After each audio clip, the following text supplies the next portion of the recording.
This program deals with devil worship and satanic beliefs. It contains explicit scenes and descriptions of violent crimes and rituals. Americans are asking, who attacked our country?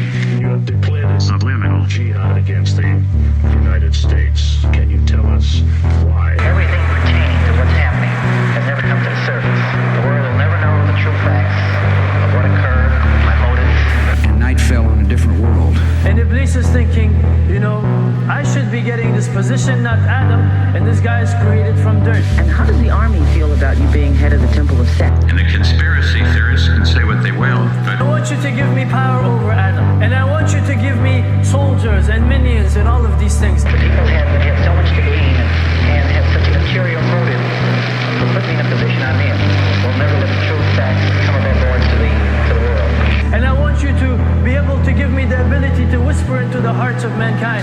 And who was the grotto leader? Don't remember his name. You don't remember the name of a person who involved you in murder? now these people are in very high positions, yeah?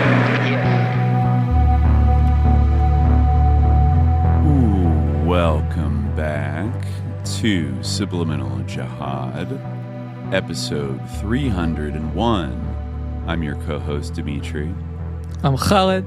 And today, we are, without further ado, we are back in the saddle with our fourth installment of EPSTEINPOCALYPSE. And today, we got a big data dump, I think just a little less than a week ago. And today's going to be just like chock I like how full. we're married to the title of EPSTEINPOCALYPSE forever now. Like that probably was like a split-second decision to call like an episode that, but yeah, here we go. Yeah. I think it was even before it was before the what's it called, the Epstein Transparency Files like came out in December. But it is kind of just an ongoing cyclical EPSTEINPOCALYPSE, like every month or two.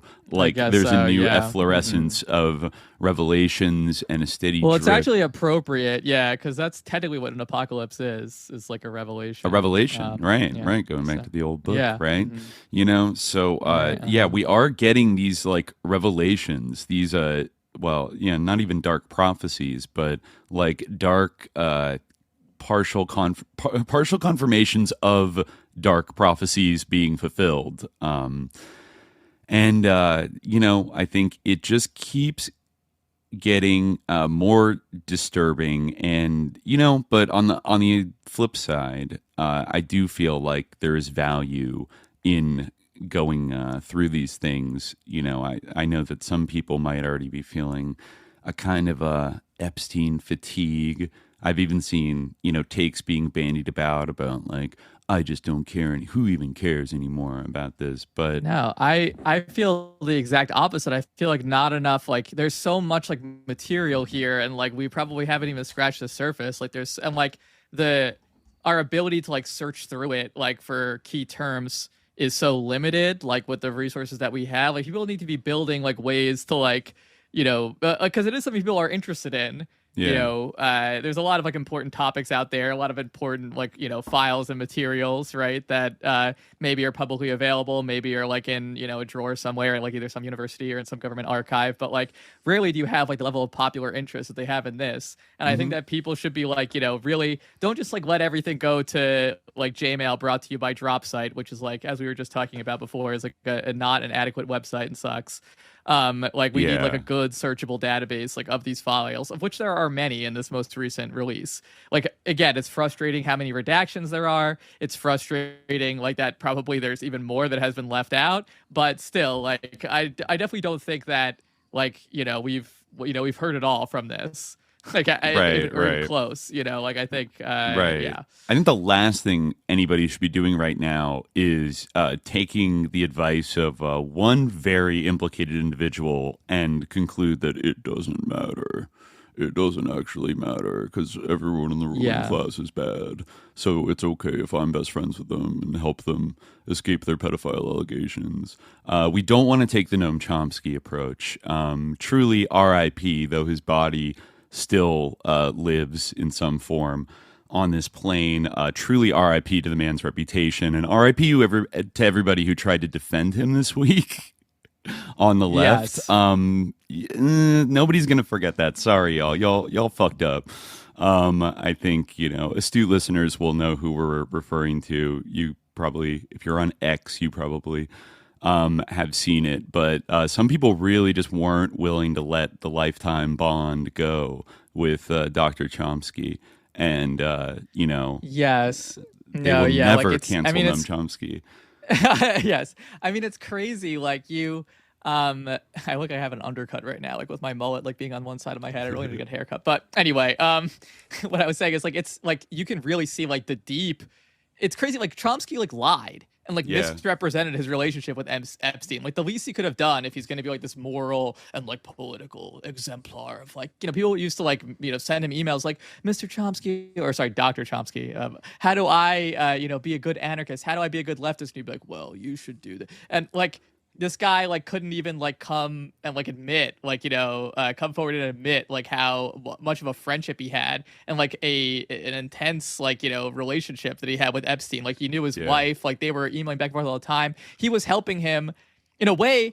Epstein was closer to him than his own son because Epstein was helping him like to, with litigation that was being brought by his own son, like against him and Valeria. So there's a fight over the estate of Chomsky's first wife who had passed away, and like where the money was going to go. And I feel like there was kind of like the vibe is like there's a classic children of prominent man are worried about the maybe gold digger wife that he married immediately after his first wife died and wants to like leave her everything. And they're like, wait, hold on a second. And then Epstein comes in to be like, let me help you with this, like, probate court, estate tax, like shit. And like, make sure that, you keep control of all your money or something.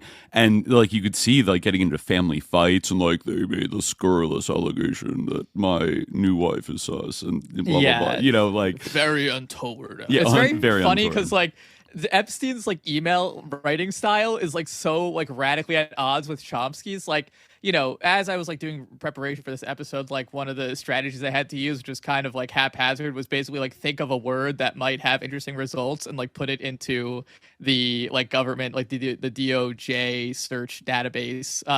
And like one of them that I searched was disgrace, and that like yielded a lot of Chomsky good results. No, a lot of Epstein, because Epstein really loves to call things a disgrace. Interesting. And in fact, one of the things he called a disgrace was like Max Chomsky's offer to Chomsky, like of, I don't know, some kind of like stipend of like $100,000 a year, like from the marital trust or something. Is like, it's a disgrace and you should be ashamed of yourself. Oh, wow. I think he told Chomsky that he should be ashamed of himself, like for considering this offer, which honestly, like, it's more than enough like to live on. I'm sure you also, but whatever. Like, I really don't think it's such a bad offer, but I don't know, like really the sort of behind the scenes, but.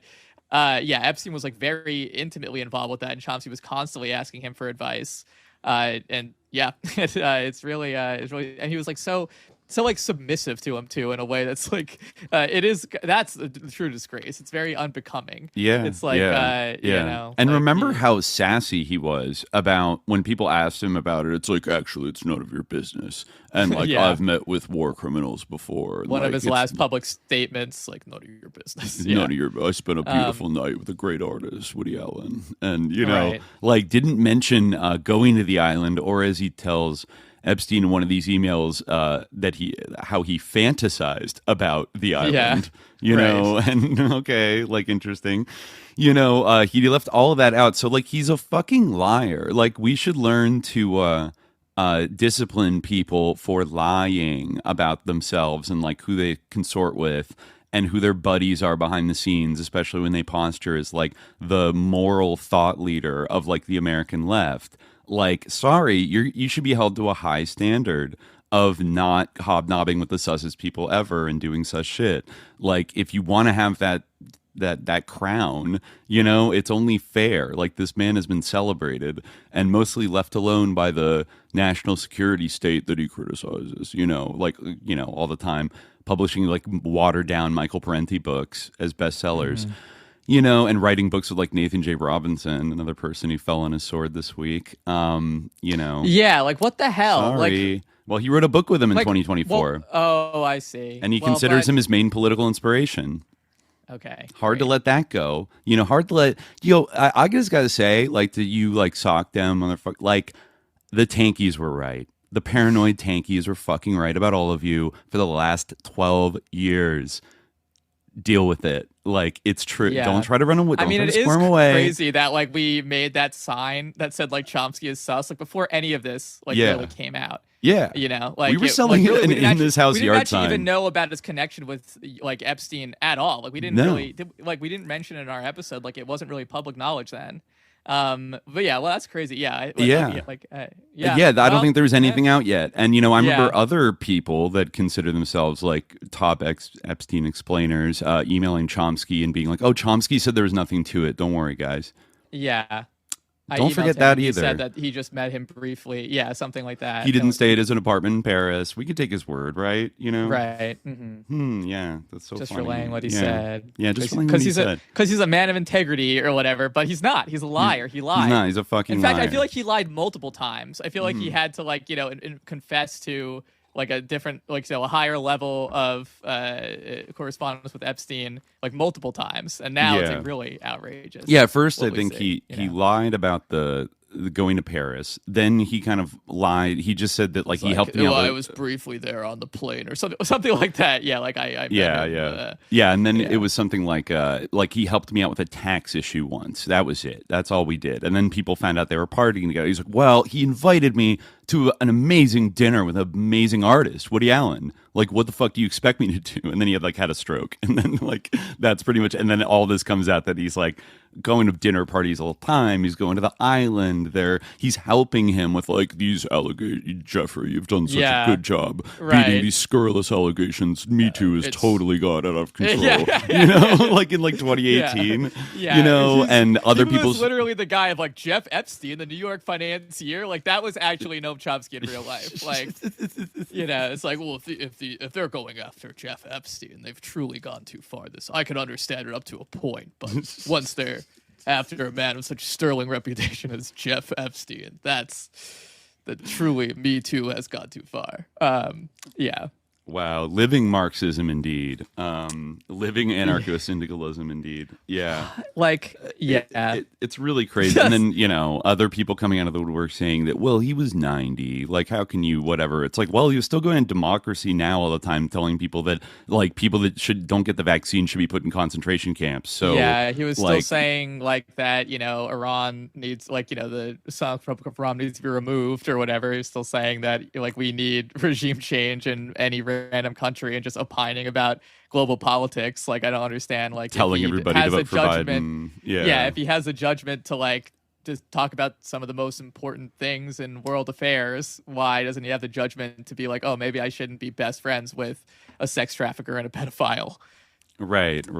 And as much as other people, I know there's other people that, like, they're not that bad, but they're like, I'm gutted by this. Like, I wrote 3 books with Noam Chomsky. I considered him a great friend and a mentor, but, like, this is too sus. Like, I can't, despite all of his great work, like, I can't associate with him or, like, stand him anymore because of this. And I would say, well, that's better than, like, totally defending him. Like, I don't think we should just let him off the hook for his entire vibe, his entire career. I'm sorry, but I think this casts a light on his entire academic, intellectual, celebrity career that, once again, and the paranoid tankies were kind of right. Michael Parenti was kind of right that, like, this guy is the compatible leftist par excellence. And, like, his whole project served a function throughout his entire career. And people that called him out for being kind of, like, sometimes, on the right side of big issues about imperialism, like, enough to earn credibility, but then always throwing in some extra thing that is, like, bullshit that, like, sort of the U.S. empire would want to be seated among the left. Whether it's his, like, stubborn, like, his kind of anti-communism, his, like, anti-Soviet, anti-communist, like, positionality, or being credulous and supporting all kinds of, like, NGO color revolutions around the world, and kind of, like, just generally being, I don't know, and being I mean, I think anti-conspiracy so. theory. Well, because isn't like the whole sort of like point of a lot of like, or at least, on the philosophical level, like if you have like kind of a materialist or like structuralist like analysis of these things, then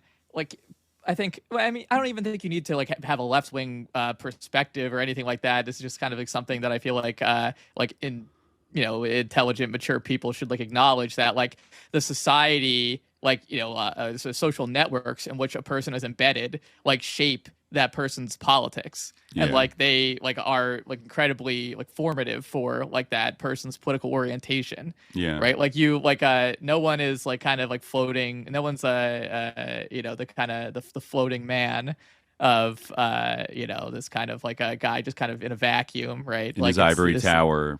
Just, like not unaffected. I mean, in this case, his ivory tower was at MIT, which is also a huge through line of where Epstein had influence. So they do kind of come out of the same milieu in a way, like that kind of weird, like military science, like kind of spook shit. Chomsky sort of like existed in that milieu for decades. They never, found some way to get rid of him. They seemed to like tolerate Chomsky. And, he did things along the way at MIT that were kind of red flags. Like I remember when I think it was around like John Deutsch, who was like one of Clinton's CIA directors, getting like elected to be maybe like the president of MIT or something like that. And some people were protesting because he was like a CIA director, like banker guy, like like covered up all the. I remember he was a guy at the Gary Webb. Not Gary Webb. What's his name? CopVCIA.com. Michael. Why am I blanking on him right now? Jesus Christ. The guy who went to the town hall in South Central and was like Mr. Director, like I'm a former LAPD Michael cop. Rupert. Yeah, Michael Rupert. Yeah, Michael Rupert, when he's like, and I know the CIA has been trafficking drugs for years, and everyone's like, yeah. And Maxine Waters is there looking awkward, and then John Deutsch is like the CIA director who like showed up for that's the last time they did some shit like that. Like came to like allay people's concerns about the Gary Webb articles and stuff. But that John Deutsch, I believe Chomsky was like, he's a serious man and a great friend, and like he should be the MIT president. I don't see any reason why he should be. So he's always like caping for like, people that you shouldn't be as a leftist caping for, but because he has that collegiality with all these like elites, he always felt himself like, it's okay if I go hang out with all these people and become their friends. That doesn't pollute my analysis or my perspective at all. And we see how that ended up, right? Like it's literally the epitome of like the idea of like class solidarity. Like, it doesn't matter like what your sort of different politics are, like political disagreements. Ultimately, you have solidarity with your class. This is even on a different level because we're talking about like an even smaller network than just like the ruling class or the capitalist class or whatever. I mean, obviously, like this framework doesn't like apply strictly because you have people like of all different like professions, but they all are like connected financially and like connected socially in like a very tight network. And that like network has like you can actually see, and like Noam Chomsky says it many times, and like many of his glowing sort of expressions of praise for Jeffrey Epstein, where he's exchanging ideas with him. He's a great conversation partner, right? Like the kind of things that you see Epstein talking about in his interview with Bannon and stuff like that. Like that. Those are kind of, you can imagine maybe the dinner conversations that Jeffrey Epstein might have with Chomsky, and it actually would have probably been like less hostile than his conversation with Steve Bannon. Like, there's like a little bit of tension there, whereas like Chomsky is like, yes, Jeff, you're just so very intelligent. It's just fascinating to hear what you have to say about Isaac Newton, and like that's fair. I never considered that before in the scope of like, and it's just like I like he's like constantly deferring to Jeffrey Epstein's judgment in these emails. So you can see it, like it's and like when he meets with Steve Bannon, when he meets with Ehud Barak, like he's interested to meet the feel like why. Like it's kind of like the thing of like actually Muslim guy is that like musician Muslim gauze or yeah. I remember like that he had this thing where like people would say like, well, have you ever been to Israel? It's like, no, I haven't, and I don't want to go. Like I don't need to go to Israel to be able to like criticize it. That is the same thing. Like you don't need to meet a war criminal. Like you don't need to meet like Ehud Barak to be able to criticize him. Like you don't need to meet Steve. Like why are you interested in doing that? Seriously, R.I.P. Bryn Jones. Jones. Yeah, I that's how suppose there you could be do a it. reason I can think of, but like Yeah. not one that like Chomsky, like maybe under certain circumstances, I don't know, like what that would be, but like, Well, I certainly will not like these yeah. circumstances, and not like any rationale that Chomsky offered is like, I've met war criminals and I think that's epic. Like what? Like that's not. He's like, well, I was friends with Epstein and I'm also friends with war criminals. It's not an excuse. That's worse. Like I like that he's kind of shit coding like every kind of like public leftist figure that has ever like crossed the line and like sought an audience with like a like Hugo Chavez or Castro or something like that. He's putting it in the same exact bucket as like being great friends with Jeffrey Epstein. And it's like, bro, like, shut the fuck up. That's not the same. That's not what anybody's talking about. Like, like this wasn't a thing where you went and had some kind of shadowy sit down so that you could pose hard questions and like understand this person. First of all those people are like enemies of like, usually they're kind of like often enemies of the United States that he would go and like meet with, which in retrospect is like, should you have trusted Chomsky? Should Nasrallah have trusted meeting with Chomsky and like taken his advice about anything or told him anything? I don't know, given who his friends were. Like he could be almost an unwitting like kind of CIA listening device, I'm just based on his conversation. Yeah. Like even if he himself was like, "That's ridiculous. I would never be a CIA asset." Well, if he goes and meets with Nasrallah and then he goes back and talks with his best friend Jeffrey Epstein about it, I don't know if that might have been before he and Epstein were friends, but like something later. Like if he goes to, he was didn't Chomsky go and meet Lula in jail and then they called Epstein together? In fact, I think Steve Bannon might have been there too, right? Or no, maybe just did call Epstein together. Yeah. Yeah, I think Chomsky and Lula called Epstein together. Texted Bannon about it. That was okay. Yeah. He said, yeah. And so things like that, like think about it. Like then Chomsky goes and blabs on to his best friend Jeff, like one of the most sus connected people in the United States at that time, who has tons of connections to like high level government and intelligence and everything else. He goes and blabs about whatever he's talking about, these leftist leaders or figures overseas. Well, then, not to sound like Stalin, but objectively, he's a CIA spy. You know what I mean? Like that he serves that function, even if even if he lies to himself and pretends that's not exactly what the fuck he's doing. That's what I see. Somebody in like, I think there is maybe, he could be a conscious, like double consciousness guy who is just like really kind of a sicko.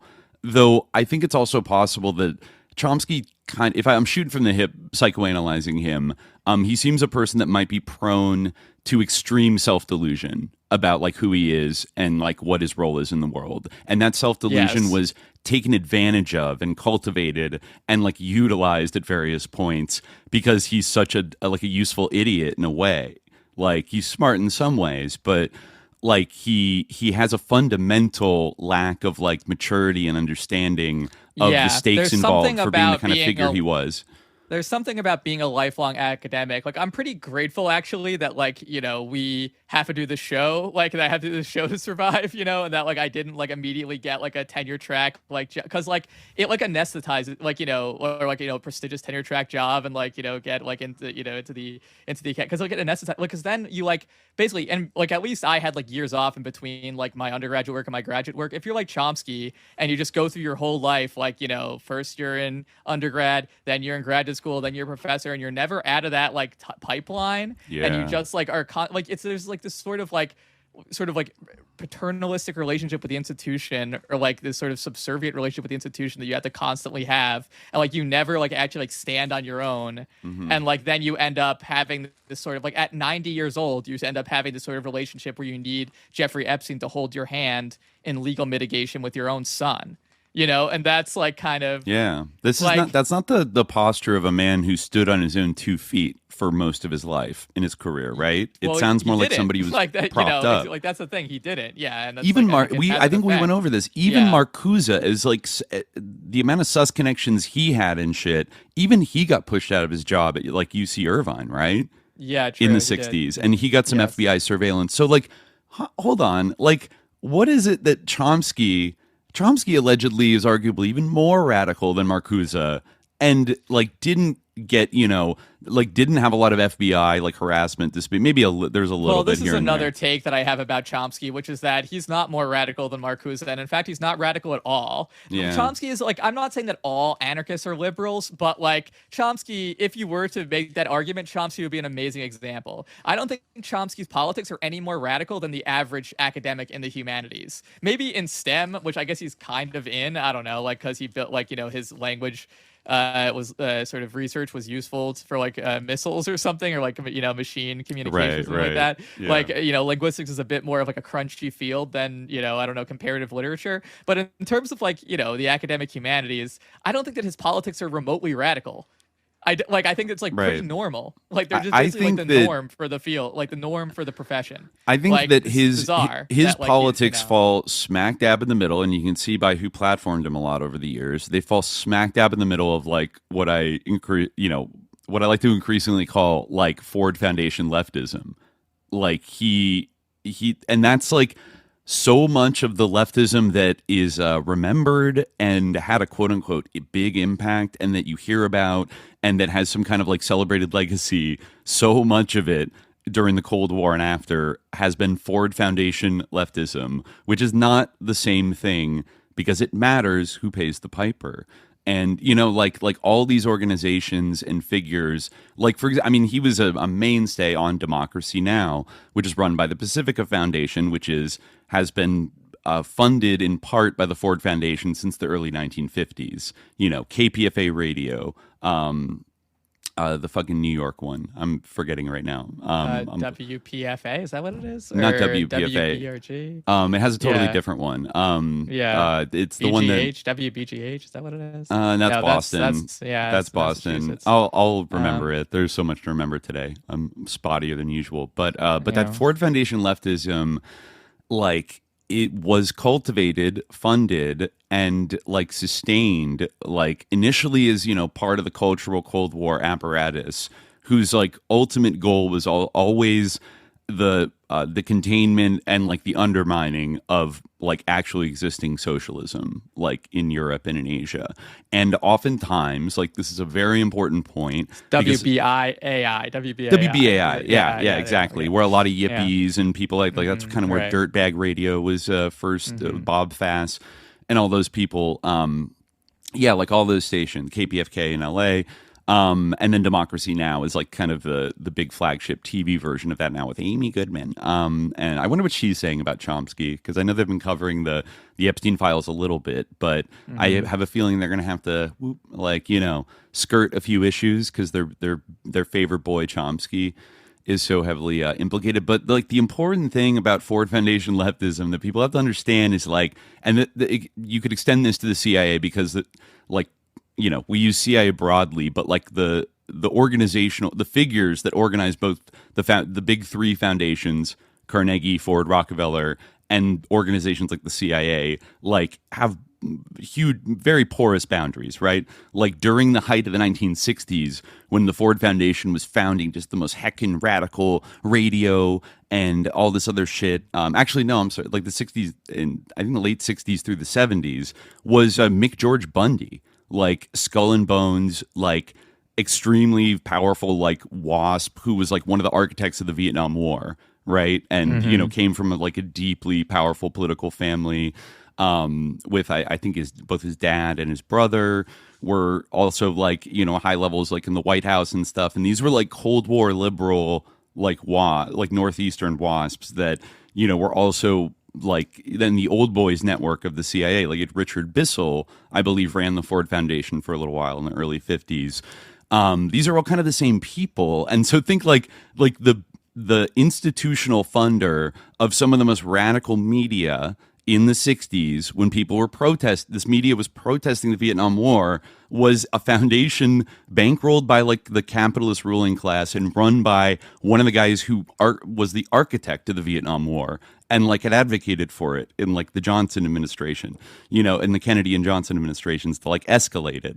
So, you could see maybe a little bit of like a management going on. Maybe it was a long leash. I think not. It's not like the Ford Foundation was dictating every single thing these people reported. In fact, a lot of it was just like left-wing No, journalism, but like their organization is just like too big, but still, there's definitely like they, it's really the Chomsky thing in a way. Like they fund, who is like, and they don't fund. They have like so much resources, like so many resources spread around. They just don't fund anyone who is, outside what they approve of. Right. And I that, feel like makes a huge difference in like the information economy. Exactly. And I think it gives way too much power. Like one reason why I think people should like get a bee in their bonnet about getting like foundation funding is because it gets a lot more power if you take the like a kind of Chomskyan line, or the line of a lot of people that take this kind of like rich person money to do leftism of like, it doesn't matter. Like, it's like, so what? So what if they gave us money? We get to do whatever we want. We're still totally independent. You know what I mean? Because like then, like you can't examine like the ways in which like giving money and even just the ambient threat of taking away that money if you don't do a certain thing can shape the way somebody does their work and does their analysis, and maybe causes them to like back off of certain things, or there's certain levers of control that are invisibilized if you stick to the like, it doesn't matter, everyone's a free liberal actor and like everyone's going to make a living. So when you see people get like Omidyar fellowships today that are supposed to be like heckin' independent journalists that are, that are running their own platform, they don't answer to anybody, but then they get like Omidyar fellowships. Like that's kind of a little bit of a like, don't assume that has absolutely no bearing on how they're going to do their journalism. That's the person that's paying them, right? And then like once you have somebody that's paying you, especially one like big foundation or figure, then you're going to be like conscientious of not, I mean, in some cases it's like a 1-year grant and whatever, but still you're going to be a little mindful to like, you're not going to attack the billionaire that literally set up that fellowship, right? Like say Pierre Omidyar, who was very much in this milieu actually, or, and then he's already been funding journalism the last like 12 years or so. He sort of took control of the Snowden story and then founded The Intercept with Glenn Greenwald and Matt Taibbi, who is now a real like nothing burgerist about the Epstein Files. This is so stupid. Like, whatever, man. Noticing a lot of exiled alum actually doing a little downplaying, some of them around Chomsky, others around the thing. Like Matt Taibbi is just going full like Thielite, like, this is stupid. Like, there's nothing to see here. But then Omidyar, like, he has this whole stable of the Intercept people, and then some of them break off and start drop site news, and now they're like positioning themselves as like major kind of compilers and disseminators and explainers of both the Epstein story and like a lot of geopolitical, sensitive things like the situation in Iran, etc. We'll circle back to drop site because they've gotten a little criticism this week that I want to add a little more info to that, which is interesting, but.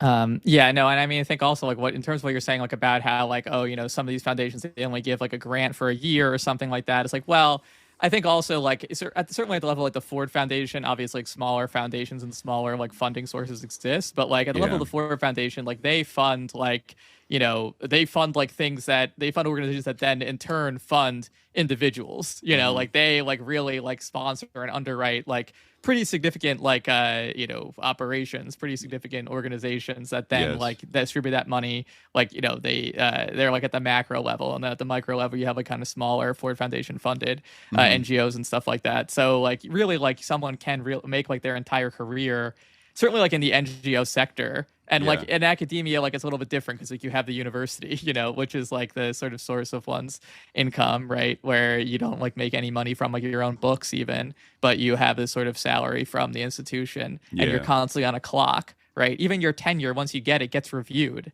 like, which is kind of like crazy, Meaning you can lose it?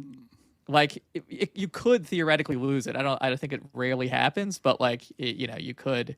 I think theoretically, like if you did something bad enough, who knows like what that could be, but or you like don't show up to your classes I can't or something. think of any like examples of it happening. even like that like come to mind, like someone like losing tenure? I mean, obviously people. I guess Marcuse, didn't they do some workaround to like they did release something him? where like the mandatory retirement age was changed or something like that, where he had to like be pushed out. But yeah, like something like that could happen. And then like what do you and like it's a pretty small world, like like word gets around quickly. Like it's so I think like, and that's the thing, like you don't want like academia wants pets, not threats. That's like something that one of these I think it was Mary Ohm, someone who like was who kind of left the academy, I think, after like causing some controversy in like the like Association for like Anglo-Saxon. She was like an Old English studies person or something, but she like talked about how there was like racism in the field, and there's this whole controversy. But then she said that classic quote, which I always think of because it's very true, and they kind of do keep you on this like on like kind of like a hamster bottle, And I think that's partially like what happened to Chomsky in a way. I think like these foundations, I don't know, they pump a lot of lifeblood through all these careers, which are all kind of like not in a great place right now. So money is scarce for journalists and for academics and people like that. But I think the Epstein Files are a really good window into all that stuff you just said about like the close-knit back scratching nature of the NGO foundation world. You see a lot of evidence in that in the emails of people coming to Epstein to make introductions to various foundations, or asking foundations to like put them in touch with Epstein, and vice versa, every other way around, where like individual billionaires often have kind of friendly relationships with the foundations where they can like partner together and like match their funds to like fund something of mutual interest and things like that. And then of course it's all like tax deductible. So, there's a little bit of an advantage there, but it also is kind of a roundabout way to achieve all kinds of like, indirect objectives in terms of like societal influence or cultural, economic, whatever, scientific influence. Like, and Epstein's he is very much up in that world. I mean, I think he was on the board in that video that came out, the 2-hour video with Bannon. He talks about, it sounds like he's talking about being on the board of like, I guess it's the Rockefeller Foundation, though it sounds like it's kind of maybe like the Rockefeller University, because that's like, I'm not sure like medical... what he like, but he worked like he worked for Rockefeller, but I'm not sure like in what capacity for David Rockefeller, because he says that they wanted like a money guy to come in. They invited him to be on the Trilateral Commission. Apparently, that's what they did. Like, that was always a rumor that he used to say he was in the Trilateral Commission. So I mean I believe that, like, and this is, I think he said around like 1988 or 89. So this would have been like before Robert Maxwell dies, and allegedly before he meets Ghislaine. And we're not really sure about kind of like the sex trafficking, like to what extent was he doing that yet. It kind of seems more like that really kicked up in the 90s, but like it's unclear when he actually started it. But yeah, even before, like, so I mean, I think a lot of people, I don't know, people still are wondering, there's a lot of like speculation going on about like at what point did he become such a big shot that all these rich people wanted to hang out with him? Well, according to Epstein, and he could be lying, we don't know, but he's like 30 or 32, and he's just basically known for being like a Wall Street hotshot. And he gets like invited onto like the board of the Rockefeller Foundation and is like meeting with David Rockefeller and gets to know him rather well, according to him, and then is invited on the Trilateral Commission. And it's like, okay, this guy is like kind of being it's almost backwards. It's like the elites like kind of brought him into their circles like first, and then he got into like sex trafficking. You know what I mean? Like in the early night, once he linked up with Ghislaine, then he really, like it really kicked off. So I don't know. It's still a little bit unclear. He also says in that interview, which I thought was interesting, I'm pretty sure he said that he started getting involved in funding the Santa Fe Institute like in the late 80s, around that same time. And, you know, he did fund it like over the years. I thought that was interesting because that's also allegedly before he meets Ghislaine Maxwell or like knows her at all. And also during those years is when Robert Maxwell starts funding the Santa Fe Institute heavily, and I think puts one of his daughters, it was either Christine or Isabel, on the board of like the trustees. I forget if it was alongside Stewart Brand, but Stewart Brand also gets involved with the Santa Fe Institute like right around 1990, and a bunch of other people that would be like Murray Gell-Mann. I think Murray Gell-Mann gets like a Robert Maxwell like innovation fellowship or something that's like announced in their quarterly journal, maybe in like 1990. And then, you know, you notice like the name Robert Maxwell is plastered. I don't recall seeing Epstein's name like in these back issues from this era, but like Robert Maxwell is increasingly like him and his daughter are like mentioned in the quarterly journals up until the moment when he like dies and it's exposed that all his money was like stolen and whatever, and then his name just vanishes, you know. But then Epstein comes around, and at least by 1995 he's more like openly like kind of taking over, like funding Murray Gell-Mann, funding the Santa Fe Institute openly, and collabing more with like John Brockman and everything. So there, again, there's a little fuzziness in that timeline of like, would Epstein really like be funding the Santa Fe Institute at the same time that Robert Maxwell was, and like they don't know each other at all? They never talked, like they have no relationship whatsoever. It feels a little unlikely. That's very, you know, a niche thing to be bankrolling, especially when Epstein's such a young guy. Like he's not even like a billionaire, you know. It's like, who is this dude from Coney Island? So so yeah, there's still, you know, interesting shit. He talks a lot about Santa Fe Institute in that interview. It was like he actually, I feel like there's a lot about like finance and shit, but then a lot about the kind of Edge Foundation shit that he was interested in. And he says at one point that ultimately funding the Santa Fe Institute was a total failure. And he gives some kind of strange explanation about how like the way they were approaching it was like too scientific. Exactly. And they something. needed to like create a new paradigm that like was about, you know, like getting into sort of like philosophical questions about like the nature of reality. That's not just about like measuring things and embracing like other forms of intelligence and things like that are like are ways of like knowing things. It was he goes on a rant about women's intuition. And he's like, women, you know, they're better at intuiting things than men, and we don't know why. And that, like, he had like kind of a racist comment about like black people being like, he's like, I don't think black people are less intelligent. I think that they're actually more intelligent at running away from a lion in the jungle. Oh my god! It was like, you know, it's like we're good at certain things like philosophy and science, whereas like they are good at running away from a lion in the jungle. Is like insane. I think we know now that he's a bit of a like Ashkenazi supremacist. I would say, like, well, yeah, a lot of one. Incredibly racist. Yeah, I mean, and definitely he considers like Jews to be like the probably like the superior race. I don't know, like or like the supreme race. I'm not sure if you know he would put them like, you know, white Europeans on equal footing, but. Well, there is that one email where he says he's emailing about like J.P. Morgan Chase. He's like, just met with J.P. Morgan board, brilliant old wasps.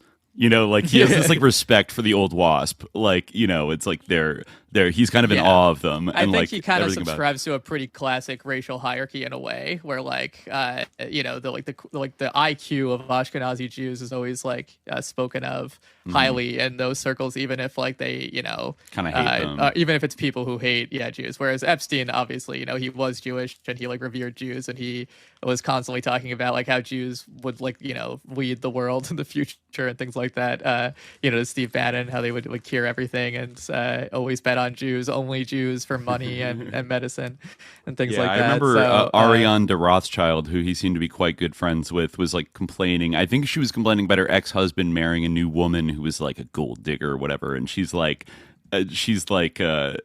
this woman is like whispering in his ear, not Jewish, not a banker, not from a family. She said something like not from a family, like, or something like, I think meaning like she's not from like an esteemed family. You know what I mean? Like, but like it's like not Jewish, not from a banking background, like not from an esteemed family, like she's trash, you know, kind of thing. And it's like, all right, No, there's a couple of things like that. Like there's one that was like Muslim on board is a disgrace. That was one of the disgraces. Like that having like a Muslim on the board was a disgrace. Oh yeah, like, you know, I mean, they have their place, obviously. You know, he had like he loved all the these Gulf relationships monarchs. with, what's her name? Like Aziza, I forget her last name, but Sultan Sulayem. Oh yeah. I think that was too. who He's sent the Epstein replied to them, like, loved the torture video. Oh yeah, that was them, or something like that. Yeah. Yeah, There are Aziz some Al-Ahmadi. Yeah, there are some chilling mentions. Maybe we'll get to it later. Of like we're almost back in like a Pizzagate territory of decoding things that people are. I mean, torture is a little obvious, but I've seen people now.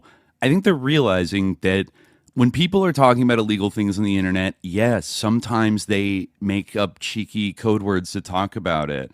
I think the best thing I saw for people that keep debunking this kind of thing, you think they talking about pizza or whatever, I think somebody said, like, you remember like in the 2000s when like weed was still illegal and you would text like a weed dealer and he would always ask you to like refer to like buying snacks or something like that instead of saying like, can I buy weed? It's like that. But like, like that, it's like, it's not that weird of a thing. It's not that like crazy and schizo of an idea that people doing criminal stuff are going to like refer to like, I think the other thing people are saying is not, that but I would. I think people are saying that Pizzagate is debunked because they're so obvious about like talking about it, which to an extent, they is definitely true. are fairly in some obvious cases. about In some talking cases, about it. And they also are. like a lot of it, he like there are many points, as we said before, like in the text and in the emails where he says like not for email or like not for text. Right.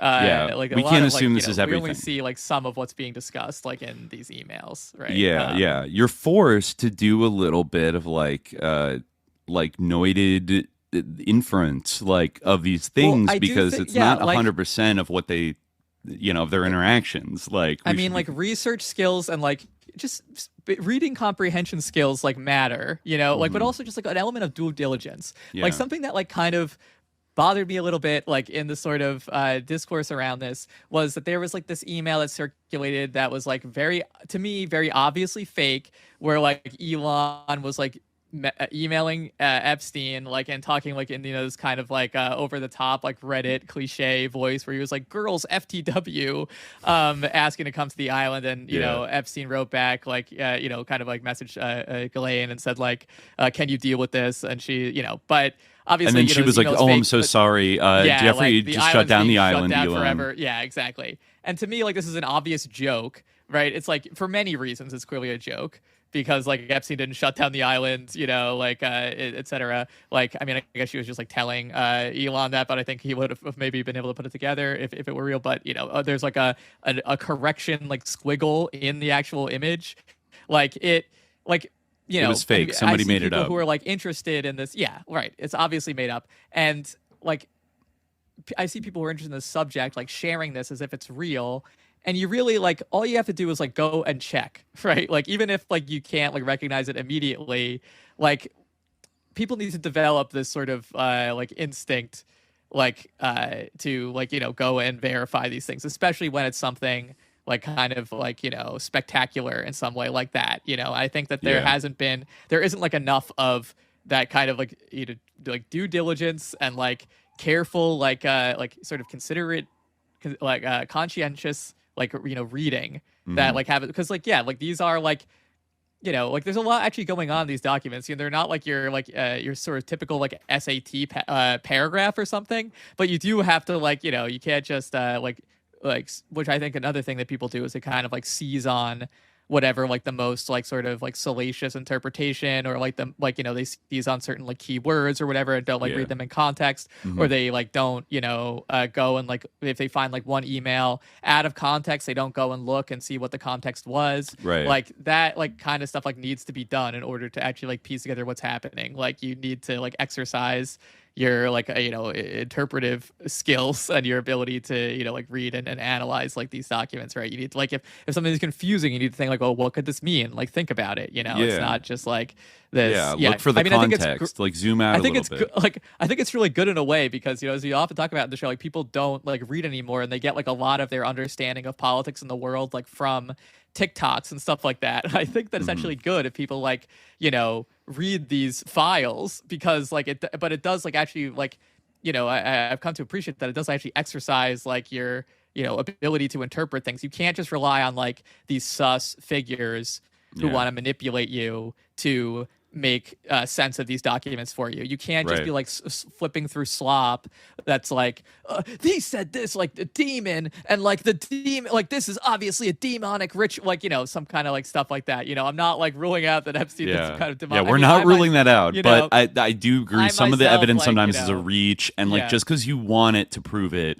it's not helpful in the long run to like shoehorn like a cherry pick. Like always think in the back of your head, like, is somebody gonna reply to this and like point out that this is like a fake email or that I'm misinterpreting it correctly, like before you hit send? And think about like, what are the odds that am I asking myself that question before I post it? Because I try to do that a lot, because I don't like to post things and then people be like, you're wrong. Like, I sort of like value, like I try to get it right. Like I sort of, we sort of stand or fall on like how diligent and vigilant are we about going through these things, instead of just throwing out slop that like is exciting and makes people kind of like, spin out. Like I want to understand these things like in their full context and like come to a coherent, and I want to find if there is like some kind of baby sacrifice, like kind of darker shit as is alleged in some of the video, the FBI tips that were released in these documents. Like I want to get to the bottom of that, but like after QAnon and everything, like we can't just tumble down like the confirmation bias rabbit hole like immediately and do that, because it will discredit. There is enough, like the people that are like, look, there's enough horrific shit in this without bringing in Satan, like on a certain level that's true. I just think like also we got to keep it real, and like they are acting like lowercase d demonic, like in such a way that I feel like let's not rush to like exclude the idea as satanic. There's no like, but I think like it is like you don't need to like set your like you don't need to like commit to the idea that like I need to prove that like they were wearing robes and like that like Jeffrey Epstein was like hail Satan and like doing kind of like a Michelle Remembers type of like satanic ritual abuse like type of thing. Like they're like they are really satanic enough. Like their values are satanic. Like there's just endless like satanic ideas like circulating. Like we can talk about some of them. Like I think you even put in the work, Chloe, this sort of like the sort of telepathy tapes connection. I don't think it's actually connected to the telepathy tapes, but it's a similar kind of no, I think there is like I think there is an indirect connection between the people that did the telepathy tapes. I haven't listened. I kind of put that on the list after we did Monroe as like a future episode to dive into. I'm glad we waited, because it does seem like there's a weird overlap between at least some of like the researchers or places involved in like this telepathy tapes thing, which, correct me if I'm wrong, is like about autistic children that have like ESP abilities or something like that. Like it's about like studying autistic children that have like psi abilities, or people think they do, and like they're kind of researching it. Yeah. And then this popular like autistic kids are like telepathic, basically. Yeah, like they're indigo children. And I think there's this popular podcast that came out maybe like a year ago or so called The Telepathy Tapes that I saw. Kind of like normie people were kind of like sharing it, and I think maybe even people kind of listen to our kind of thing. Some people kind of stumbled on it and thought it was like intriguing, but I hadn't really gotten to it. I even got like the Gateway tapes and the telepathy tapes kind of mixed up in my head a little bit a while back. But it turns out both of them are like kind of sus, and they're both like woo-woo new age, definitely like Project Stargate type things. But it seems like Epstein was, and people that were like, associated with him were pretty damn interested in this kind of research. And I have to look again and see exactly what, I don't know if it's like, the person who did the podcast like was talking to Epstein, but like maybe some of the people featured in it were in contact with Epstein. There's also, I think, it was Gino Yu, I guess. This is a summary here, emailing Jeffrey Epstein describing a victim of abuse who's now developing, quote, special abilities and plugging a spiritual seminar. So that was Gino Yu said, am in Paris and was about to write you when it popped up. She is a classic stage 3 in the model. This is in response to Jeffrey asking, what prompted your Asperger email? So Gino goes on. Yeah. Outlier who is intelligent, was traumatized when she was young, parentheses, sexual abuse, and now gradually coming into her own and becoming self-realized, can share our text interactions with her permission, starting to develop special abilities. This trip, we found a lot of stories like this, although she is more on the extreme side, given her biographical history, have been working with many such people with the model with good success. Incidentally, she's based in NYC. Can set up a meeting if you have interest. In London, I met with a group that leverages Iboga and spiritual traditions from Gabon to offer this. And then there's something called alternate paradigms. So yeah, that's another and thing. This wasn't someone who he just corresponded with occasionally, or who just emailed him and he didn't write back to him or he wasn't interested in this. He was very interested in it, and he actually gave him more fulsome replies, and he gave a lot of people who would write to him about projects. They went back and forth a lot about this whole framework that he had of stage 2s and stage 3s and stage 4s, basically these sort of different sort of psychokinetic abilities or special powers, and it doesn't even have a connection to sex. Right, he talks about a concept of his called it's kind of obscene, but it's clitoracy, which is when you I guess have sort of a sexual psychic intuition or something. I mean, we can read the email, but later on. But so this if even what he's talking about in his email with Bannon, you can see how he's kind of Bannon is kind of trying to get him to talk about his experience at the sort of top of the financial world and at the center of a lot of these financial networks, and all he wants to talk about is Isaac Newton's alchemical interests and the occult and things like that, right? And the nature of the soul and where is a banana alive or is a banana dead, or is a pick banana alive or a pick banana dead, right? And it's he almost says that he doesn't understand the financial system, which on one hand, I think, that's somewhat of a lie or a misdirection. But on the other hand, I think that it's partly not in a way, because I think that what people think about when they think about the way the financial system works, I could imagine, people can disagree with me, but I could imagine that Epstein, for him, and in fact, he may be right in this, for him, all that stuff, the numbers, might not be what the financial system really is all about. What it really is all about is connections and favors and networks and human trafficking, things like that, right? So human chattel. So wanting to say if you have quantitative easing and stuff like that, that's not really the essence of the financial system to Epstein. That's what I take him to mean when he says I don't understand it. I understand these things, and that is why I am at the center of these networks. And he says that most politicians don't understand finance at all, and he says it's because that's not their area of expertise. Their area of expertise is being popular, and he basically says they're very good, and I think Bannon kind of pushes back. He's what are you talking about? You think that the people running the world, they don't, they don't know anything about finance? He's well, no, they're politicians. He's I'm not saying they're stupid. They're very good at one thing they do, which is win people to their side and make connections and be popular and get people to vote for them. But that's not, their background at all. So they don't really know anything about financial markets. And yeah, he does kind of brush off kind of the idea that that the money stuff is kind of central.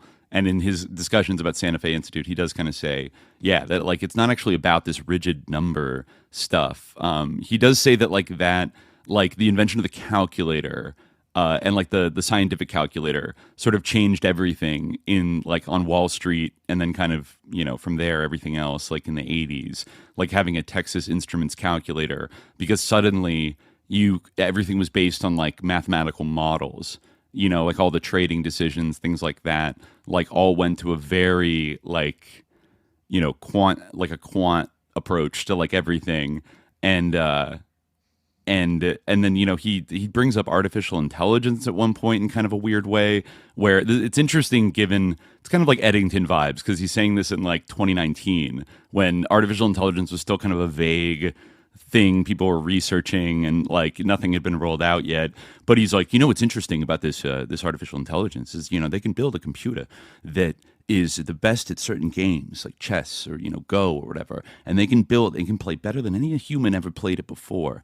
But then when you ask the scientist who built it, like, how did it do that? They don't know. And, that's what we're talking about. That it almost gets against also like kind of we're building the AI God, like, like we're building a consciousness. He seems to maybe be a little open to that idea. But also like that they've built something so complex that it's beyond like humans' ability to like wrap their heads around. And that's kind of what they were trying to do at the Santa Fe Institute, was develop like models of complex systems that could be kind of like universally applicable, and kind of explain like cybernetically the way everything works. But he says it was a total failure ultimately. And then goes on a kind of weird tirade about, like, for example, women have intuition, but like, we don't know what that is. Like, how does that happen? I don't know. And other things like that. Why do I love somebody or something yeah, like why that? do I love somebody? Like, it's so mysterious. Yeah, and so he talks about things like, like love and intuition and other things. It starts to get a little woo-woo, like he's actually more like, he's a little more Esalen-pilled than maybe, we think. And just to follow up, there was another tweet here about there was a more direct connection with the telepathy tapes. Yeah. This tweet said that the telepathy tape scientist Julia Mossbridge, I assume she was in the podcast, helping the podcast test autistic children for ESP, was working with and supervised by Epstein orbiters like Ben Goertzel, David Hansen, Gino Yu, and her boss Dean Radin at the Institute of Noetic Sciences. And that's, that's an old school New Age institute, isn't it? Right? Mm-hmm. We apparently, like Jim Fadiman. Deepak Chopra, who's all over this like latest release, forwarded a funding proposal. I don't know if Epstein funded it, but he did get a funding proposal from Diane Hennessy Powell, who is, a big part of the telepathy tapes. Okay. So. Yeah. I noticed actually here, this brings in a few things. I'm looking at this email, RE savant syndrome. In fact, you got a couple of these things from Deepak Chopra related to that. Yeah. Let me just read one of them. This also has Diane Hennessy Powell. This is RE savant syndrome and non-local mind from Paul J. Mills, sent to Daryl Trefferay, CC to Deepak Chopra, and Dr. Diane Hennessy Powell, and I guess presumably somebody forwarded it to Epstein. So this says, Dear Dr. Treffert, a few weeks ago I attended the Salk Institute's conference, they're sus, TBH, on, I think Deepak Chopra is based there, in San Diego, on extraordinary variations of the human mind, and listened to your streamed-in presentation on the savant syndrome. Thank you for your groundbreaking work. I've been working with Diane Powell, MD, and Deepak Chopra, MD, on a project that is part of a long-standing clinical and research program of Dr. Powell's studying telepathy in autistic children. Earlier this year, we conducted a pilot study of a young boy and his mother and aim to continue this work under improved experimental conditions pending grant funding. The link below is to a 5-minute video of some of the testing, and we would value your opinion and any advice on moving the project forward. So this is from Paul J. Mills, PhD, a professor of family medicine and public health at UC San Diego. A bunch of other things too. And then let's see, Daryl Trefferay wrote back, Paul, good to hear from you and your interest in telepathy on autistic children. In my recent view of our Savant registry, now over 300 plus cases, about 1% of parents or other reporters indicated ESP telepathy abilities in that sample. When Rimland did his review of 3,500 detailed parent reports, he also noted about 1% had paranormal abilities. Even in my most recent acquired Savant sample, 59 cases, one such case reported paranormal abilities newly present. And I've been working with a girl with severe autism impairment since 2013 who shows clear, to me, telepathy connection with her ABA therapist. Diane knows about the case, and I'm familiar with 2 other cases in other countries. Let's see. He's doing something in Japan. I enjoyed participating in this SALT conference, and then Daryl writes back. The clip of Leslie at the SALT conference was not telepathy. I guess some girl was like playing piano, and I don't know. They're talking about how like she's doing parallel processing. playing the same song as another piano with like a 1 second delay. But this person says it's not consistent with his measured IQ of 58. Leslie is the most impressive present-day known musical savant, given his blindness, cognitive deficits, and spastic diplegia, which disappears when he plays the piano. So they talk more about like different cases they've been studying. This is interesting based on like what we've talked about at like Project Stargate and like the inability to replicate stuff. It says, with respect to HS or any other savant with telepathy, I have a great deal of respect, awe even, for that ability. It is worthy of further study. Several problems are attached, though. First, often the obsessive-compulsive OTD behavior accompanying the ESP makes it difficult to alter the routine or even site of study without losing some ESP. With the case of HS, merely substituting position or attempting barriers produced a regression to stencils. Beyond that, as soon as there is any publicity around these cases, the media, the debunkers, will descend with a vengeance. That happened with NU, and more recently with a Chinese Rain Man, to where both families have essentially disappeared. So preserving privacy would be of paramount importance. The debunkers will be out en masse, casting doubt on the examiners, but more mercilessly on the family and the individual. So yeah, they're worried about that. And then Paul Mills says, thank you, Daryl, for your detailed response. It's clear it comes down to funding for next steps, so we'll very much hope that Templeton comes through to support the needed next steps of this highly valuable research program that is the Temple Foundation, an extremely sus foundation that had pretty close ties. Foundation. Yeah, the Templeton Foundation. Dr. Diane Hennessy Paladin says, thank you, Paul. It all comes down to funding because this is labor intensive. The good news is that I think we all agree it is worthwhile. Hopefully the Templeton Foundation will feel the same. Best, Diane.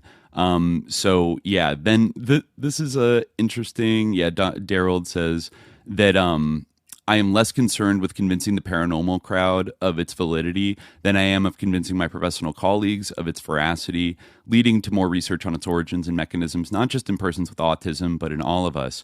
We have all had some ESP telepathy experiences, but tend to dismiss them as UFOs and all the skepticism that accompanies them. Time for serious study. And then Deepak Chopra chimes in saying, let me know bare minimum for funding an initial study, including a collaboration with Professor Ramachandran. I'm pursuing Templeton Foundation. And that's the end of it right there. So, by the way, I think when it came out a little while back that Deepak Chopra was so tight, I think he said that I was introduced to Jeffrey Epstein by the Templeton Foundation. So they're like very in tight with everybody. I think the figure Barnaby Marsh is actually the main point of contact for Templeton, like the main person at Templeton that is like really besties with Epstein and is connecting him with all kinds of other people.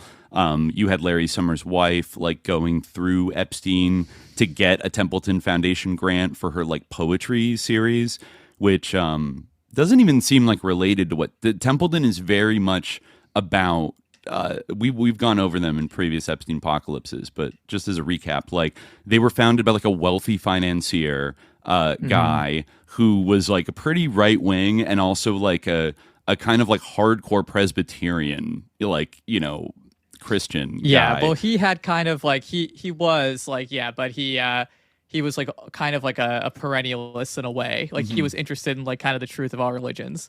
It was like his son was like more of an evangelical, but like he still had to administer the foundation based on like his father's, like sort of interest in like cultivating like this sort of like type of like, like perennialist sort of spirituality, like kind of new age interests, like finding, the truth wherever it may lie in all different types of spiritual paradigms, especially kind of like, mysticism or new age things. Yeah. It's also kind of like a spiritualist. It's almost like an old school spiritualist like enterprise in that like their main thing is trying to find like funding scientific studies that can prove or like lend credence to the idea of like a spiritual world or God or like validating like religious concepts scientifically is like that's what the original founder like set as the iron mandate that like this foundation must do. And like if they veer away from that for like more than a year, everyone on the board has to get fired and like replaced with other people. So they're very locked in.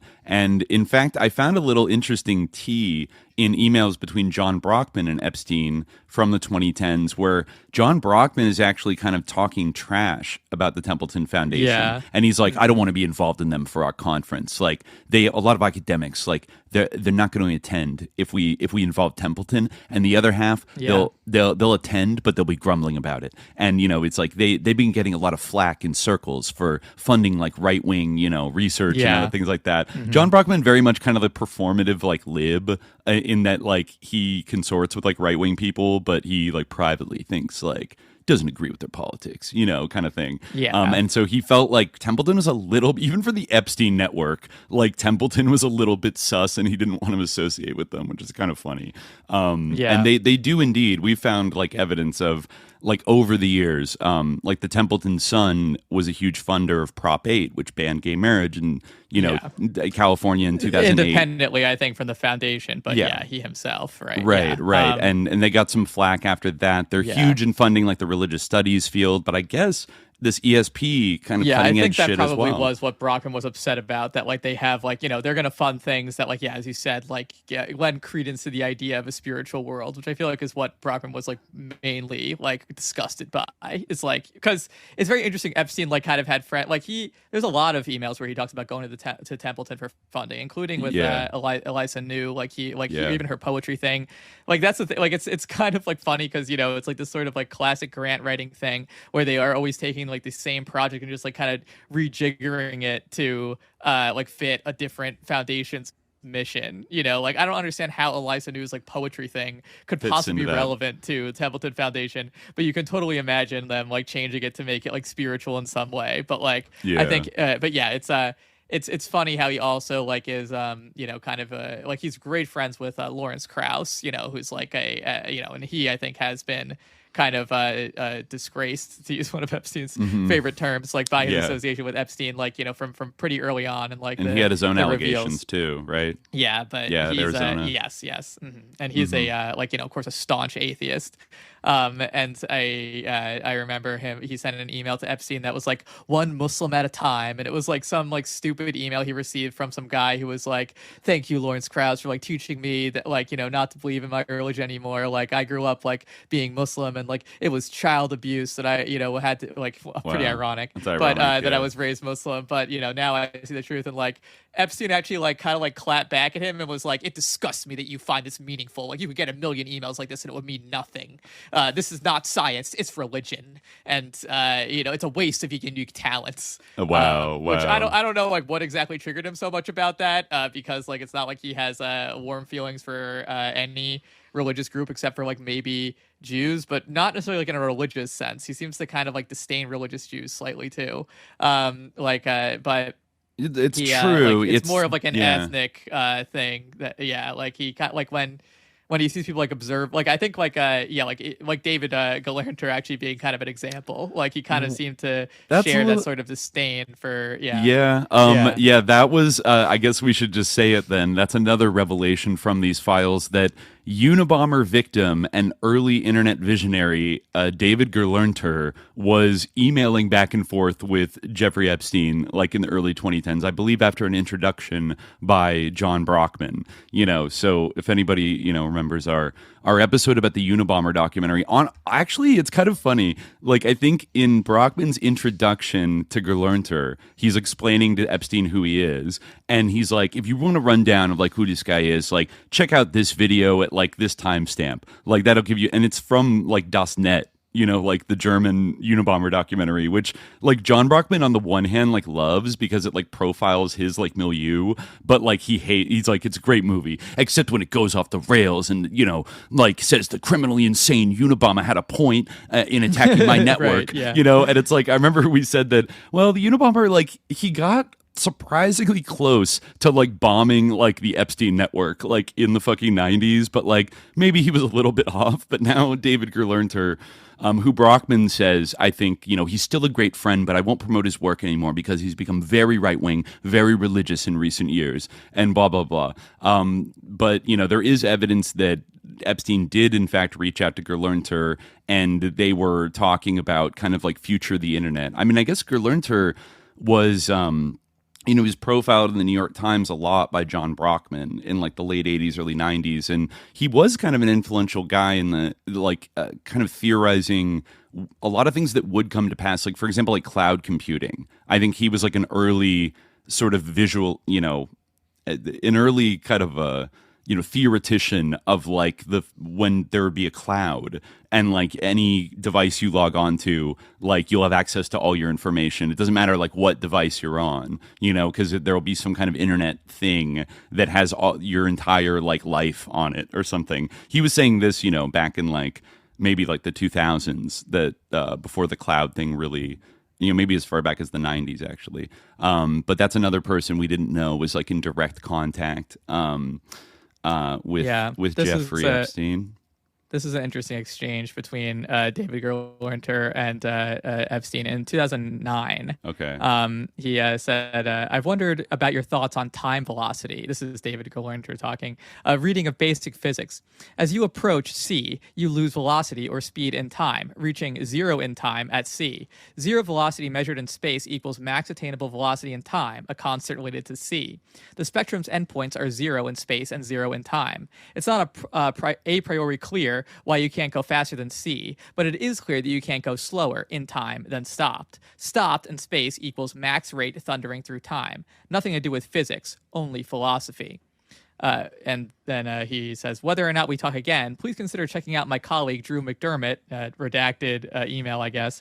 Shank will back me up. Drew is a brilliant AI man from a math background, too low-key to get the attention he deserves. He and I have met weekly for years to argue machine consciousness, etc. Never yet agreed on anything. Thanks. And Epstein writes back, yo, physics needs a booster shot. At the horizon of black holes, as one crosses the boundary, in fact, time and space exchange behaviors. Note, they are both charged and non-charged, spinning, non-spinning black holes. Wormholes allow faster than sea travel. New experiments allow time travel to the past. However, time is still only defined by the vibrations of cesium atoms, not as a parameter, not satisfying to Jews. Our friend would argue that your thoughts travel faster than sea, predicting the near future and obviously back in time, with the inevitable distortions upon recohering. And David Gerlernter replies, thanks. I should stick to software, but as I can measure a velocity over c if I pass a fast object going to the direction, I could measure an n satisfying time velocity or time minus velocity of greater than c. I thought backward time motion was part of Fein's famous QCD equation, but would have to travel way back to remember how. For Jews, time is the comet's tail. If you fly right, you leave a luminous wake of lit up time, and Jews agree with Greeks, Greeks, that you face backward in time as you travel forward. Yeah, it's there's no vowels, so I'd take a second to realize it was Greeks. Right. But Epstein says, definitely back to general relativity intro for you. Velocity do not add. Only if train left Chicago at W and you left New York, blah, blah. If the Jews face backwards, I guess that could be a reason for the anti-Semitic comment that they are all assholes, at least in our view. Wow. Yeah. I'm not sure what to make of that. Like, interesting. Well, like Jewish quantum physics about like time travel. Like, yeah, kind of. I mean, David Gerlernter has one more comment that has to do with this. Interesting point regarding assholes. Facing backwards also explains how Judaism continues while Exianity collapses. Exians face forward and live to get to heaven. Hence Orwell's big question of how the religious attitude could be maintained, which he considered essential, given collapse of belief in an afterlife. Jews facing backwards only want to take satisfaction in life they've made tick by tick. Not trying to convert you, but the viciously appeasement-minded response of various bright young things to my Jew book, my Jew BK, I don't know. Was that what he means? Jew book? Puts Maybe. One in a Jewish triumphalist mood. So they did have a little bit of friction, I guess, maybe over like David Gerlernter's like more religious approach to Judaism. I don't know, but I think that Gerlunter, when Brockman complains that he's become too religious and right wing, I think he's referring to him becoming like more of a like Orthodox Jew and like a huge Zionist, right? Like I'm pretty sure, of course, yeah. But I assume like all these people are. Including certainly Epstein. But I think like the kind of like messianic like Zionist like vibe of like you know, I think he was like kind of getting more into the literal like religious, like deep in the weeds with it in a way where these guys are more secular, but they kind of have like it's like ethnic a supremacy vibe going on. Right. Well, this is like what I want to loop back around to with the whole thing of like, you know, the approach people are taking to the files like, with regard to the issue of like, oh, was he like a Satanist? You know, like was he like, so I just like want to like, I think for like some people, I feel like they're looking for like the sort of email where like Epstein says like, are you going to like the satanic meeting tonight or something? Like they're like, Who's yeah, I can't the wait to see robes? you there. Yeah. Like, hail Satan. Yeah, like, are you bringing your acolyte robes? Yeah. It's like, but I feel like we need to like deconstruct like what does Satanism mean to you? Like, what are like all the things that like you think of when you think of like a stereotype of a Satanist? You know, because like this is like Satanism, like active Satanism, is like a somewhat marginal phenomenon where you like worship the devil. It's somewhat marginal phenomenon, or even like identify as a Satanist. It's like a relatively a recent thing, and you know, insofar as it did exist in the past at all, like it's certainly always been marginal, and it's marginal now. Like so, but when you think of like all the sort of the constellation of ideas that go into that, like what do Satanists do? Like, well, they like hate God, right? They you know, they harm people, right? They harm children. They, you know, like including babies, some of them, like young some children. of them, they, you know, well, you know, I'm just talking about your stereotype, right? I'm not saying, I'm not trying to paint your, you know, you're like a 16-year-old Satanist who just like read an edgy book or something like with a broad brush. But I'm just saying, like, when they say Jeffrey Epstein was a Satanist, what are they imagining? You know, like, so I'm just talking about like, kind of this your sort of like satanic panic stereotype, right? So yeah, like what do? Like they harm children like deliberately, right? They are interested in like sort of supernatural abilities and witchcraft and magic, right? Yeah. And they like believe in kind of a will to power. They believe in like the superiority of certain people to others, and that the strong should crush the weak. Yep. The slave must serve, as Aleister Crowley said. The slave will serve, I think, was the quote. Was that Crowley? That was from one of the Lee Bears. No, well, I mean, he said maybe, similar stuff, but I believe even Crowley said like the slave. Oh shall yeah, serve no, or yeah, you're something. right. Yeah, back in the day. Yeah. They believe in kind of a Ayn Rand, like Nietzschean, like will to power, and the ability that they can become as gods in a way, right? Mm-hmm. Like that's kind of a thing, right?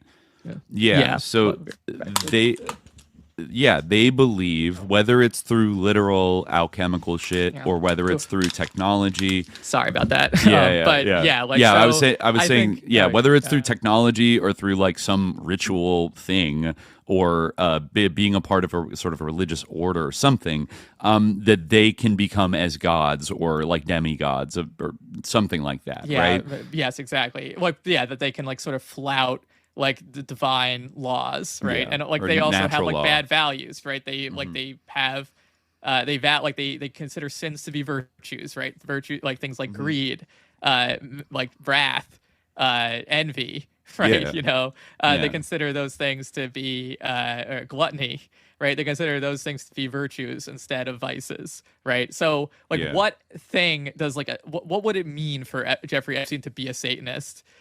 Right, like that we don't already know is true, you know. Right. So that's like kind of the thing. Nobody deserves an honorary priesthood more than Jeffrey Epstein in the Church of Satan, even if they never gave him one. Like, if you're going to be giving out honorary, I mean, it is interesting because, like, you know, even in the Bannon thing, you know, Epstein says like, you know, I believe in a soul. There absolutely is a soul, right? So like people have souls, and like when you like, you know, we don't know like what it is, right? It's the dark matter of the brain, right? That's the kind of analogy he uses. Mm-hmm. But I mean, I think people also kind of highlighted these email exchanges that he had with Mark Fisher. I mean, I don't know like to what extent he subscribed to this idea. It seems like he kind of does. We should be clear. Like, it's not that Mark Fisher. K-Punk, not K-Punk, right? That would be I don't know who this but... guy is. I feel like he's like a meditation guru or something. I think so. Right? Yeah. And he, like, you know, he's kind of advising him on the Jewish souls and how to meditate when you have a Jewish soul, because Jewish souls, they have like a certain different reaction to like the mantras that you might use in a different kind of paradigm of meditation. So I don't know. I mean, I think Epstein certainly was like interested in meditation to make his sleep easier, to like prolong his life and to increase his health, but I'm not sure like if he adopted this, but he definitely seemed to be crediting the idea that it had something to do with like it had to be kind of suited to the nature of his soul. Like in a previous email, I mentioned that meditation techniques that don't fit the frame of a Jewish soul will always be hard. With that said, music is the language of the soul, and you, Jeffrey, are pretty talented musically. So he gives him some kind of thing to go on the piano and play Shema Yisrael Hashem Elokeinu Hashem Echad. Just riff with this musically and sing the words. There's something spiritually higher than "Hear, O Israel, the Lord our God, the Lord is one." Or in other words, the oneness of God. I will give you more building blocks and add-ons for your meditative pleasure. Please email me your Hebrew name and your mother's Hebrew name. Interesting. Yeah. Now people in the chat are saying that they can't. I just restarted our stream, but people are saying they can't hear you. Okay, they say it's back now. Okay. All right, yeah. I got it working. Yeah, I think they might have missed the last thing you said about the Mark Fisher, not that Mark Fisher, was telling them about how to meditate with a Jewish soul, because that's like different than other people who are not Jewish. Yes. I mean, you do see even with these more like seemingly kind of like secular business, prominent like business Jews or whatever that he's close with, like Tom Pritzker. Like, didn't Tom Pritzker and his family fund like a new translation of like the Zohar or something like that? That could just be like them doing philanthropy and like within the Jewish community to whatever. But I forget if that's like directly related to like Kabbalah or something like that. It is. It's It's like the Kabbalistic text. Well, it's a thing. Like, it's kind of like, I mean, like partially, like if you're gonna like fund a translation of like a great sort of work of like Jewish like mysticism, right? It's gonna be like the Zohar, right? Like that's like would be what you would go to, and like a lot of the time, like the most like sophisticated like texts of like a religious tradition are like those that kind of deal with the like what would be called like not my favorite word, but mysticism, right? For instance, like the greatest like Muslim writers, like they usually are like have like Sufic elements in their writing, right? Al-Ghazali, Ibn al-Arabi, etc. So it's kind of the same thing. Like you wouldn't want to just like fund a translation of, I don't know, like some kind of like legal manual or something, right? You'd want to do something that is like sophisticated and right. So it kind of makes sense in that way. But yeah, I don't know the details about the organization that did that Zohar translation, but but there is quite a bit of Tom Pritzker in these emails. Yes, he says a Jewish soul. This is. Oh yeah, he pops up a lot. Yeah, this is what Mark Fisher says to Jeffrey Epstein about a Jewish soul. A Jewish soul has a very different structure, different ingredients and components, relates to its higher levels differently, has different higher levels, relates to itself and to other people in a different manner than a non-Jewish soul. To use repair methods / meditation on something as sensitive as the soul requires the right tools. You can't fix an Aston Martin with a Ford pickup truck tool set. That's kind of an interesting comparison. Right. With the right meditation, it isn't so hard. So yeah, I guess the Jewish soul is like the Aston Martin, and the non-Jewish soul is the Ford truck. Ford pickup truck. The Goy pickup truck. Yeah, so you can see that kind of like, Yeah. I mean, that Epstein didn't say that it was this guy, but still, like, I mean, he's corresponding with him a lot, and he seems to credit, like, it seems like he's tried other meditation things, and he's like, I need one that's suited to my Jewish soul. And even, at the very, very end of his life, you see him kind of, having this with Bannon, having a very kind of like a Jewish supremacist attitude. So they kind of joke about there's definitely like that, it's or like even just like telling him like about, I'm worried about your health. Like you only need to see Jews, like only Jews, like, and same thing with money and things like that. So, and like those little remarks of like, well, not Jewish, but, Yeah, So yeah, he definitely has like a a very kind of a hierarchical supremacist mind in general about all sorts of things. definitely, Yeah. definitely. Now I think maybe before we go anywhere else, there was a very important thing I wanted to like log into evidence today. We have a lot of different figures and rabbit holes we could go down on, but I think now is the time to focus on somebody that has been a figure on SJ since probably episode 12. I think I'm talking about crypto billionaire Brock Pierce, because some new things have come out. Just in this latest like dump, we already knew quite a bit. We knew that Brock Pierce and Epstein had some level of involvement, but I think what we didn't realize was just how far back it went, like how it started, how far back it went, and how involved Jeffrey Epstein was in like the earliest years with Bitcoin, right? Yeah, and anybody that's listened to, I think it's unlocked now. Anybody can go listen to episode 12, Den of Daemons. That was about like one of my interest. Like this kind of hits like personally for me a little bit, going through some of the shit I'm about to go through, because as I recounted in that episode, this was one of my like foundational like noited investigation. Almost like losing my mind over like, oh my God, like what the fuck is going on? Way back in 2014, when I was, like a lot of, young people, I was dabbling in this new interesting thing called Bitcoin and other, altcoins. You remember this period. And I forget exactly how I like stumbled upon it, but in like May 2014, this guy, Brock Pierce, was nominated to be on for a seat on the Bitcoin Foundation. And this sparked like a little bit of controversy on like the Bitcoin talk forums and on like social media. Still relatively like small community of people that were like very like invested, in Bitcoin at that time. It was still kind of a niche thing. Like I think, Bitcoin might have been like a couple $100 like at this point. Like it was still pretty low, and was still fighting for a kind of respectability and like attention from like the mainstream, right? And like getting Wall Street and Silicon Valley to take it seriously.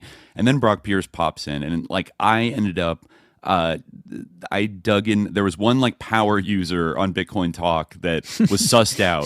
I think it was a Phineas Gage. Shout out to Phineas Gage, wherever he is. I hope he's doing well. But he was kind of like one of these like scam buster type people that was just on the forums, had probably bought Bitcoin like super early and like had made a relatively like decent amount of money, and probably has like millions of dollars if he kept it all to this day. But like back then, it was still kind of a little more like scruffy of just like random people that had bought into Bitcoin and were like looking for scam busters, because there were scams left and right in the early crypto. Like if you think it's bad today, like it was a total Wild West. Like I've lost probably the equivalent of like tens of thousands of dollars on like early crypto markets that just like exit scammed or like got wiped out and like robbed or like whatever. Like there's so many I can barely even like remember. But and I probably lost the equivalent of like $5 to $10 worth of crypto in all those things, but like given what it is today. And in fact, I was thinking my life would probably be different if I hadn't come across this Brock Pierce story, because I had like a fair amount of crypto in 2014 and I was very excited about it for a while. Even, this is the post-Occupy years. I was still kind of like figuring out my political, I was definitely like kind of on the left, but I was very suspicious of kind of like central banks and like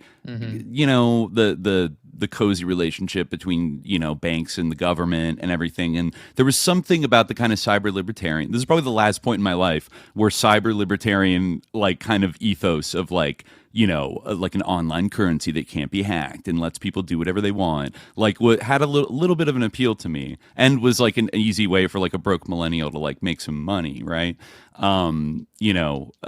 So I mean that if I hadn't discovered Brock Pierce, like what I discovered and like the reaction of like a lot of the Bitcoin community and the way it kind of just like became a non-story, like soured me so much on like the basically convinced me so much of the susness of Bitcoin that like I sold most of it in, like 2014 and 2015 and only kept a very small amount and like didn't engage in trading or like paying attention to it and went off and like basically when it, blew up in the subsequent years, like, there's a conceivable scenario where I've had like a $1.5 million worth of crypto or something like that instead of what I probably had, which is like, 10K or something like that. And like, like basically not, I did not make a life-changing amount of money, but if I had like stuck with it and believed in it. Some of the chat says, props to you admitting to this. Even at gunpoint, I wouldn't admit to any of this myself. I know there's many such cases out there of people that like had it and then like got rid of it. And then,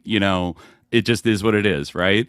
But I mean, in a way, I think about like, wow, would I have like, if I had really tumbled into like believing in it, like would then I maybe I would have gone on a totally different like trajectory or something in terms of like my belief in crypto or something like that. But in a way, I feel like it was like I was meant to find the Brock Pierce story because now, in this timeline, it in a way it led me to where I am right now.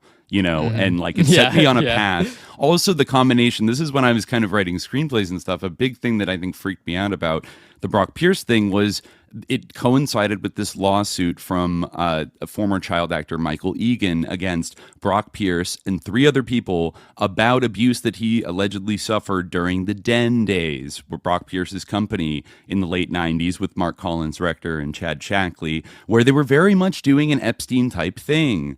A little bit more on like the gay side, but like basically with underage boys at the MNC estate in Encino, for Suge Knight's former mansion, by the way, former Interscope partner, Suge Knight. And they had this, I think we talked about it in our episode, like they, Den was trying to be like the internet MTV, but it was a little ahead of its time. And it was supposed to have these like original, shows and things like that. One of them was Chad's World, written by Mark Collins Rector, which is like a very chilling, dramatized. We discussed this in the episode, like where Sean William Scott plays like a cool dramatized version of Mark Collins Rector, but he's like still a psychopathic like maniac. And it's just like about this kid has to go and like live in this mansion with his like brother and his brother's boyfriend, who's like a cool entrepreneur, and they filmed it in the real MNC estate, and it's just like, we bought you a PlayStation, and come check out the garage. We got you something else, a Ferrari. Wow, it's got the creepiest vibes. It's like I could live here. I think I could live here.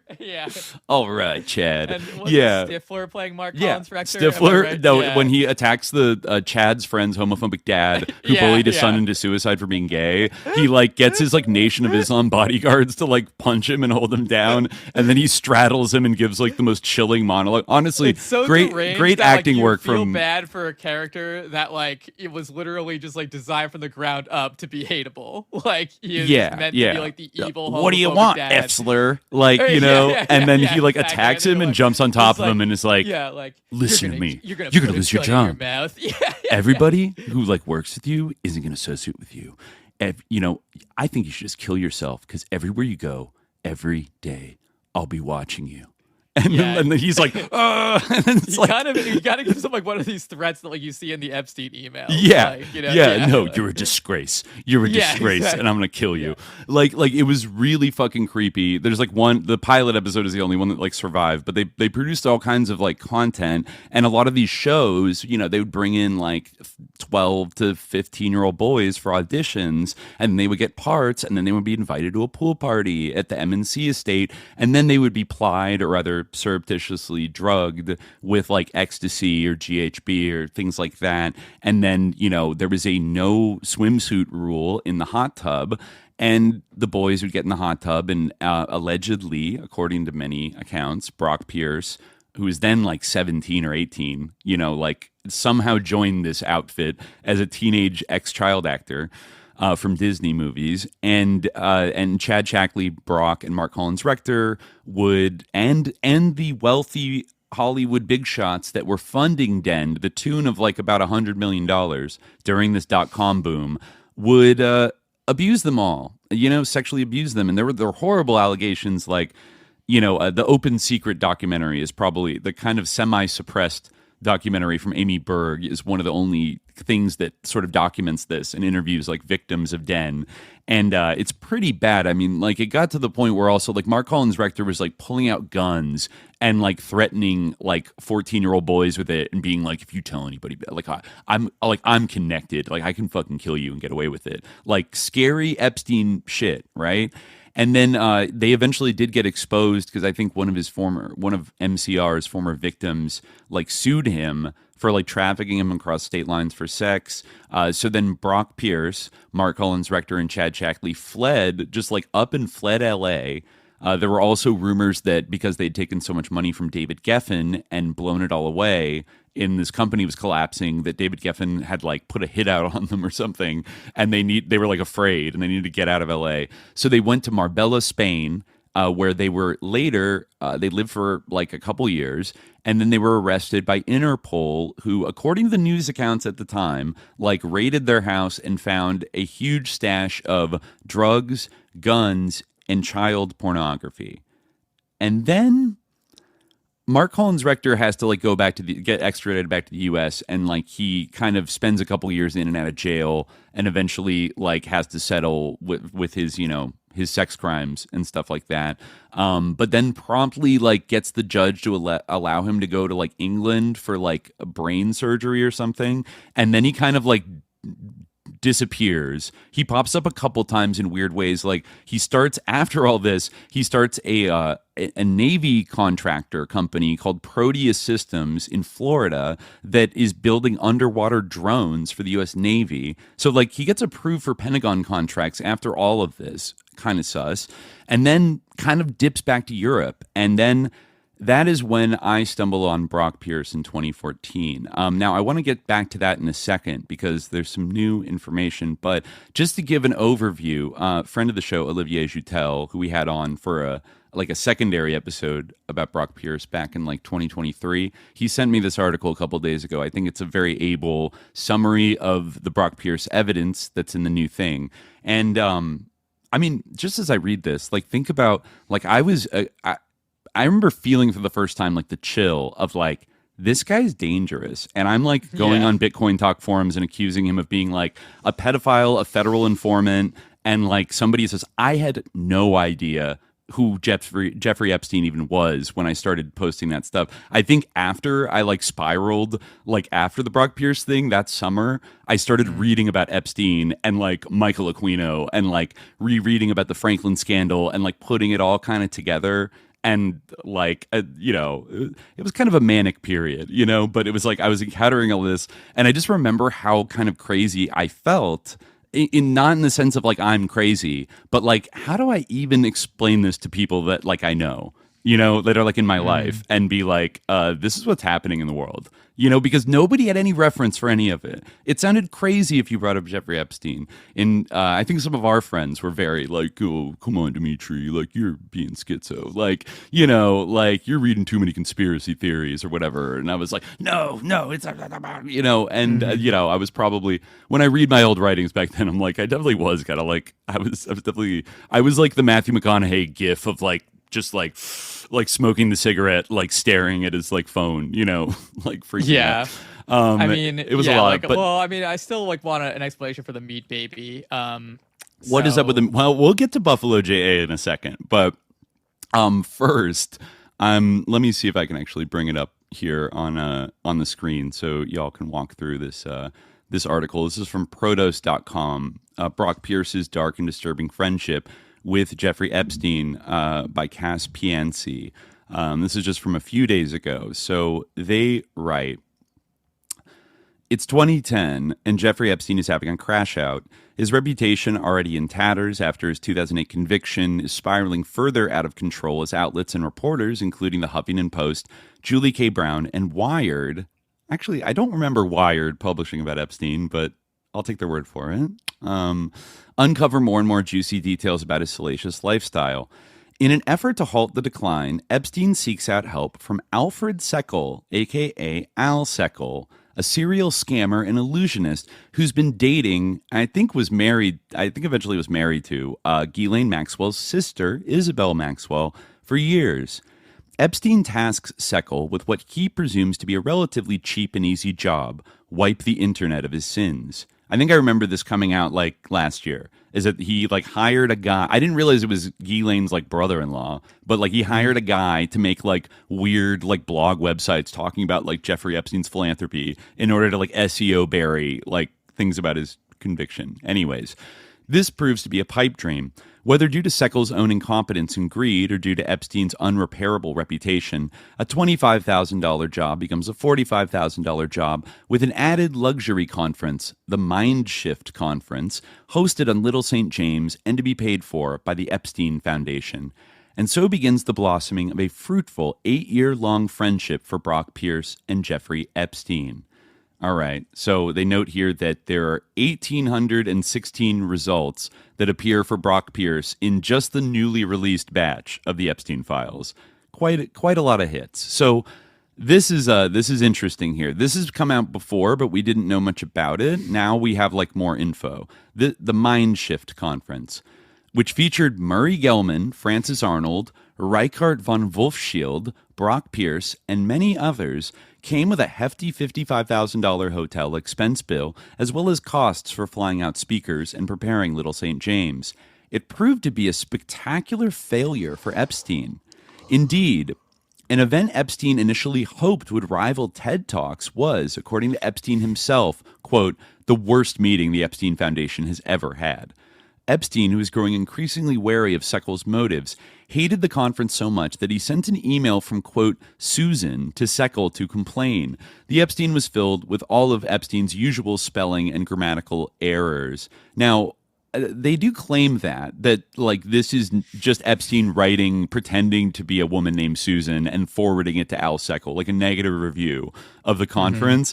I just want to say, like, I'm not sure, because there's a character named Susan who pops up like after this and is kind of an important figure between Brock Pierce and Jeffrey Epstein, and like it does sound like it's him like writing this, but like I wouldn't say that's like proof. What did they conclude that based on? I don't just like because the it sounds like him, and like it sound, and I guess the fact that he forwarded it to Al Seckel, you know, maybe because like it's Ghislaine's brother-in-law, like he doesn't want to be directly like mean to him. Like I could believe it. I just don't think it's like proven that like 100 slam dunk that like he's pretending to be somebody named Susan and like he actually wrote this. Right. But, like, there are definitely instances where like someone else uses his email, like whatever girl is like living with him uses his email to like write to him. Yeah. There are some confusing things like that. So let me just read what Jeffrey Epstein sent to Al Seckel, allegedly from Susan. And the subject is, he's definitely purporting it to be like from somebody else. The subject is, thought you should see this. I know you tried. And it says, Dear Mr. Epstein, and this might be Epstein writing to himself, I think you should consider reimbursing the foundation for the cost of the so-called Mind Shit Conference. It was without a doubt the worst meeting we have ever funded. Murray thought under instructions, no PowerPoint roll. Murray thought under instructions, no PowerPoint rolled out. His boring, many-time heard lecture. 3 people actually slept through it. Paul talked about aid to Africa. If mumbling could be considered talking. Catherine spoke repeatedly about her life, her child. Boring. Francis Arnold was unidimensional. Not fun, not participating. This does sound like Epstein, I have to say. Yeah. Disgrace. The focus was on the dinners and wine. The spouse's friends were a total waste of money and energy. Len gave a lecture that I had received in high school with the same exact examples on priming, certainly a very far cry from new, modern, mind-altering interactions. Ron thought that a dolphin eating his young was too difficult to watch. What does that mean? Like, is that like a complaint? That to me like suggests Epstein, that like he like that's the kind of thing that would bother Epstein. That someone like it's kind of like the Larry Krasner thing, where like sorry, not Krasner, Paul Krasner. Lawrence Krauss. Oh yeah. It's kind of like that thing where he gets like really randomly triggered over something you would think that like he would like love, like. But yeah, like I guess he's I think he's mad that Ron thought that a dolphin eating its young was too difficult to watch. Like, what's wrong with you? He was pissed off that like he didn't want to watch the dolphin eating his young. Yeah, exactly. Yeah. I also I want to sort of just random that like that would be what would set him off, I guess. But I don't know. Maybe he's just such a sadist that like he was offended on behalf of people who love watching violence. Yeah, why don't you want to watch their own children? Yeah. Kind of weird. And also, I don't know who. We'll check the cross-list the list because Al gave Epstein like it was a very small conference. It was maybe like 12 people or something. It wasn't like that many. But we'll read the list thing in a second. But anyways, like so he says, Ron thought that a dolphin eating his young was too difficult to watch. Pablos fell asleep. Riker was interesting, as was Brock. Poorly organized, money badly spent. I feel badly for you. However, the ratio of good to bad was so skewed in bad's favor that a charitable contribution, in my opinion, is unwarranted. Susan. Okay, so it does kind of sound like Epstein is like complaining and like. But I wouldn't rule out that it is him. Maybe I don't know, like that it is. Yeah, no, I'm not ruling out that it's him, but I'm saying it is a little ambiguous. I think we could say that I just feel like maybe this author's like very like confirmed like that was Epstein, and I'm like, well, let's be a little careful here. Like I think we could assume that it's likely to be Epstein writing this or whatever. But anyways, so they go on. However, there was one important detail that would have far-reaching consequences buried in the details of this fake complaint. Epstein, as Susan wrote, Riker was interesting, as was Brock Pierce. After this, Epstein found himself interested in Bitcoin and cryptocurrency at large, concepts he previously suggested were only for criminals. This heel turn is namely due to a presentation by, and the oozing charisma of, Brock Pierce. Seckel and Epstein soon had a total falling out, with Epstein telling Ghislaine Maxwell by late 2012 that Seckel is a, quote, bad guy. It didn't help that Seckel was involved with deceit involving an Isaac Newton portrait, or that he attempted to sell Epstein a collection of falsified antiquarian books. But the failed conference got Pierce's foot in the door with a potential investor, and he didn't let the opportunity pass. Pierce and Epstein met several times over the course of 2011, and by April, only 3 months after the conference, Pierce was asking Epstein for financial advice. He says here in the email, Jeffrey, I figured I'd send you the fund I'm working on with Bill Elkis's firm. Would love your thoughts, feedback, if you have time to check it out. Best regards, Brock Pierce. This is for something called the Clearstone Online Gaming Fund. So the pair continued to get closer and closer, and by 2012, their relationship had evolved into something entirely different. So here's a chart here just to give you the sense of this is, Robert Maxwell, Isabel Maxwell, Ghislaine's sister. Her romantic partner in the 2000s, up until his death in 2015, is Al Seckel, who is like has like a lot of allegations following him for like scammy shit. He also, I think, I saw that he ran like a version of like the Southern California like skeptic society. He was like a debunker and like a heckin' atheist debunker of like paranormal shit. Yeah, he was friends with like a lot of people like that. Yeah. But you see here, so, I mean, we don't know still maybe, well, actually, I think we do, that, Al Seckel introduces Jeffrey Epstein to Brock Pierce first. Brock Pierce is already a former business partner and friend of Steve Bannon, and I believe that that eventually Epstein is introduced to Steve Bannon by Brock Pierce, maybe around like 2015 or 2016, but we'll get to that in a second. So then here we're going to get into some stuff that doesn't make Mr. Brock look so good and makes me feel very uncrazy from 12 years ago when I said maybe he's still involved in abusing people, right? Maybe he didn't just stop. This is girls, Russian and Ukrainian to be exact. A year after Pierce and Epstein met, and 4 years since Epstein's procurement of a minor for prostitution guilty plea, a distinct change occurs in the discussions between the two financiers. Women come up a lot, often in disparaging or objectifying terms. The first time Epstein sent women to Pierce, it included someone who Epstein referred to in later emails as my little Susie or Sue, and takes place in March 2012 in Los Angeles. Sue would play a major role in the relationship between Epstein and Pierce later. So here we go. This starts out, I guess I'll read from bottom to top here. Jeffrey Epstein wrote, blank and blank are alone in L.A. I had to leave. Please assist. Leave your girlfriend home. Redacted. Then Brock wrote, will do. Broke up with the GF last night, so that won't be a problem. Best regards, Brock. Then Epstein says, call me. And then after that, Brock says, I had a great time with the girls. Hope they had fun too. Thanks. Best regards, Brock. March 2012. So in the first record that showed Epstein sending women to Pierce, he told Pierce to leave your girlfriend home. Pierce replied, will do, yeah. Then, a month later, in April 2012, Epstein told Pierce that, quote, my new Russian is in L.A. working. She knows no one. If you could help her see some of L.A., I would appreciate it. And Brock wrote, meant to invite her out on Saturday. Slipped. Sorry. We'll see if she's around tonight. And Epstein says, no, she already left. Thanks. Pierce failed. The Russian doesn't meet with him, but after a strange back and forth, he had a concession. Quote, I know a girl in NY you may like. How should I introduce you? Epstein responded, details? She can come to meet when others are there. And then I guess he sends, Brock Pierce, I think, sends a picture, or says, her name is blank. Are you able to check Facebook? And Jeffrey says, cute. So Brock Pierce is like forwarding women to, or girls, as they say. We don't know what age they were. He's forwarding somebody to Jeffrey Epstein in New York.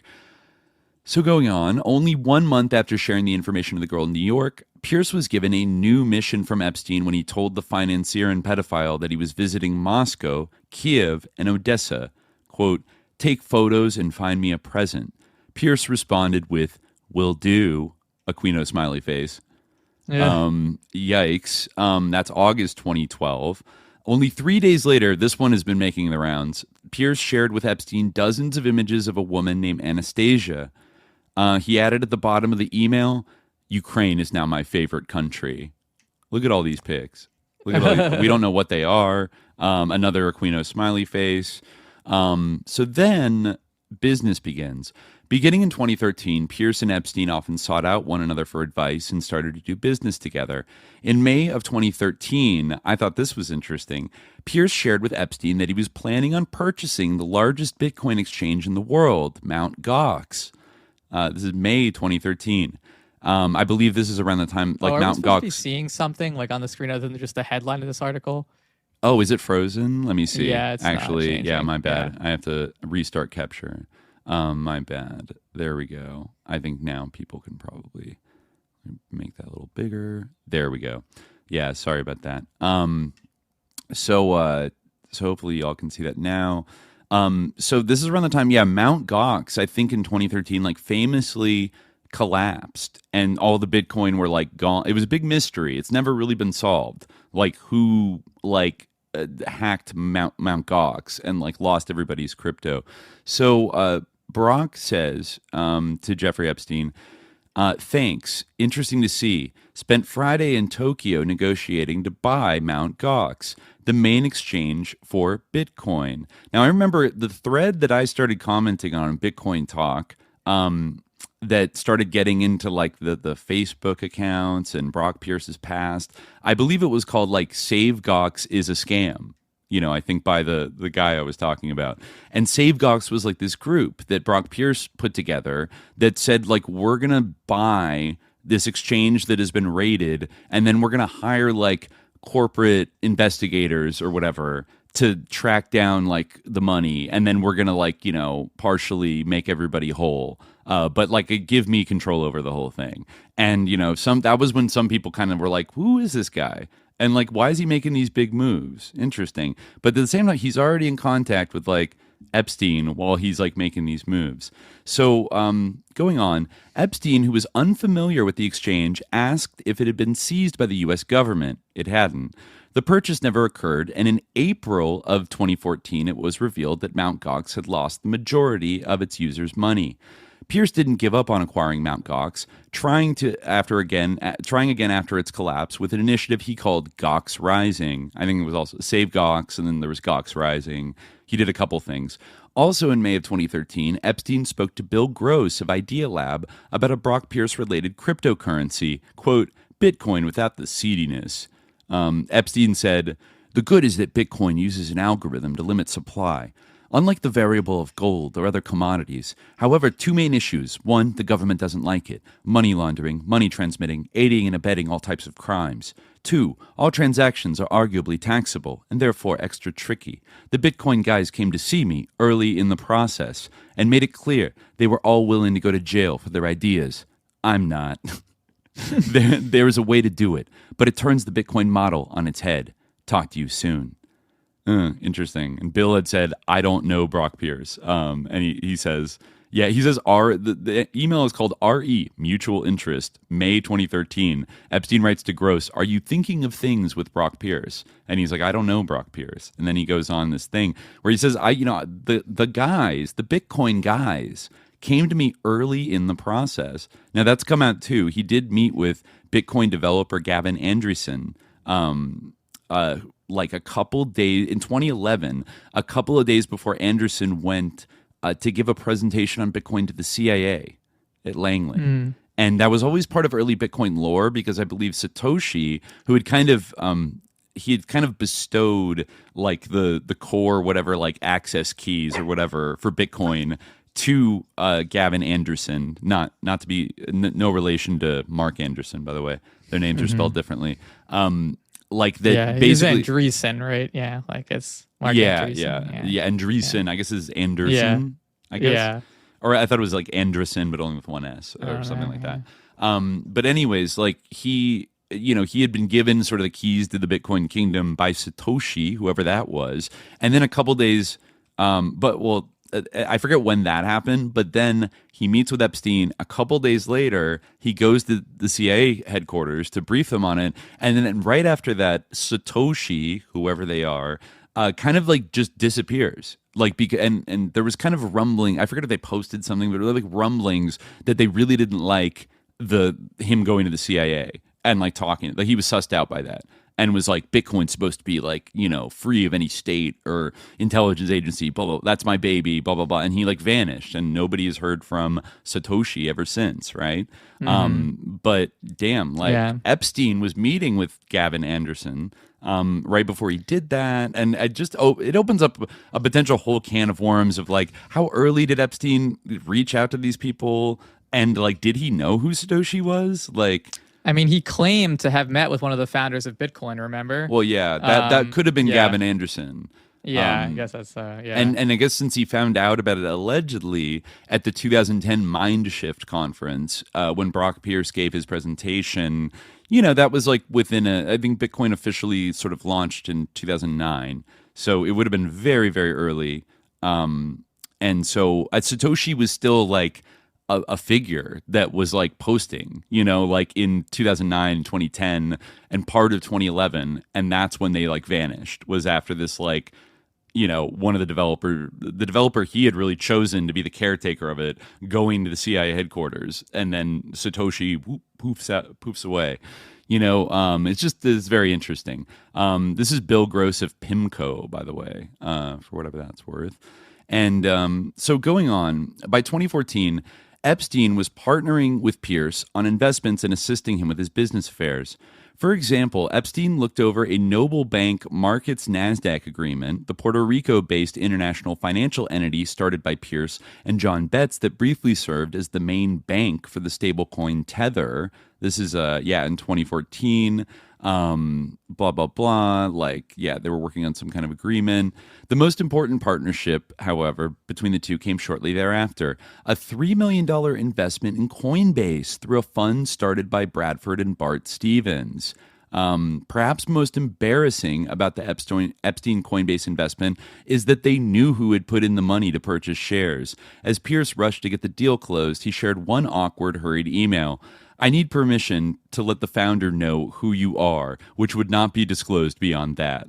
So Coinbase like knew that they were getting money from Jeffrey Epstein from 2014 onward. I think he kept that stake all up until his death.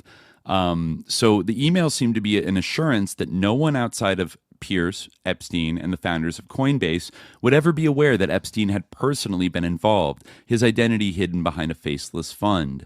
Likely with this in mind, Coinbase accepted the $3 million investment from Epstein. So now attempted corporate espionage, legal help, and PIs. It was clear by 2014 that Pierce and Epstein had become far more than simple business partners and acquaintances.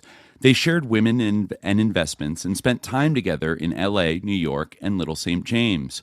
Their back and forths were filled with nonchalant references to questionable and seemingly nefarious behavior. In June 2014, Epstein innocuously asked Pierce, "Do you know the Winklevosses?"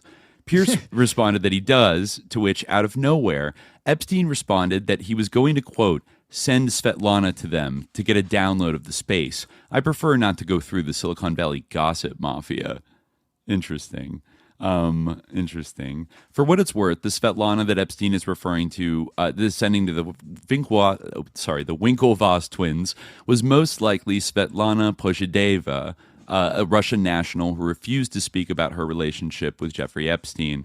According to the New Zealand Herald, Pozhedeva is the daughter of a prestigious Russian family that lived in an apartment block associated with the KGB. Okay, interesting. We'll come back to that later. The KGB of it all. But meanwhile, strange continuations of unrecorded conversations were splattered throughout their emails. In 2015, I'm going to circle back to this in a sec, Pierce asked Epstein if he was familiar with Jeff Herman, a lawyer who represented several victims of Epstein. Epstein said, "Very bad guy, was suspended from practice." "Do a Google search on me," Pierce insisted. "He's suing 4 of my friends. Any dirt you have could prove helpful." A few months later, in a cryptic short email from Epstein to Pierce, he simply said, "What was the name of your favorite investigator? I forgot." Pierce didn't reply through email. So Brock had some kind of private investigator working for him. Lastly, and years later, Pierce let Epstein know that he failed to pay his taxes for 5 years and requested legal help. Epstein fell over himself to assist Pierce, advising him to reach out to Alan Dlugosch, and insisted that Pierce not speak to any accountants and let his lawyers take care of the problems for him. The tax problems appear to quickly disappear. I just want to note there that Jeff Herman was also the lawyer of Michael Egan, the child actor that sued 4 people, or as Brock would say, 4 of my friends, in 2014 for a sexual abuse that occurred during the Den era. And I guess he also represented several Jeffrey Epstein victims. But maybe, it's worth saying that I think I'll get to in a second, I'll recap that case, but it did collapse horribly, and it was proven that they'd sort of made up some things, and the purported victim, Michael Egan, was forced to publicly apologize to the people he had sued and pay them a settlement. And Jeff Herman was sort of completely discredited and trashed and everything. It does kind of seem like maybe he did something a little bit not good, not above board for being a lawyer. He basically had his client allege that there was abuse that happened in Hawaii because Hawaii had recently amended their laws about the statute of limitations on child sex abuse. Unlike California at that time, it almost seems like maybe the lawyer convinced Michael Egan to tell his story, name his real abusers, but because he couldn't run a case in LA, say he was taken to Hawaii, and then these guys were able to prove they weren't in Hawaii on the days mentioned, and his entire case collapsed, and they all got away. It's a little shady. There's a lot of shadiness going on with that. And then that story was kind of totally buried. All those guys got off. But anyways, more on that in a second. So Epstein kind of helps him with his tax problems. Now we go to My Little Susie and polygamy. One of the strangest episodes dotting the Pierce-related Epstein files was the multi-year love story between Pierce and a woman who worked for Epstein named Sue. As pointed out earlier, the first recorded example of Pierce and Sue spending time together is in LA in 2012, but Sue continued to come up all the way through 2018. In 2015, Epstein described Pierce to Joy Ito as Little Sue's boyfriend. Interesting. In fact, it appears that for some reason, Epstein has a distinct interest in Pierce's relationship with Sue. He repeatedly asks Pierce if he's faithful to or cheating on Sue and sends him reminders about important dates related to her. While they stopped mentioning her for several years, she popped up one final time in what was arguably the most obvious example of law-breaking deception and odious intentions. Pierce wanted to marry Sue while already being married. AKA he wanted to be a polygamist. Pierce says, and I'm ready to marry Sue, though I'll have 2 wives, going to attempt to thread that needle over the next few days with with Crystal. Interesting. So then we go on, introducing Epstein to Steve Bannon.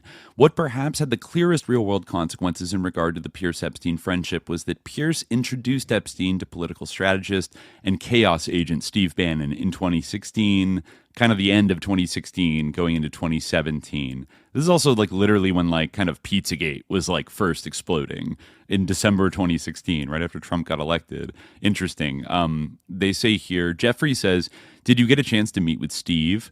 Brock says, yes, very productive. Jeffrey says, seems the pretty smart puppet master. Congrats. And Brock Pierce says, we've worked together for 13 years, 7 of which was full time. That actually puts back the clock on when I thought that when I thought that Brock Pierce and Bannon first met. I kind of thought they met more in like the late 2000s with the Goldman Sachs investment in IGE, the World of Warcraft gaming company, whatever. But he says 13 years. If we're to believe Brock, that means 2003 is when Brock Pierce got hooked up with Steve Bannon at Goldman Sachs. And that's like, I think like a year after Brock Pierce's like villa was raided and they found a bunch of child porn in Marbella and they like arrested Mark Collins Rector and somehow Brock Pierce got out of it. Like, I know that, you know, he sort of moved on to like gaming after all, according to him, Brock, like he moved on to gaming and that's when he had this like brilliant idea, but it's like a pretty fast turnaround. Like suddenly he's got IGE and Steve Bannon comes in with like a $50 investment into him and they start working together right away.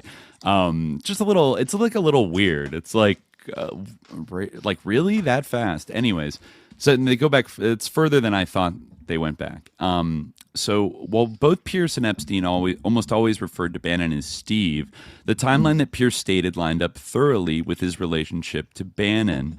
When Bannon worked at Goldman Sachs, they took a majority share in Pierce's company, IGE, and installed Bannon as the new head of the company. The business model they incorporated was basically paying Chinese gamers less than living wages to find loot in World of Warcraft and upsell it to Westerners. Basically, kind of a predictive, you know, like an early almost thing, like a version of crypto in a way, because it was like gold that had some kind of value for like World of Warcraft gamers, and he set up an exchange where you could like kind of go into the game and like mine these commodities and then put them on the exchange where people could buy them, which a lot of people, you know, got angry about because it was like ruining the spirit of World of Warcraft, because you could just go in there with money and buy a bunch of like power-ups and shit like that. It's funny because like that's kind of like how all such games are now, I feel like. But yeah, well, he is a trailblazer. You got to give him that, right? Yeah. And Epstein was interested in like gaming, like financializing like video game platforms in like weird way, like monetizing video gaming and weird ways as well, I think, independently.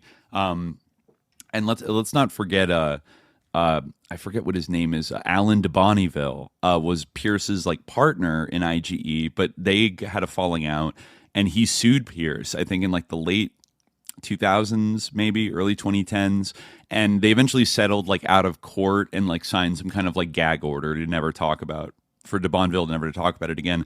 But he alleged in the lawsuit that he became aware at various times that Mark Collins Rector was like a shadow figure behind IGE, you know, when he was abroad and everything. And Brock Pierce was kind of acting as his like clean American frontman.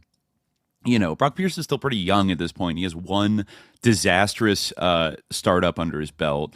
You know, Mark Collins Rector, for whatever you got to say about it, he was a little more of an accomplished serial entrepreneur, so take the, that's also interesting. But anyways, within the short amount of time that Bannon and Epstein were friends, they spent a lot of time together and plotted all kinds of fantastical ploys and plots, from new cryptocurrencies to disrupting the dollar hegemony. It's unclear who influenced who more. Just over a year before Epstein's final arrest, in 2018, Bradford Stevens reached out to Epstein's lawyer, Darren Indyke, in an attempt to purchase back the Coinbase shares that Epstein still controlled. The transaction didn't go as smoothly as Stevens hoped, as he started his offer at only $15 million, a $12 million profit on Epstein's investment. Epstein refused. He asked for $11 million for half his position, and then more and more. Eventually, Stevens handed over $15 million for half of Epstein's position. The other half Epstein held on to, planning to let it ride until the eventual IPO. If the Epstein estate did hold its Coinbase position through until the IPO, it's possible that his initial $3 million investment, thanks to Brock Pierce, netted his estate over $100 million. Damn. So, Pierce, unlike many other financiers, cultural elites, and venture capitalists, met Epstein after his first conviction and remained a close confidant up until the second arrest. Pierce both profited off his friendship with Epstein and essentially made Epstein tens of millions of dollars. They sent emails often, cared about one another, worried about each other, and shared legal, accounting, and financial advice regularly. There are several emails in which Pierce wishes Epstein a happy birthday, a happy new year, and even one where he tells him, "love you," while inviting him to a, quote, boat in Antigua full of Ukraine's finest. Wow. Yeah, Ukraine. That's why Ukraine is his favorite country. Yeah. Yeah. I mean, it is like someone was talking about, like in the chat, they said something like about how after Castro's death, Epstein made some comment that was like, we have more opportunities now. Yeah. I mean, this is like something that like. He said it about Ukraine too. After Maidan. Well, this is like something that I've been thinking about, is that like there really is like a dimension to like sort of these geopolitical maneuvers. There's like a bizarre like kind of, I mean, I guess really like a lot of the sort of excitement that happens around these sort of changes in government that are like brought about in these other countries. Like a lot of the excitement has to do with sort of ways to economically exploit those countries. But you can kind of see, and I guess I've been thinking about this in light of Iran and kind of the tenor that the discussion of the Iranian issue has, which is so much of it is like women, about women and like their hair and like how like sexually desirable Iranian women are, and how like we're gonna get that, right? And that of course like liberate them. Yeah, it feeds into a lot of what you were saying. Like, I remember also seeing an email where Epstein was getting kind of advice on how to like improve his image, and one of the pieces of advice that he got was like to sort of donate to these foundations like the Malala Fund and things like that, right? To kind of like help, like women's NGOs, right? But like. It's like it kind of it adds like this sort of sinister subtext. I don't even know if one would call it subtext, but like it's like, oh, we're gonna get to sexually exploit these countries, not just economically exploit these countries. We're gonna be able to like get girls from there, right? And like you can kind of see that pattern with like where are so many of his girls from? Former Soviet countries. Yes, right? Arguably that's kind of where they learned like this great trick that they could pull of like destroying a country and then like turning out a large a sizable percentage of its female population into like prostitution and like sex trafficking, and pornography and everything else, like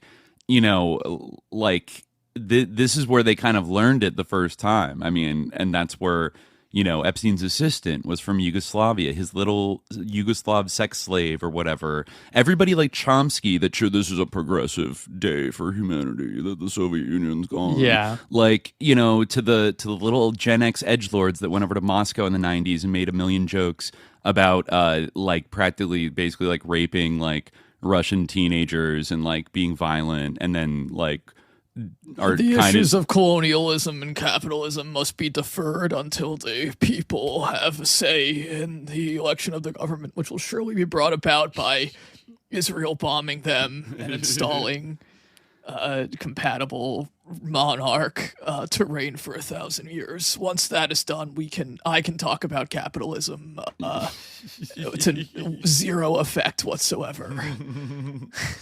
Yeah, no, it's like it's gross. Like the attitude that a lot of these people had, like, you know, even that you think about that, whatever that party, I forget which sus lord in England threw it. That Imran Khan and Ghislaine Maxwell both happen to be at, right, like the fall of communism party. Yeah, right. Yeah, the pedophiles, were not Imran Khan, but like, but a lot of people there, the pedos were rejoicing when the Berlin Wall came down and those economies were destroyed. You know, and the free market, the global free market, you know, just took command over everywhere. And you know, it's like it's really fucking dark. But and you see them repeating it over and over again. Like we'll get to Libya in a little bit. Libya is interesting. They're casing the place as, like, you know, Obama and the French and the British are gearing up to like intervene with NATO. Like he's getting updates from these kind of like international business sus lord consultant guys that are like, now's the great time. You got to get in before France and the English do. Like there's some great opportunities here once we destroy Libya. Like, it's so fucking sick. And then, you know, you turned on Democracy Now! At the time. I bet you Chomsky would be like, Gaddafi and his Viagra pill army, it's gone too far. They need to be overthrown. I actually don't know what his take on Libya was, but I'm guessing probably not good. It's very interesting that, like, he has that take about, like, Iran and about the Soviet Union, but, like, when it came to the Khmer Rouge, he was like, they didn't do anything wrong. What the That's what I mean. know? Like, the only time he stuck up, Like, the only time he stuck up for people was like when it was like, oops, like, and the Khmer Rouge are like I would argue that they were like kind of like ultra left like maniacs that, like, you know, Vietnam like invaded Cambodia to like stop them, you know, and like that definitely is an example of sort of like Marxist Leninist philosophy gone wild. You know, it's like the one case where like no responsible Marxist-Leninist would want to claim the Khmer Rouge. But then here comes anarchist Chomsky being like, we have to critically support, you know, like Pol Pot. Pol Pot's a progressive figure. And, you know, this is the one communist that Henry Kissinger co-signs and wants to be in power. You know, instead of wondering why that is, you know, he goes along and does this like terrible... It's just like annoying, like, and now I've seen people be like, tankies, stop trying to pretend that Chomsky wasn't one of you because of like Cambodia and Bosnia. Like, he gets the same, some people treat him the same as like Parenti because he made a very like hair-splitting point about Milosevic. It's not technically a genocide. You know, I don't like to use that word.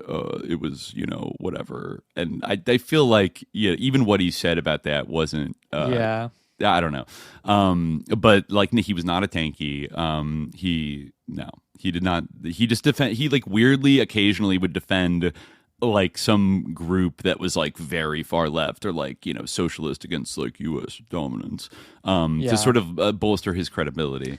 That's where you can, just, it almost seems like you can just, you know, say the opposite of whatever Chomsky says. No.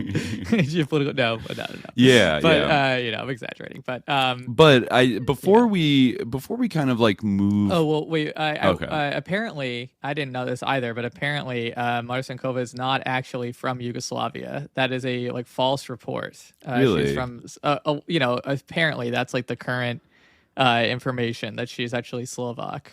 She's Slovakia, Slovak. Former Czechoslovakia. Interesting. Yeah, that's interesting. But there was like a long-standing like rumor or like report that she was like purchased by Epstein in the former Yugoslavia, but which she herself like denied in one of those emails. But I think to him, like, that came out earlier. But also she was like she was like working with him and complicit in like abusing girls. So. Grain of salt a little bit, like, you know, her opinion of being purchased as sex slave might be a little the purchased polluted. Issue, I think it's just a geographic thing. I don't like, I mean, certainly like all these people were like, it's really sad like reading his exchanges with like the girls. Russian girls. Like, or, you know, from the whole like former Soviet Union, like from just like, you know, I mean, I don't really know. Some of them, their names are redacted, so I'm not even sure what their ethnicities are, but you know, there's a lot some of them. You can see like Cyrillic in the email client and stuff like that. They're talking about visas and like taking classes and stuff. He's really trying to kind of like, he's doing this kind of like sugar daddy thing of like, I'm going to set you up with, you know. But there's also he does a lot of like weird emotional manipulation in it. Totally. Like at one point he tells a girl that's emailing him. He does a lot of like, you got to get your life together. Like, what are you doing? And The he's one like, you should about, read like- Karl Marx about. Yeah, He's calling her lazy. From each according to her, like his ability, I guess is what he means. Like Yeah. that you need to give me more according to yeah. The one where he's like, I want you to make me eggs, shrimp. You know, like she's like, yeah, like it's this insane like screed about how she needs to like learn to cook more and like eggs and stuff for him. Yeah. Yeah. It's there. Yeah, they're so like and just constantly yelling at them at the state of their apartments, like saying they're not doing enough. Like, yeah, it's really sick. Like, it's really sick. Yeah. Well, Yeah. but before we move on from Mr. Brock Pierce, I have to enter some new connections into evidence that that I don't think anybody else is quite. Are people getting ICE ads on our and like pro-Israel like Zionist ads on our videos? Oh, like banner sick. ads? That's Yeah, sick. I don't know. Fuck Yeah. YouTube. We already banned certain. Maybe we can ban. You can like manually enter like categories. I think we already banned gambling and drinking. Did you do that? Good. I thought you went on one night and like banned drinking Koof Juice ads. I don't remember doing it, but yeah. I'm glad I did. But no. I think we'll go review that. We don't want no ICE ads on this. It's because we're talking about like Well, yeah, Google connected with Larry Page, connected with Jeffrey Epstein.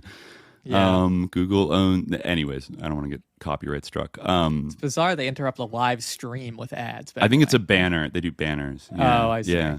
But anyways, like before we move on from Brock Pierce, I discovered something that like perhaps I'm in a very rare position to like have it jump out at me and notice because of my sort of a schizo investigation into Brock Pierce in 2014.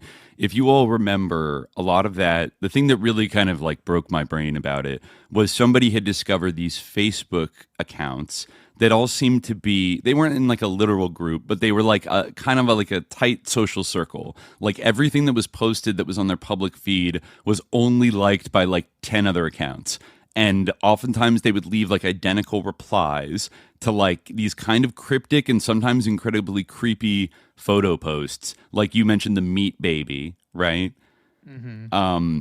And like it was incredibly, I mean, hold on. Like, let me see if I have the Imgur folder still where I could like show people like this is basically a real deep cut of potential lore about Brock Pierce that is like mostly done.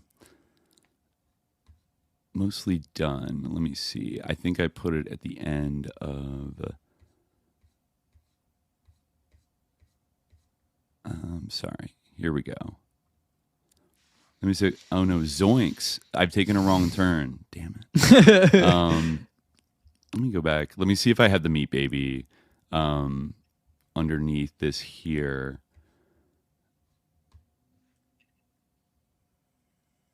Yeah, what this symbol is. Okay, here, I found it. I found it, folks. The May 14th, 2014, I uploaded this. Jesus. So, as you can see here, I apologize for the creepiness of it. This is just one example of this group that I found, okay? And this is what it looked like in 2014 when I stumbled on it. This is a picture of Brock Pierce, okay? Right? Like, it's kind of more obscure. I think I eventually found, like, somebody found where it was taken from, but, like, not an easily discoverable picture of Brock Pierce. But this account is calling itself Brock Rector, I think, in terms of, like, Mark Collins Rector, the pedophile con man that he allegedly had no contact with for 10 years, right? That's what he was saying in the press at the time. With these other accounts, you will see the uniformity here. You have Kevin Collins, more on that in a second, using the photo of Chad Shackley, one of the three accomplices of Den, LOL. Then you have Newman Ralph. I think it was interesting that it's spelled Neuman. Again, more on that in a second. I think I was able to track down, this is like a World of Warcraft kind of power player named Wastegate, this picture of this guy. And so maybe he knew Brock Pierce through World of Warcraft. Who knows? Then there's the very mysterious kind of satanic alchemic symbol, John O'Connor and John Jr. Then there's Brock Rector again. And then Robin Way, who has, I believe, if I recall correctly, the banner of the Defense Intelligence Agency on their Facebook profile page, and is using the face of an actor and sort of a NGO like organic foods advocate named Michael Kaliski, but is named Robin Way and kind of looks like a spy. Like there are photos of him like outside of the pyramids of Giza, and I don't know, he just looks like a CIA guy. Like there are a bunch of accounts that had like DIA, Interpol, and like FBI like SEALs as like their background art, and they were all posting creepy shit like this, talking about something called Buffalo JA, and then they would all just go LOL, LOL, LOL, or they would go ja ja like in Spanish, like ha ha ha, like ja ja ja ja ja ja ja. Yeah. And one of these was also let me see, Mark Rector, using a photo that very much looked like an appropriately aged Mark Collins Rector. Like most of the photos of him are from the 90s, but like it looks like what he would look like in 2013, a little bit older. So there is that's just one example. And there were like a kind of, I forget what the name of the kind of satanic, like it was like a dodecahedron. It was something like that, right? Yeah, it was a tetragrammaton, but it had like the black speech from Lord of the Rings. It was like, cringe. It was cringe. Lord of the Rings, interesting. Yeah. It kind of had that shit, and let's see. Let me see. Nope, that doesn't pop up. Wow, like some of these are still there, but some of these are not. Okay.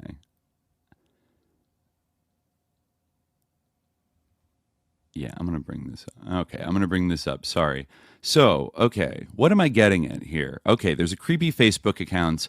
I was able at the time to like kind of identify through the photos, like reverse Google image searching, like who some of the people in this like very discrete group of 10 were. Obviously, there was Brock Pierce. There are people seeming to be Brock Pierce, Chad Shackley, and Mark Collins Rector. And then there was like a couple people that kind of had like weird spy vibes to their profiles and were clearly using false names. Their reverse image search like brought up absolutely nothing. But then there were a couple people, like there was that Michael Kaliski actor who popped up, and I was able to figure out who he was. And there was a local LA business radio guy. But before I read that, let's go to this email here of Al Seckel talking with Epstein about the Mind Shift conference in 2010. I'm going to bring this up. Al says, hi, Jeff. Now I understand what you want to do, which is identical to my passionate mind salon that Isabel Maxwell and I held at a superb Renaissance castle in France. We took the place over, invited some of our most interesting, smart, and fun guests who are passionate, as without the passion you can't get the conversation, and chatted away and explored the region together. It was the best time that people ever had by far. Us too. We limited it to 16 people, and the castle had that capacity, but I understand your limits now on Little St. John. The combination that works best in this intimate setting are people who are passionate and animated, exceedingly smart and knowledgeable, fun, happy, interesting to listen to, really fun to be with, and you will full enjoy their company, not dead. Okay. Then he says, we'll enjoy their company. These are the people that meet this criteria, and you absolutely would enjoy all of them. I deliberately put a good mix together, which would lend itself to provocative and intelligent discussions that would be way fun. They are all very good friends, and I know them very well. All right, so who are the lucky, the lucky dozen that get to go to the Mindshift conference on Little St. James? Let's read their names. We have Lennart Green, Pablos Holman, Dan Dubno, Christoph Koch, Catherine Moore, Jerry Sussman, Nathan Meervold, big Edge Foundation guy, Michael Robertson, Ken Rutkowski, Christine Maxwell, that's Ghislaine's other sister, James Cameron, I think he means that. I mean, he was in L.A. and around Hollywood. So, and shit. Yeah. I don't know if he actually went to this, but this is who was recommended. Deborah Barabichet, Brock Pierce, and Yossi Vardy. Now, check this line out right here. I left some slots open for your own suggestions. Please note that some of these people have wives or girlfriends, but I would suggest that wives and girlfriends be left on a nearby island and can visit one day but not stay over. Otherwise, you will get trouble from the wives and girlfriends who will want to come as soon as they hear what their mate is up to. Yeah. Every night, Isabel and I would pose an interesting but not mundane question that people would answer going around the room, which revealed something interesting about each one of the guests. Conversation would go on for hours. Less structure is better in this case. You go out, do some things, snorkel, etc., come back and have intelligent conversations around the dinner, lunch table. So he's kind of admitting there, slipping in there, there's something that happens at the Mindshift conference that the wives and girlfriends of the attendees, I guess they'd want to come as soon as they hear what their mate is up to. Yeah. That either means that they're doing something so fun that's like boys only. Yeah, I think we can, draw the obvious conclusion here. Yes, we can. But there's one other conclusion. There's one other thing we can draw from this. I was reading this, and I just stopped cold when I saw this list because wait a minute. Ken Rutkowski. Who is that? Well, dear listeners, guess who was in the Buffalo Club with Brock Pierce in 2014? Slightly misspelled, Ken Rutkowski. I forgot that he shared this like strange like Dubai Dream video and a bunch of things about like surfing and being on tropical islands and being cool or whatever. This was one of the few guys that was kind of using a version of his own name that was in this circle of Facebook accounts. And I forget if he was, I mean, you probably saw him on the kind of like LOL kind of thing. But you can also see here, this is from the original investigation into, let's see right here. Was it liked by Ken? This one wasn't, but most of them like were. Most of these like messages were liked by Ken Rutkowski. Let me see right here. Oh, here we go. Mark Rector. All right. Strolling through Barcelona with a picture. That's Mark Rector right there. Look who liked it. Robin Way, David Weiss, one of the CIA guys. Dakota Kidman seemed to be using the picture of like a Ukrainian model that like wasn't her. Interesting. Kevin Collins, a.k.a. Chad Shackley, Ken Rutkowski, Brock Rector, Alan Nietzsche, and Matthew Ronamani. Weird.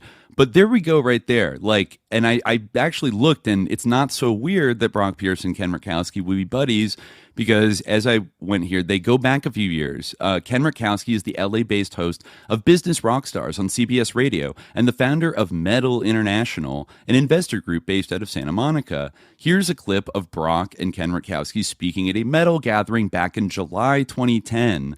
When was this written? April 2009. So I forget if this is even a 2009 conference, but a year after this, they were doing a metal conference. And then there's another one in 2012, Brock Pierce, Economics of Social Gaming.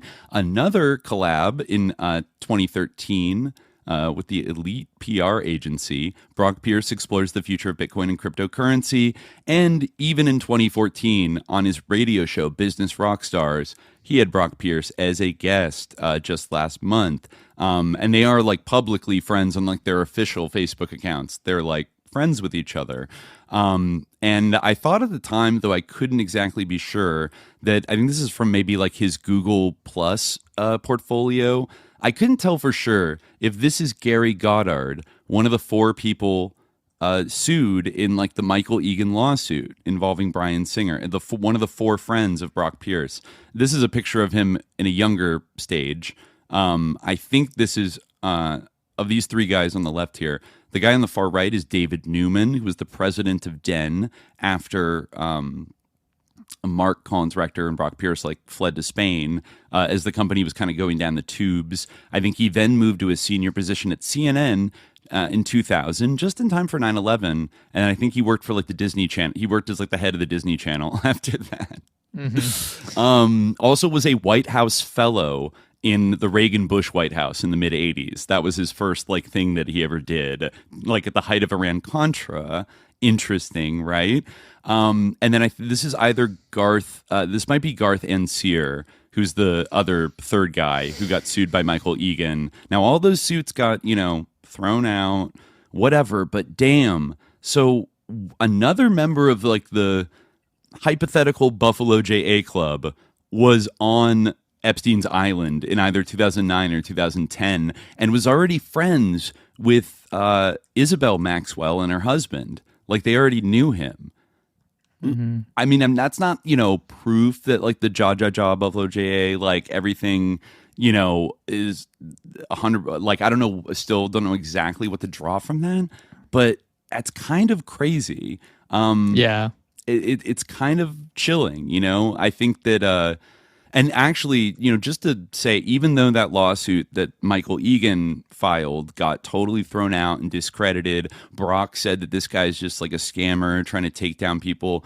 Brock, did see Mark Cullen's rector, Brock Pierce and Chad Sheckley were sued by Michael Egan, I think back in 2000, and they settled privately out of court, and he signed a gag order about it. That's the only reason why he wasn't going after the Den guys in this lawsuit. But I think then he wanted to sue some of the celebrities and powerful Hollywood guys that had also abused him at the MNC parties. I think he had a shady lawyer that convinced him to sort of transmute what happened in California to Hawaii so that there would be a jurisdiction that would allow it. And then that got exposed as technically a lie, and he got totally discredited. But I think maybe the abuse had happened, especially because there were 4 people sued.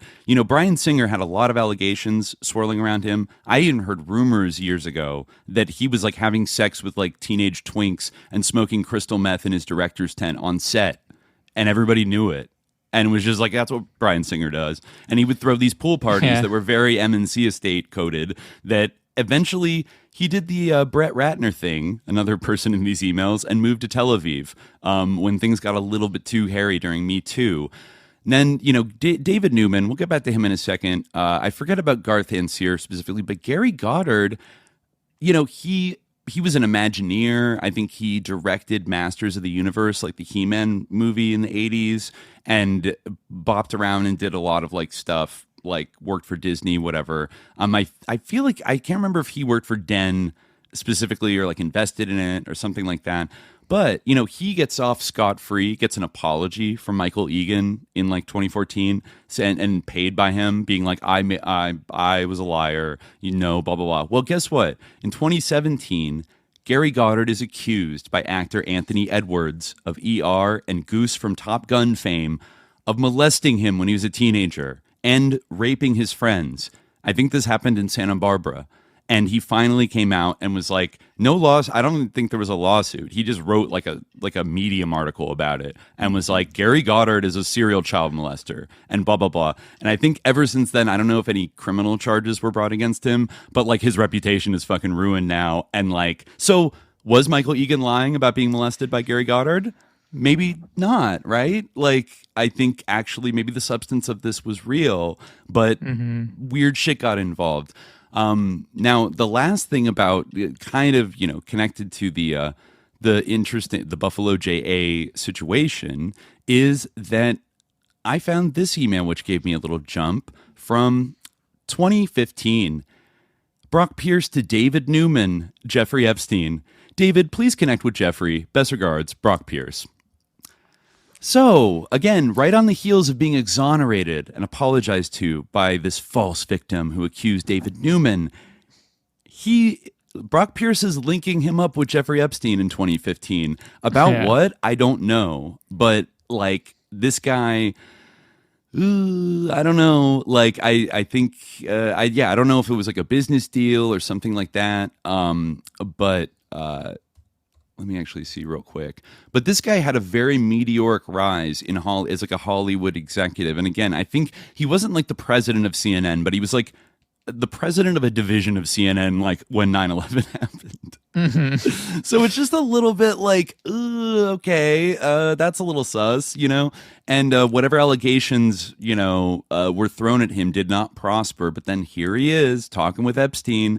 So I just consider this like spiritual Buffalo JA theory vindication. And people, jaw. Yeah. Who's laughing now, you sickos? Who's fucking laughing? Who's laughing now? Like, everybody on the Bitcoin Talk forums that was on to you in 2014, we were right. We were not crazy. So I don't know. There's a lot of shit here. Oh my God. Wait a minute though. There's one more kind of a reach, but it's interesting. Remember when I said, I think in the Den of Demons episode that, Chad Shackley, was using the name Kevin Collins, on the, maybe if it's him, he was using the name Kevin Collins as his like Facebook name in this creepy little like group. And I was like, what's the deal with that? And I Googled Kevin Collins, and it turns out that that's a pretty notorious child kidnapping case that is still unsolved from, I think, 1984, where on, I think, at Masonic Street in the Haight-Ashbury in San Francisco, the Catholic schoolboy Kevin Collins was abducted on his way home from school one day and has never been found. In fact, he became one of an early prominent milk carton kid, kind of like Johnny Gosh, right? And there have been weird like rumors over the years about like what the fuck happened to Kevin Collins and like who did it. They've had some suspects, but they've never really been able. There was even one of those like kind of fried like boomers. I think it was like Peter Chernaev, who like protested outside of Bohemian Grove for years and was like always like, going on like New World Order rants about how like sus they were. I feel like he made a very specific allegation that we covered at some point a long time ago that was like, he claimed that he was like MK Ultra'd and like PTK'd to be a part of some kind of like satanic like child kidnapping network. And then he was part of the group that kidnapped Kevin Collins, and he was sacrificed at Bohemian Grove by like Bill Clinton, George H.W. Bush, Cardinal Ratzinger, and like a bunch of other like famous people. That kind of gets into like Hunter Thompson eating a baby territory. I'm not sure what to think about that. However, I decided to kind of type in, like, I wonder if there's any, like, Kevin Collins hits in the Epstein Files. And in fact, there was a very interesting, weird tip, like a kind of like an FBI tip. Let me see if I can bring it up real quick here. Just need a second.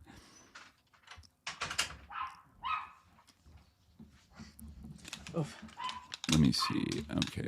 I'm back. Sorry. Okay. Yeah. Please no. Where the hell did I put it? Mind Shift, Milk and Global.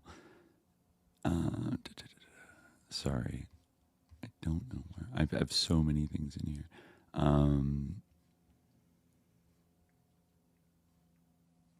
Genetic babies.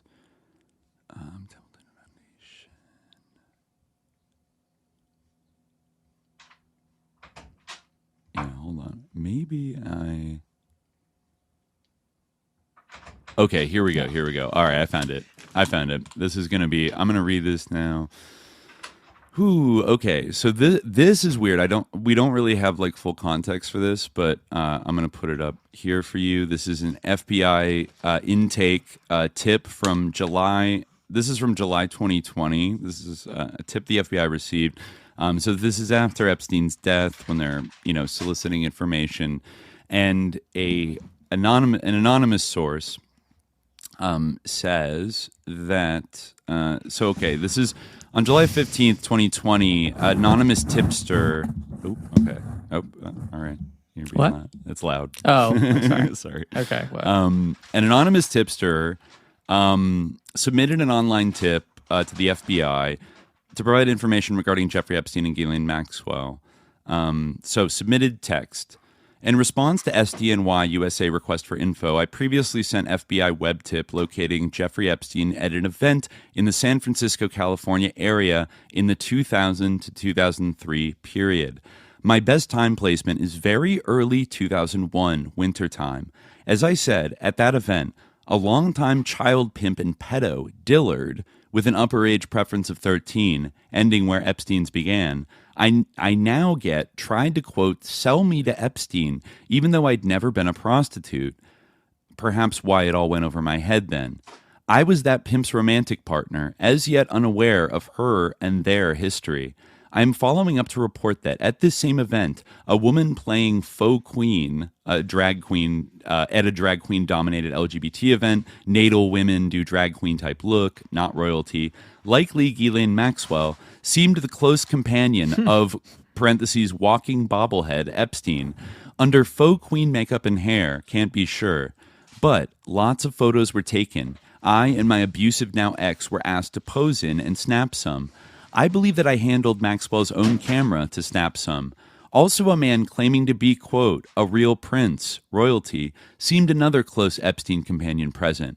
I do not yet recall his face with sufficient clarity to affirm Prince Andrew. I tend to make quick work of distancing myself from men hitting on me. If you find photos, there should be at least those 4 pedo conspirators in that collection. Now this is wild. That said, at this same event, my ex introduced me to Dan Therian et al., the person she flatly, aside, identified as the 1984 killer of Kevin Collins, along with Therian's life partner, also a pedo. I provided this tip circa 2002-2004, and again around 2013, when the SFPD solicited info on Therian. And I'm sorry, this gets too much. Right after 2001 event, I believe this, after these 6 pedos met, X boasts with glee, quote, we're going to make thermate, I think she means thermite, a household word, and more vague and odd specifics. Later known as 9/11, previously provided tips circa 2002-2004, the appetite terrorists have for child sex slaves, or the appetite for wanton power and destruction of pedos. Violation, public corruption, white-collar crime, civil rights. What was the exact time this occurred? Child and other sex slave trafficking of interest to USA Public Corruption Unit, SDNY, Strauss, and Moe. Does this information involve a government official? Maybe. Does this? Do you have any evidence to support your claim? If found, photos were taken. Did you suffer any personal losses? Maybe. Later murder attempts, injury may be connected. How long has this activity been going on? Since at least 1970s, according to Perp Dillard. Yeah, so I don't know if there's anything else here. So they'd list out Ghislaine Maxwell. How is contact known? Survivor, domestic violence, Jane Doe housewife by relevant party, forwarded through Law Group v. Major Crimes, a domestic violence agency, may be of interest in U.S. versus Maxwell or versus Dissident Epstein and others. So it sounds like maybe she was forwarded through a law firm to make an FBI complaint. Known domestic violence agency forwarding anonymous domestic violence survivor tip. And that's it. Yeah. So, whoa. Okay. So actually I went and looked this up. Interestingly, in the SF Examiner here, Dan Therian actually was named in it later, like after 2001, as a person of interest in the Kevin Collins case, announced by the SFPD. This is from 2013. And it says now the person now being called a person of interest in the kidnapping of Kevin Collins had a history of kidnapping and sexually assaulting young boys, including an incident at Fisherman's Wharf, but police said no witnesses have been able to connect him to the old case. On Wednesday, police revealed that a mysterious child predator who changed his ID at least 5 times, most recently going by Dan Leonard Therian, had lived in an Upper Haight duplex near the Panhandle bus stop where Collins was last seen. Last week, investigators said that property on Masonic Avenue was searched more thoroughly after investigators learned more about Therian's past. Police said they recently learned about a 1973 case in Canada in which Therian, who went by a different name then, kidnapped and sexually assaulted 3 13-year-old boys. At the time of Collins' disappearance, investigators said they had already known that Therian, who went by Wayne Jackson in the early 80s, had been convicted for committing lewd acts with a 7-year-old boy at Fisherman's Wharf in 1981. He was sentenced to 6 months in prison for the crime. Therian also matched the description of the man with a black dog who was seen chatting with Collins at the bus stop at Masonic Avenue and Oak Street. While Therian also had a black dog, 2 witnesses could not positively ID him. the police chief said. 6 days after Collins' appearance, Stewart added, police interviewed Therian and he agreed to let them search the duplex. According to public records, Therian died in 2008 while living in the Sunset District. Police said they don't know his birth name or real age because they don't have his birth certificate. Stewart said the case continues to haunt the police department. Since February 10th, 1984, there hasn't been a tip we didn't act on.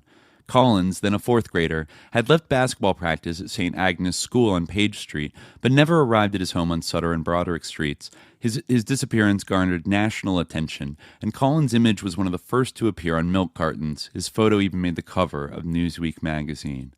Whoa.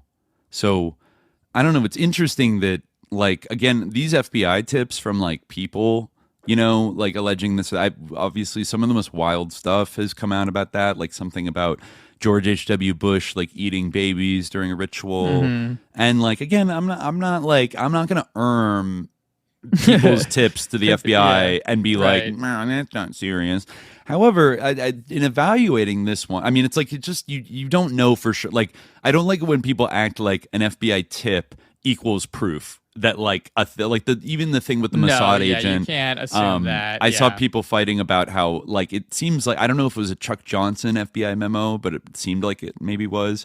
I mean, there were two separate informants of the FBI that made comments about how, like, Epstein was working for the Mossad. And, like, I think the evidence is very, like, massive that he had, like, he was, at least to some extent, working for the Mossad. Like, he had deep Mossad contacts and stuff. There was this weird thing where he, like, you know, someone sends him, like, hi, like, my parents, like, were Israeli citizens, something like this, and, like, he says, like, I hope you can help me, like, learn about them, and gives him like their Israeli ID number, like, which I guess maybe is the equivalent of, like, the Social Security number in Israel or something like that. And it's like, why would Epstein be able to help you find, like, more information about your parents just by providing them? They're like the Israeli equivalent of an SSN, like. No, for sure. I think the relationship's there. I guess I'm just making it, like, kind of a semantic point about saying, like, the proof is in the files because, like, an FBI right, just because, like, there's a lot of stuff it. mentioned in the file. Like, there's like in the files now, like, insofar as, you know, in terms of, like, what is actually, like, in the files, you know, there's a lot of stuff that came out here, some of which is not, like, correspondence between Epstein and, like, his associates or, like, his victims or anything. Like, there's just, like, stuff that, like, mentions Epstein that was in government files, like, you know, someone, like, sent a note, like, you know, some, like, random text to Kash Patel or something and said the word Epstein. Like, that's gonna there's, be like, internal in this file. discussion, like, about the case that, like, and there's just, like, people, like, you know, who go on a rant about Epstein and, like, email it into the government in some way, like that kind of stuff ends up in here. And you know, some of them have been, like, you know, you kind of have to judge each on its own merits, but you can't, it's hard to, like, prove you know, maybe in time we'll be able to, but given that we don't know how seriously the feds, like, investigated any of these leads, you know, I would just caution people to hold off on saying, like, it's, like, hard proof, like, versus, like, there's a mountain of, like, preponderance evidence, you know, that basically he had a deep relationship with Israeli intelligence services and was, like, doing things for them. Like, that's almost, it should be beyond debate that, like, he was doing something, even if there's not, quote unquote, like, his ID badge from Mossad, like, which would be, I guess, proof, you know. Like, we do have to kind of use our, like, intuition and make certain inferences in some of this stuff. That said, I think this is a very intriguing tip of, like, they're at a drag queen ball. Epstein, Ghislaine, maybe Prince Andrew is there. This seems, I can't tell if this is a guy or a girl writing this. It seems like it might even be like a lesbian who had, like, a older female, like, a kind of a pimpish, I don't know, like, doesn't it say, like, oh, my partner at the time who was, like, blah blah blah, she said this and that, like, so I don't know if this is a female writing it, then she had, like, an older female partner that kind of knew all this, like, dark underworld shit, and, like, I mean, the 9/11 references, that's one thing, but also saying, oh yeah, like, here's the guy who killed Kevin Collins. And he's just kind of, like, booping around and, like, hi, like, whatever. And then, you know, years later, it does come out that, like, the police seem to think that he's the pretty ideal candidate. They never quite like case closed it, but this guy definitely seems like he would have been involved. So like, what is this? What was this weird party in San Francisco right before 9/11 that all these people were at? And I don't know, like it, but also, I think. Yeah, just for the chat is talking about this guy, Fish, who was the person who asked Epstein to like help him learn more about his parents just from their Israeli ID numbers and like his father's birthday. He also asked Epstein asked Fish, like, I guess in return for like a semen like CPR test, which is something that he was like continually investigating. I think like at first when I saw that I was like, why does he want like a DNA test of his semen specifically? But I guess has been known for a while, Epstein was like interested in freezing his semen in like some kind of like cryogenic he had a cryobank. Yeah, reserved. And he also like, as you might imagine, had like sexually transmitted diseases like gonorrhea. Yeah. So I think like Low part T. of it had to do with that. Yeah. He also had like testosterone. The chat problems. says the doctor asking for help is a famous doctor who does penile reconstruction surgery for Saudi princes, Dr. Fish. Mm-hmm. Yeah. But yeah, just the final word on like the Buffalo Club. I remember kind of speculating back then that like, was this a sick joke by like the little Buffalo gang that like Chad Shackley adopted the name of like a murdered, abducted like 80s child that was kind of like famous, like it's just a sick little in joke between them, which is like very creepy if you think about like, because that this kid was probably murdered or like creepy, molested and murdered, and they're just like, I'm Kevin Collins, and so like that was another thing that gave me like a fucking chill when I saw it. But who can say it's the connect? I mean, yeah, and then the tip itself is like interesting that they're just hanging out with like the guy who kidnapped and murdered Kevin Collins and got away with it at like a drag party in San Francisco. I mean, stranger things have happened. It could be the case. And, there's always that 9/11 thing looming in the background with this network. Yeah. That I mean, this tip is definitely more like cogent and like interesting than like, a lot of the others. Like some, there are some tips that are just like very vague or just kind of like, you could see like this maybe not being true in some way, but it's there. Obviously, there's potent or weighty allegations in this, but it's still it has like a certain ring of something to it. Something about it feels kind of credit it. Yeah. Or, still something to maybe like circle back on and look more into. So yeah, that's kind of the Buffalo connections, Buffalo JA connections, kind of swirling around this. Did you also notice that if you go back speaking of our early episodes, our We Live in Public episode, I always remembered the kind of like annoying and cloying like talking head in that, Jason Calacanis, who was always like, he was kind of narrating the Josh Harris like, quiet We Live in Public thing. This guy was crazy, and blah blah blah blah blah in the documentary. This little guy, Jason Calacanis, who at the time is billed as just like a kind of a .com journalist, like kind of dude or whatever. He didn't seem like very much of a big shot, but I did notice he pops up like way back, like actually in the We Live in Public kind of era. He is emailing Ghislaine Maxwell and like talking to Epstein and shit. Let me see, back in October 2002. In fact, this is what Jason Calacanis said to Ghislaine Maxwell in October 2002. Had Nick Jarecki over my place last night for Sopranos and pasta, and he's on my computer and my email was open, and he's like, G-Max? And I was like, yeah, G-Max? And he was like, yeah. So I was all like, whoa. And he was like, cool. Jarecki family, not. Speaking of the Jareckis, I saw some reference, some email with Nicholas Jarecki saying that he was filming something at Zorro Ranch, maybe in like 2007 or 2008. And I thought that was kind of interesting because, I do believe he made a film in the late 2000s that was an adaptation of a Bret Easton Ellis novel called The Informers.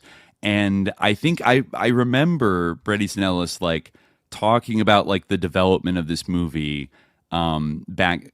It came out in 2008, so unless he's talking about some other movie that never came out, I've never seen The Informers, so I don't know if it's shot in New Mexico. But Nick Jarecki alludes to like shooting something at Zorro Ranch, and I think I remember Bret Easton Ellis saying that he kind of had like vague like bad things to say about this movie. Like he wasn't happy with like the process of making it and like the collaboration. Like something didn't really work out, even though Nick Jarecki was a friend. And actually, do you know what else? This was the last feature film that Brad Renfro was in before he died at age 25. And Brad Renfro was in some Bryan Singer movies in the 90s. There's a lot of like smoke around the idea that like Brad Renfro was like abused a lot on set as like a child actor and as a teenager. And Bryan Singer might have even been one of his abusers. His last movie is directed by Nick Jarecki, whose father has been accused all over the place of being like he was the psychiatrist, Henry Jarecki. He was the psychiatrist that Epstein allegedly would send his girls to when they were having like breakdowns or like problems. And then, some of them alleged in lawsuits that then he would start abusing them. And, it like Epstein said he was the best psychiatrist in New York City or whatever, but he was like a maniac. And then of course, his other son, Andrew Jarecki, would go on in 2003 to make Capturing the Friedmans, which as much as I don't want to rewatch that, I don't think either of us do, but is a really interesting like artifact of culture from the peak Epstein era, because it's like this very complex, kind of both sides, like interesting documentary about a family where the father gets accused of like being a pedophile in the 80s in Long Island. And then eventually, like one of his sons is implicated as an accomplice, and there's a big witch hunt, and he gets convicted. But then weirdly, the movie is all about trying to like exonerate the son, who also went to jail, as like he wasn't really involved, and blah blah blah. Yeah. And maybe this whole pedo thing was blown out of proportion because of the satanic panic and meh meh meh. And like I remember the impact of that doc coming out in like maybe like 2003, 2004, and going to like Sundance and everything. And everybody kind of like the sort of like liberal NPR reaction is like, like what an interesting, complex story about blah blah blah. Right. And he claimed that Andrew Jarecki claimed that he had no dog in the fight, and he just wanted to present a balanced thing. But then he went on for like the next 10 years trying to like commute, like strike off the record. One of the Friedman sons, who had gone to jail and gotten out at that point. He was launching this campaign to like basically clear his name and get his conviction like overturned after the fact, and would go around like screening the film and other interviews with him, and became like this kind of did like a West Memphis 3 kind of thing where he like really becomes a partisan for like this epic cool guy was falsely blamed during the satanic panic, and we all have to like fight to overturn his case, even though at the time he like straight up admitted to like abusing, I don't know, like dozens of kids with his dad. And maybe he was abused himself, right, but still doesn't excuse it. Well, we can discuss that, in a later episode or something. But yeah, I mean, one thing before we move on from Henry Jarecki, one like sort of minor story I was following this time around was Henry Jarecki had something called like the Scholar Rescue Fund, which basically was like one of these kind of like NGO type. It might have been an NGO. I'm not sure. Like it was something. It might have been organized differently, but basically it was like sort of offering like asylum to like scholars in like developing or countries, or who were in some way like endangered, and getting them positions in universities like in the West or in a safe country. And Epstein, for whatever reason, like just hated this like initiative. Like he just for some reason like had this deep like vendetta against the idea. Maybe because he felt like Jarecki's money should be going to something else, or maybe it was just like his racism. I think that probably was what it was, like that he like one of the big things that he was stuck on was like he kept demanding that Henry Jarecki demonstrate that the scholars who he had rescued, or whom he had rescued, that they had gotten enough like citations post rescue, that their scholarly achievements after like being moved to like, you know, Western University, like that they had made significant contributions to their field. And like he had like a very high bar that like Henry Jarecki would have to demonstrate like the value of this program. And I'm like, I mean, both these guys are incredibly sus, but it was truly bizarre because like it's like on one hand, well, the idea I think is that these people are like, in danger for whatever reason, that they're like, their careers and their lives aren't stable, that they're not, safe where they are. And that's why like, it's not that they're, but I guess Epstein didn't really care about that. And he strongly felt that, he even like cast doubt. I remember like one time, one of the people went on to be like, have some kind of government post or whatever. And he was like, well, how in danger was he if he then had that government post? It's like, well, the government that, he was endangered by has been toppled now. What governments what countries are we talking about here? Like all sorts of different countries, like Egypt. I don't remember the exact example, like what country that guy was from, but let me see if I can find it. If I search like, it probably won't because it's like I don't think I noted it down, but yeah, it was. I mean, it may even have been Egypt. I know like one person was from Egypt, but there are people from different, different countries. Like in this their Scholar Rescue Fund. Some like Iraqi grantees in Jordan. A lot of them from Iraq. And Epstein wasn't about that.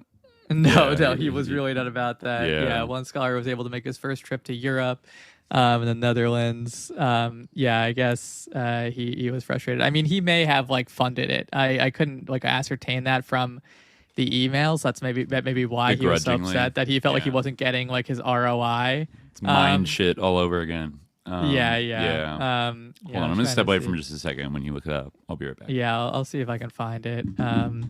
Maybe it was like ambassador or something like that. Oh, but I can't search ambassador in the Epstein files because then I'm going to find so many things. The problem with this is that you have to search like the government database.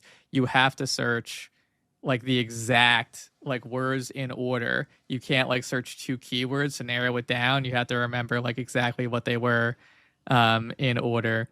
But I can give a sample of compare the likelihood of great works that change humanity, science, the arts from the countries you have chosen. Unlike the level of science, lit, and the arts of the countries that the original scholars were rescued from. It's fine that you enjoy their dinner companionship. You will hardly need an application process for that. With 5 more years, can you show me one example of exceptional scholarship that changed a field, the criteria for tenure at even the shittiest of universities, not simply that they have published articles? So that's how he spelled it. But in fact, has one scholar so far been offered tenure, even at these second-rate universities? So this is the kind of thing that he was concerned about. Let me see if I can. Maybe if I use Gmail, it might be in the emails there. I don't remember which one that particular guy was from, but yeah. Well, I'm not sure what Dimitri's coming back, so I'll just continue. I'm not sure. I'm looking for rescue. I mean, I don't think it matters that much, but yeah. I mean, I'll wait for him to come back before moving on to something else. I don't really have. It was just kind of like a side note. Oh, all right, word. Yeah, I'm back. That was just kind of a small note. That was like my main, like sort of a Henry Jarecki related thing that I was reading about this time around. I looked up he wanted him to fund his like Harvard evolution program really badly. Oh, right. Yeah. I looked up the Wikipedia on the Informers, the Bret Easton Ellis adaptation. I guess there was it says they shot in a few places like LA and like Buenos Aires and maybe a couple other places, but they didn't mention New Mexico. They did mention that I guess like Nicholas Jarecki got pulled off the project, fired basically like in the middle of it, and they brought in a different director and they started changing the script a lot, and a lot of people like working on the film thought it like they were making it like way worse, and there's supposed to be like vampires in it or something, and they like cut it all out, and I guess it was a huge mess and like a failure on like every level. So I can't say for sure if that was what he was like filming on Zorro Ranch or something subsequent to that, but there's nothing on his filmography that seems like it would match. Yeah.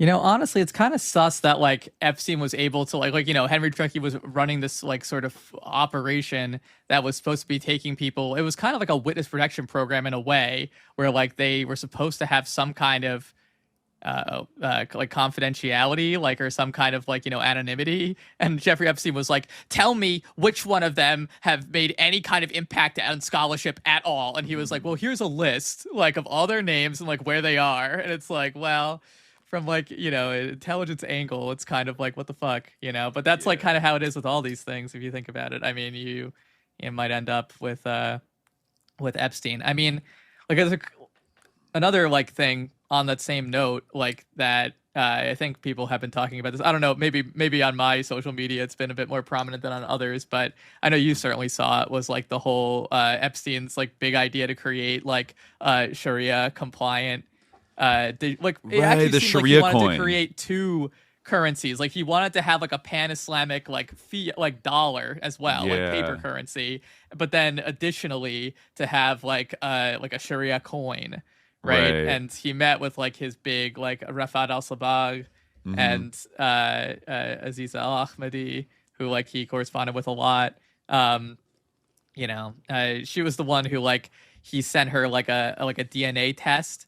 Like he was obsessed with sending people DNA tests. Yeah, right? he was. And he he actually got like in trouble with 23andMe. They like refused to fill one of his orders because they're like, "We don't ship to the United Arab Emirates. We only ship to the United States. Like you can't send like 30 DNA tests to all your like little minions in the UAE." But I mean, also Anne Wojcicki, the CEO of 23andMe, whose sister was the CEO of YouTube for a while, like they were both involved in the Edge dinners. Like they knew Epstein, I think one or both of them are dead in like a very weird way. Like I'm pretty sure Anne Wojcicki, who I think was she married to one of the Google guys for a while. They had like a very tragic trajectory. No, Anne Wojcicki is alive, but I feel like her sister Susan, her sister died, was the CEO of YouTube between 2014 and 2023, and I guess also worked at Google, but she died in August 2024, and then I feel like one of their sons like died of like a weird fentanyl overdose thing, like also in the last like few years. Wow, I actually didn't realize. I know they're Polish, Wojcicki, but I didn't realize that they're the grandchild of Franciszek Wojcicki, a Polish politician who was elected MP during the 1947 legislative election. And her grandmother, Janina Wojcicka-Hoskins, was a Polish-American librarian at the Library of Congress. And the very like high-achieving family, basically. I wonder if Franciszek fled to interesting. I don't know. I'd like fled to America because he was like anti-communist. He was in the Polish People's Party. I think that party was like abolished once the Polish United Workers Party took over. But he was in office until 1952. So weird kind of like high Cold War connections to like the Eastern Bloc, like kind of the political things. But yeah, his son Stanley Wojcicki was an American physicist and chair of the physics department at Stanford. So that's another obviously way through which like they grew up close to like influence and like this whole, it's not like super shocking that like they ended up deeply involved in that's right. Anne Wojcicki of 23andMe was married to Sergey Brin. But though I do believe they got divorced. She's still alive, but I didn't like 23andMe also like collapse and like go under, and like in the last I don't know, around like 2020 or 2021, like they filed for Chapter 11 bankruptcy in March 2025. They went public in 2021, but then by 2024, their valuation had fallen to 2% of the peak. I'm not sure. I think there was like things maybe about privacy concerns that came out. Well, there was a data breach that happened in 2023. Right. That's right. Yeah. It like ruined them basically. I think like it. Yeah.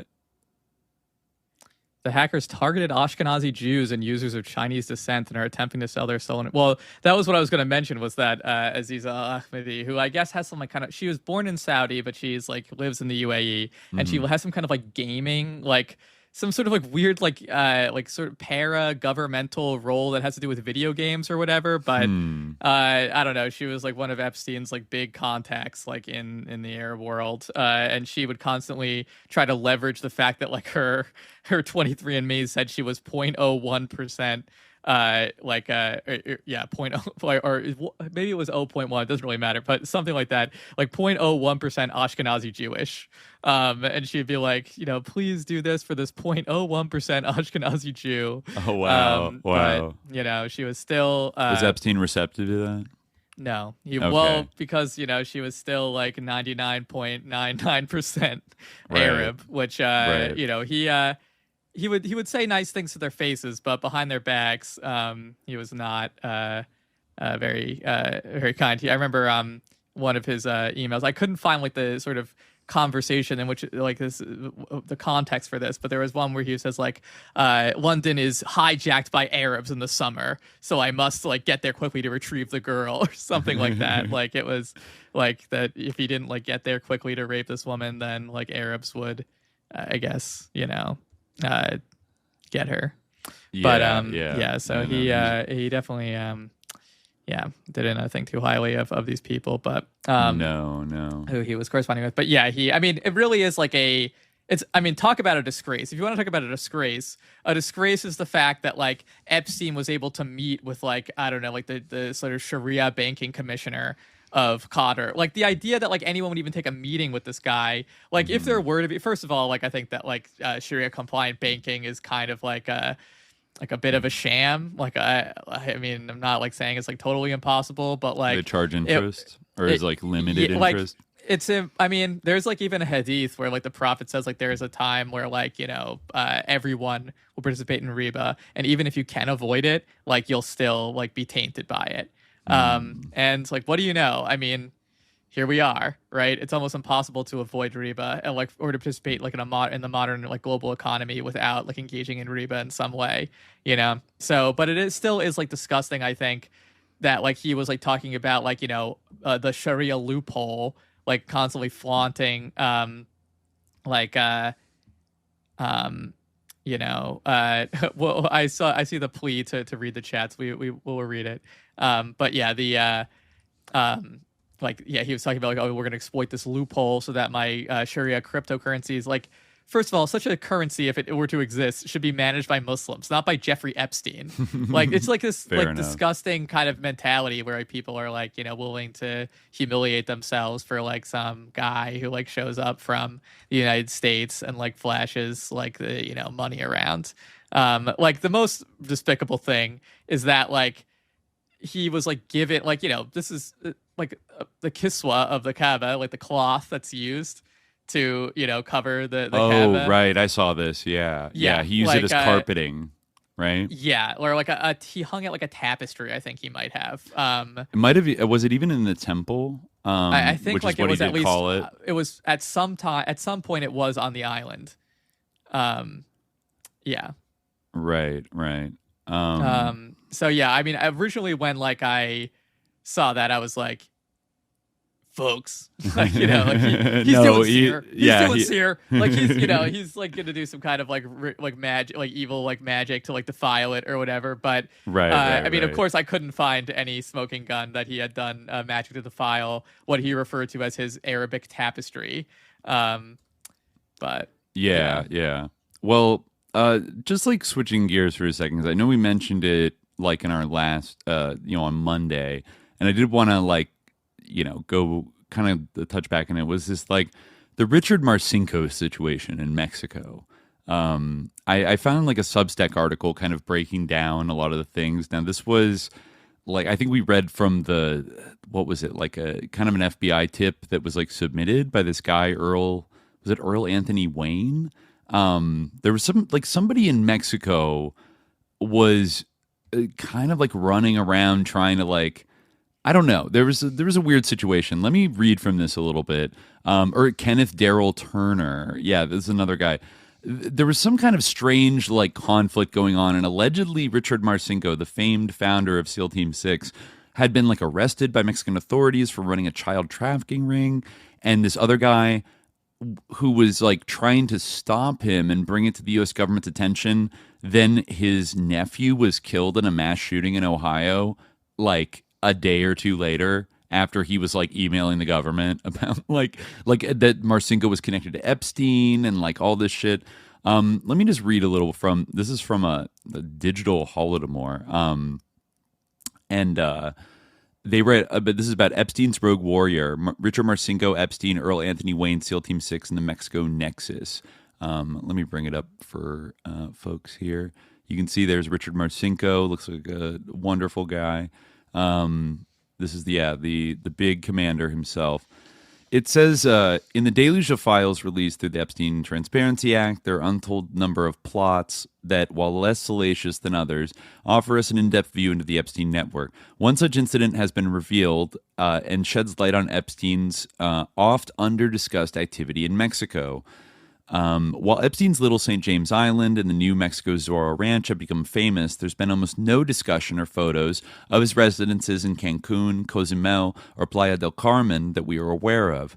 Nevertheless, Epstein's activity in Mexico appears to be prolific, as he flew there hundreds of times, hosted parties in Cancun, Tulum, and Playa del Carmen, and met with prominent officials, including the former president of Mexico, the frontman of neoliberalism, Carlos Salinas de Gortari. The man who, one of the three who brought us NAFTA, actually in the 90s, I believe. Emails show that, to the glee of the chorus of Epstein's creepy and powerful friends, Epstein was importing models from other countries to attend his raucous parties.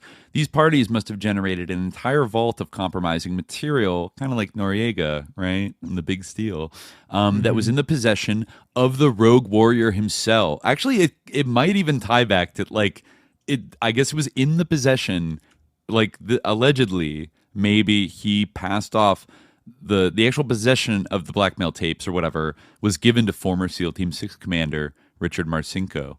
The new files give a look into a frantic U.S. intelligence shadow war against Mexican federal police and an American private investigator that was waged in the weeks leading up to Epstein's death. While it's unclear what Kenneth Darrell Turner actually did for employment past his U.S. Air Force service, he clearly was some sort of PI. It's possible he once served U.S. intelligence and later started his own firm. A background check included in the files lists these as his former employers. Perhaps Turner Marketing Systems was his firm. So it looks like he worked for GPS Houston, Total Communication Solutions, Alert Cellular Inc., and Turner Marketing Systems. Suitably, and Smart Cards with a K. Suitably vague. Interesting. Ken Turner had been deputized by the Mexican government to investigate a child sex ring in and around Mexico City. Turner had been investigating this ring from 2000 to 2017. Wow, long time.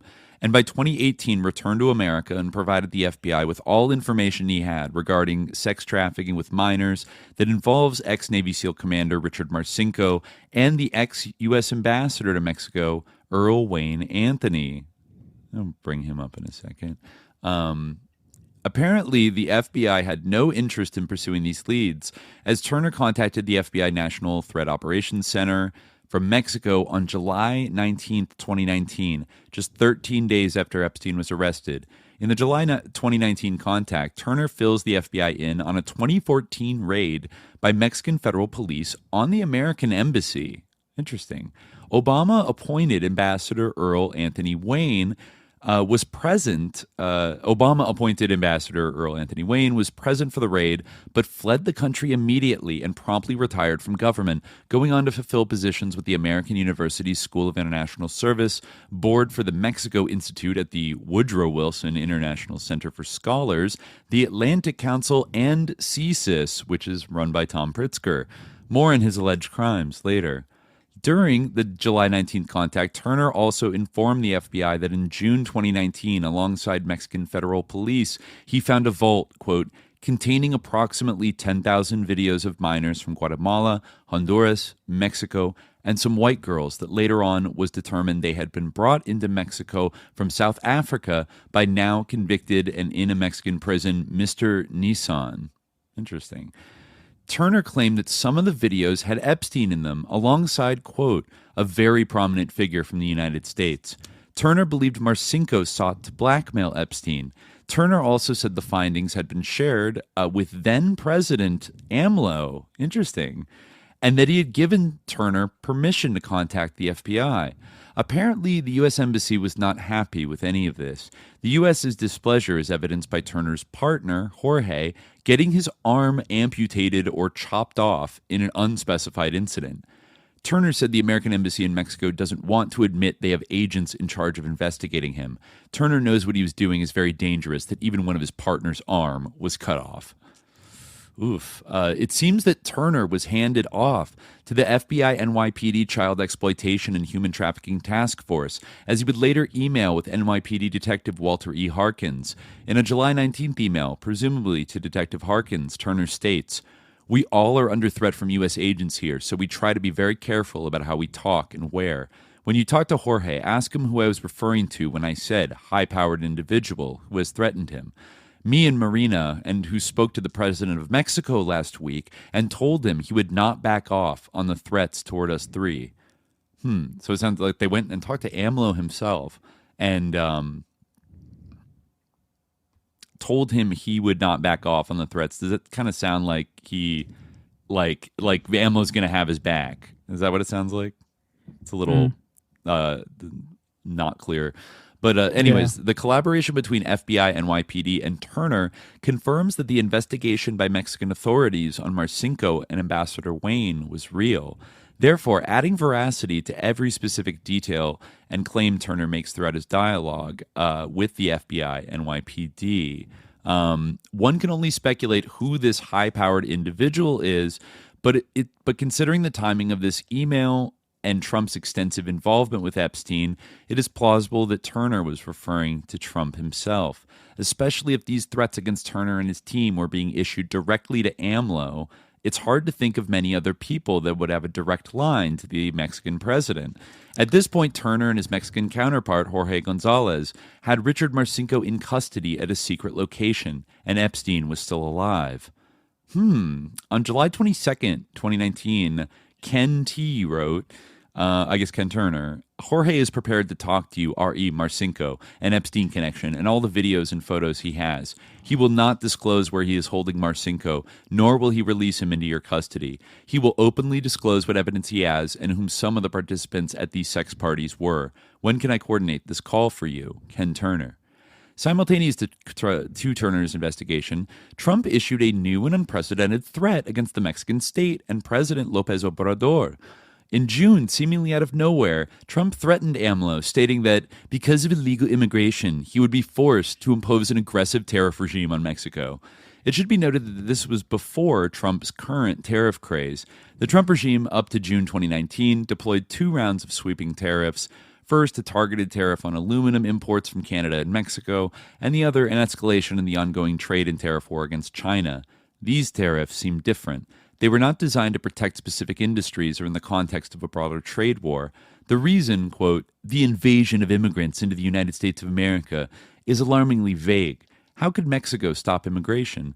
Was this actually an excuse for Trump to achieve a more personal victory?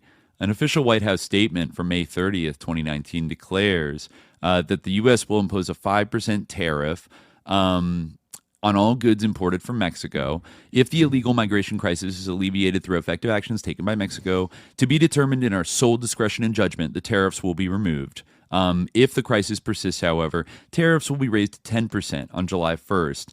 They'll be increased to 15% on August 1st and 25% on October 1st. Tariffs will permanently remain at the 25% level unless and until Mexico substantially stops the illegal inflow of aliens. Okay, we can assume that the discretion and judgment indicated in the statement referred to Mexico bailing out Trump's pedophile buddies, who were operating a pedophile sex trafficking ring in Mexico involving the U.S. ambassador and founder of SEAL Team 6. Trump, in his second term, has learned that he can threaten nations with tariffs to garner specific personal favors. Curiously, the tariff regime levied against Mexico in the summer of 2019 ended without Mexico signing an agreement regarding illegal immigration, or any agreement. Instead, Mexico promised to maintain the existing program, requiring asylum seekers to wait in Mexico before approval of their asylum requests. In other words, Trump touted a false victory, which was no different from the status quo.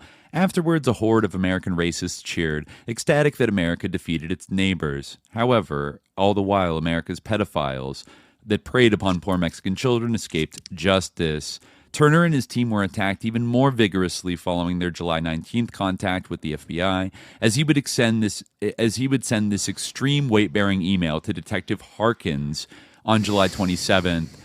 Ken T. wrote to him, "We've had another serious incident since an American shot the trial judge in our child sex trafficking case here.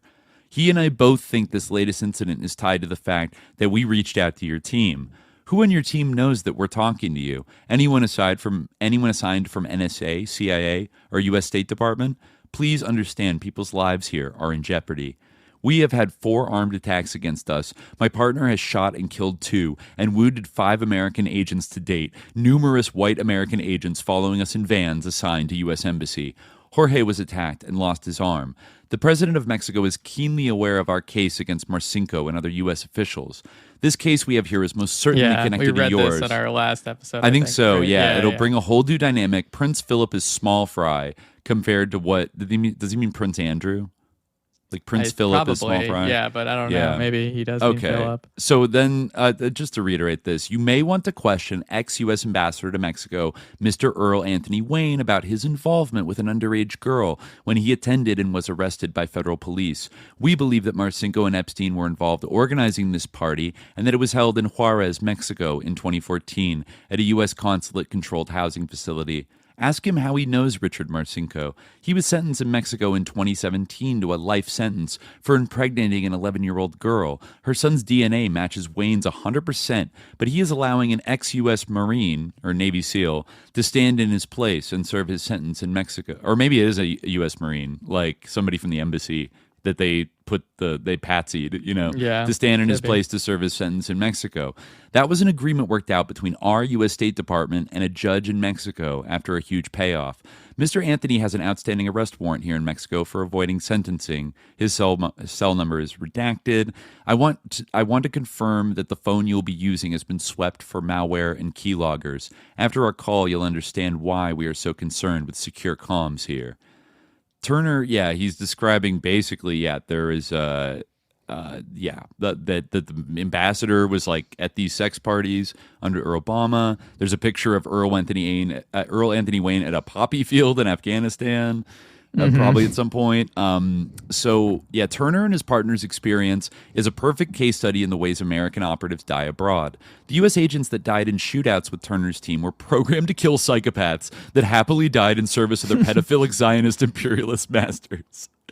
I mean, what does explain like being the goon, almost in like an action movie goon of like, we need to like hunt down this PI who like, it's so bad guy coded, like NPC bad guy coded, that it's like, it almost is convincing that they're, in a way, they are PTK, aren't they? Even if they're consciously doing it for like defending America, that's basically PTK'd. But anyways, they happily died in service of their pedophilic Zionist imperialist masters, and the reasons for their deaths were concealed to their families and the public. I do really believe that too, that like people die all the time in covert ops and shit around the world, and it's called an accident or it's just like covered up and not reported, The full lawlessness of the U.S. empire is on display in this one email. Secret agents running around killing officials of foreign governments, a lead diplomat impregnating a child and bribing a foreign government to have some random imperial foot soldier serve a sentence while he continues his life of sin in D.C., and horrifying child abuse parties being held at U.S. embassy-controlled housing. This is what American tax dollars pay for: Epstein parties and mass murder. Crimes committed and covered up by a series of Democrat and Republican-led governments. This is true American freedom in its highest form: unbridled neocolonialism and imperialism. And now, another twist. After arranging a phone call, Turner updates the detective with news of his nephew's death in the Dayton, Ohio mass shooting, August 5th, 2019. Yeah, we talked about this. I mean, I just want to, my nephew Logan Turner was shot and killed in the mass shooting in Dayton, Ohio last evening. I'm rushing home to be with my immediate family. All investigative work on Marcinko and Epstein is still in process, and we have uncovered more videos and photos of the two of them together in Mexico. Another attempt by U.S. Embassy security team was made yesterday when they stopped my partner and searched her car looking for the videos and photos we uncovered that they told her could not leave Mexico. They were not in her car. Someone doesn't want this data disclosed. Oof, yeah. Very weird that, your nephew got killed by some rando PTK. Yeah, I was saying before, guy. this guy is definitely going to be, noited for life, after all those things happened in a row. And then Epstein, died, shortly thereafter. Yep. Right? Yeah, it says that Turner emails Harkin on the day Epstein's announced dead. Quote, "Just heard about Epstein. Based upon what we've discovered here and who was involved here in Mexico, we don't believe it was suicide. When you have 5 minutes, you need to listen to what we have as evidence," potentially implying that if the Trump administration is directly involved with the exhaustive and violent cover-up in Mexico, the same administration might have murdered Epstein. Sorry. Yeah, especially with a CIA, a deep operative like William Barr as the Attorney General in charge of the Justice Department at this time. This is the first time we got kind of a direct theory about why in 2019 would, let's say Trump decide I got to kill Epstein now, in custody. We got to do it. There's another email here 4 days after Epstein's death from Ken Turner. Subject: young girl here in Mexico. She has identified Ghislaine Maxwell as a woman who came to Richard Marcinko's home in Mexico many times in 2010 and 2011 with Nancy Marcinko to set up sexual trips for her when she was 10 or 11 years old. We know of death threats against her because of testimony she gave in 2018 against Kelly, Biden, and Wayne in the sex abuse case in Mexico. Interesting. Biden. Right now, we have her in a safe location. We want to help you guys, but we also need to protect her, her son, and her guardian.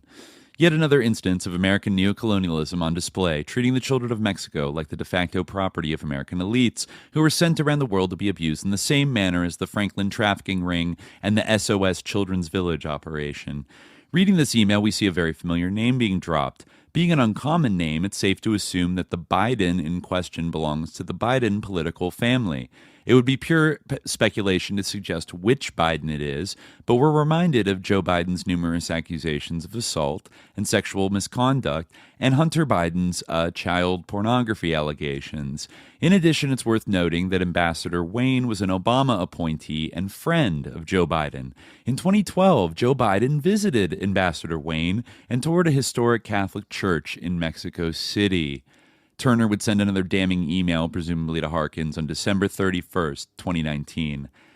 Quote, "As I tried to tell you a month ago, I've continued interviewing young victim Carla, and she has finally opened up after her guardian was attacked and beaten by U.S. agents in Chetumal. She has disclosed where she met Epstein, whose homes they visited in New York, Maryland, northern Mexico, Florida, Virgin Islands, Cozumel, Playa del Carmen, and Cancun in just the last 2 years with Marcinko. The names she has associated with him in these visits include Clinton's, Biden's, Wayne, that's plural, Clinton's, Biden's, Wayne, older politicians and lawyers. She has a photographic memory and is an excellent artist who made sketches of some of these men.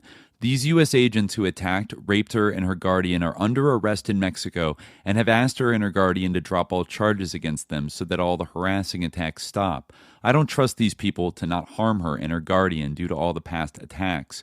If you want to interview her, let me know and we can arrange for you to talk." So, are the actual duties of the U.S. ambassador to Mexico to act as the local pimp for the U.S. elite, working with program to kill operators like Marcinko and traffickers? What is this from, like digital Holodomor or something? The digital Holodomor, yeah.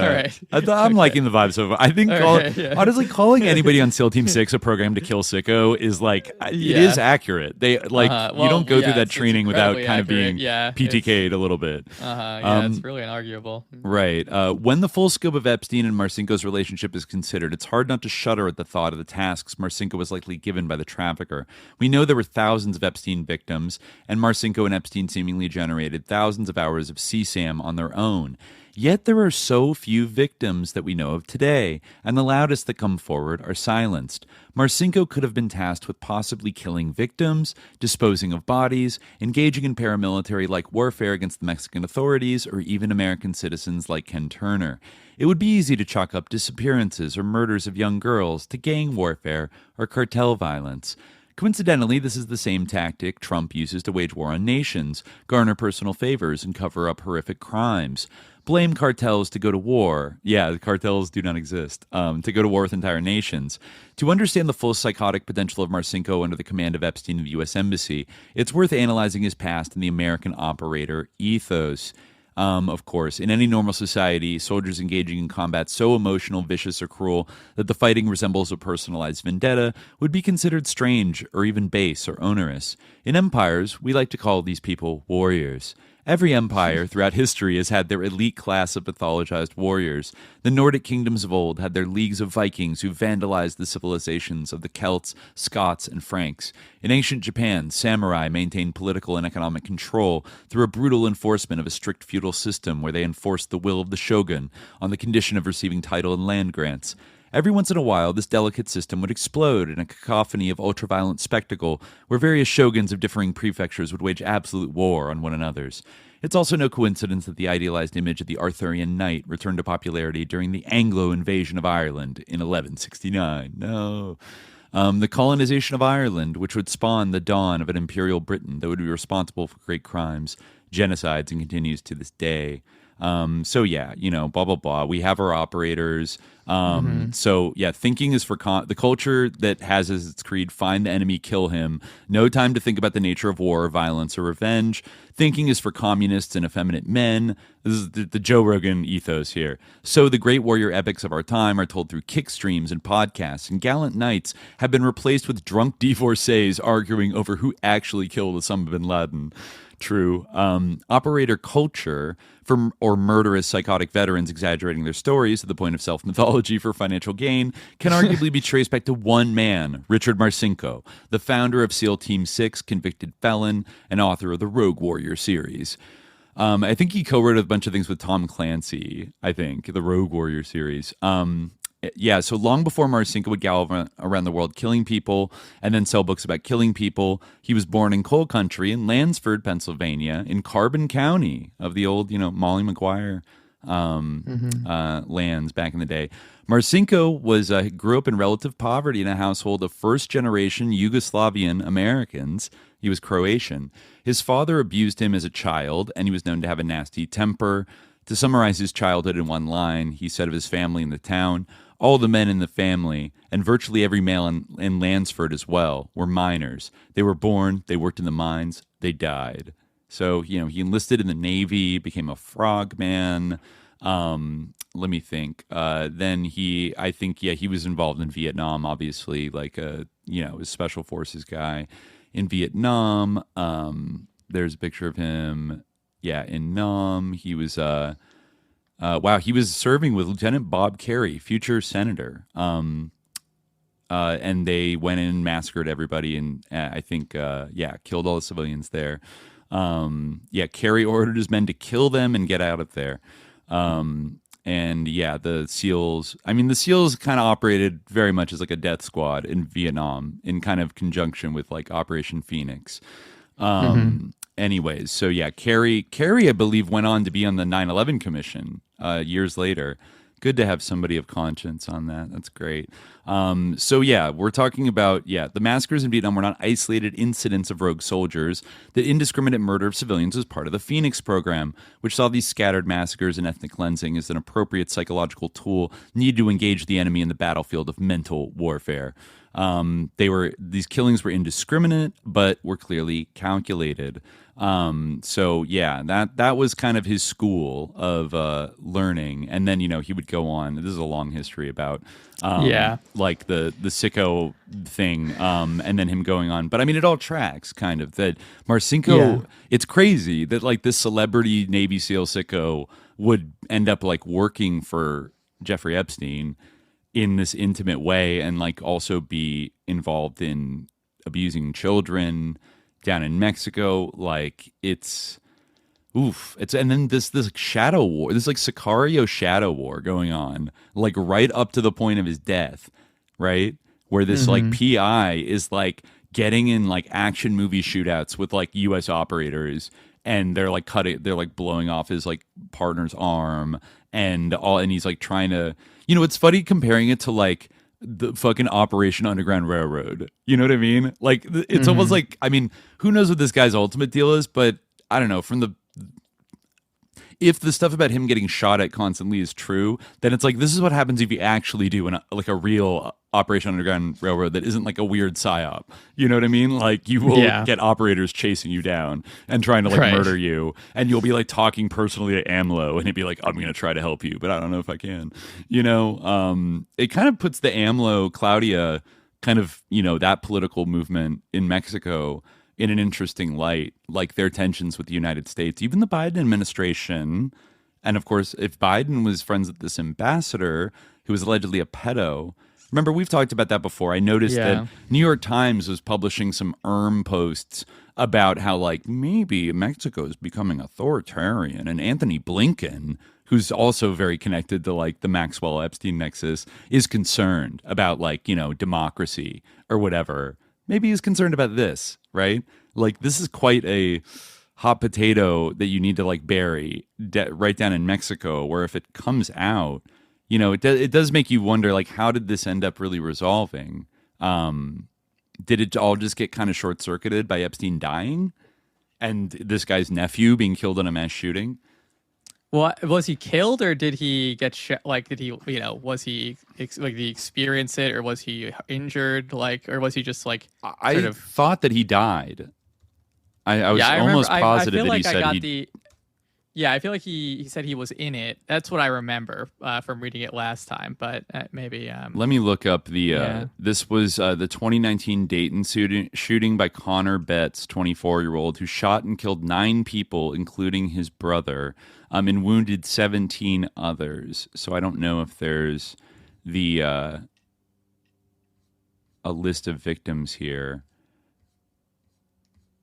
Let me see. They kind of weirdly... I know they often don't like to, it mentions here of search of the shooter's home, found evidence that showed an interest in violence and mass shootings, and he expressed a desire to commit one. He considered himself a leftist and voiced his support for Antifa. A preliminary assessment did not indicate that Betts had a racial or political motive. This attack occurred just 13 hours after a mass shooting in El Paso, Texas. Remember that too? Wasn't that a Walmart shooting? I think. Or a grocery store, I think. Yeah. This was Walmart. It was at Walmart. It was Patrick Wood Crucius, and I believe this one was like a right-wing chud, 4chan kind of shooter, right? Funny how you have like 4chan Nazi, and then like Antifa Bernie Blaster, like up in Ohio. But one is at a very important border place right across the border from Juarez, El Paso. That's like a huge, it's a kind of a strategically important point between the U.S. and Mexico. And then 2 days later, like the nephew of a PI, like trying to like track down the Epstein network in Mexico. His nephew is either shot or, let me see.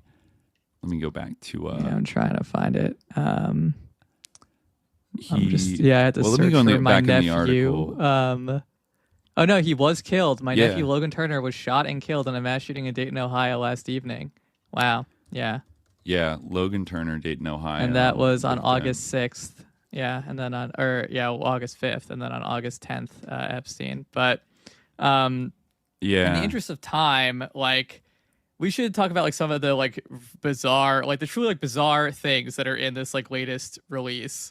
Like the sort of like references to like murders, like particularly like around Martin Nowak. Like, are we gonna? Oh, like, Martin discuss Novak. this? Yeah. We can like, talk about Martin. Martin Novak like, had a lot of those like torture. Like I think he mentioned torture, right? He did like I think that might have been Salam who got the like the torture video. But there was another one that was like about torture. Yeah, basically. Oh yeah, like the one I'm thinking of is the one where he wrote, "Dear Ghislaine, many thanks again for your amazing hospitality. I am so very sorry I caused you so much worry that I spoilt this day. I am so happy that I did not kill anybody.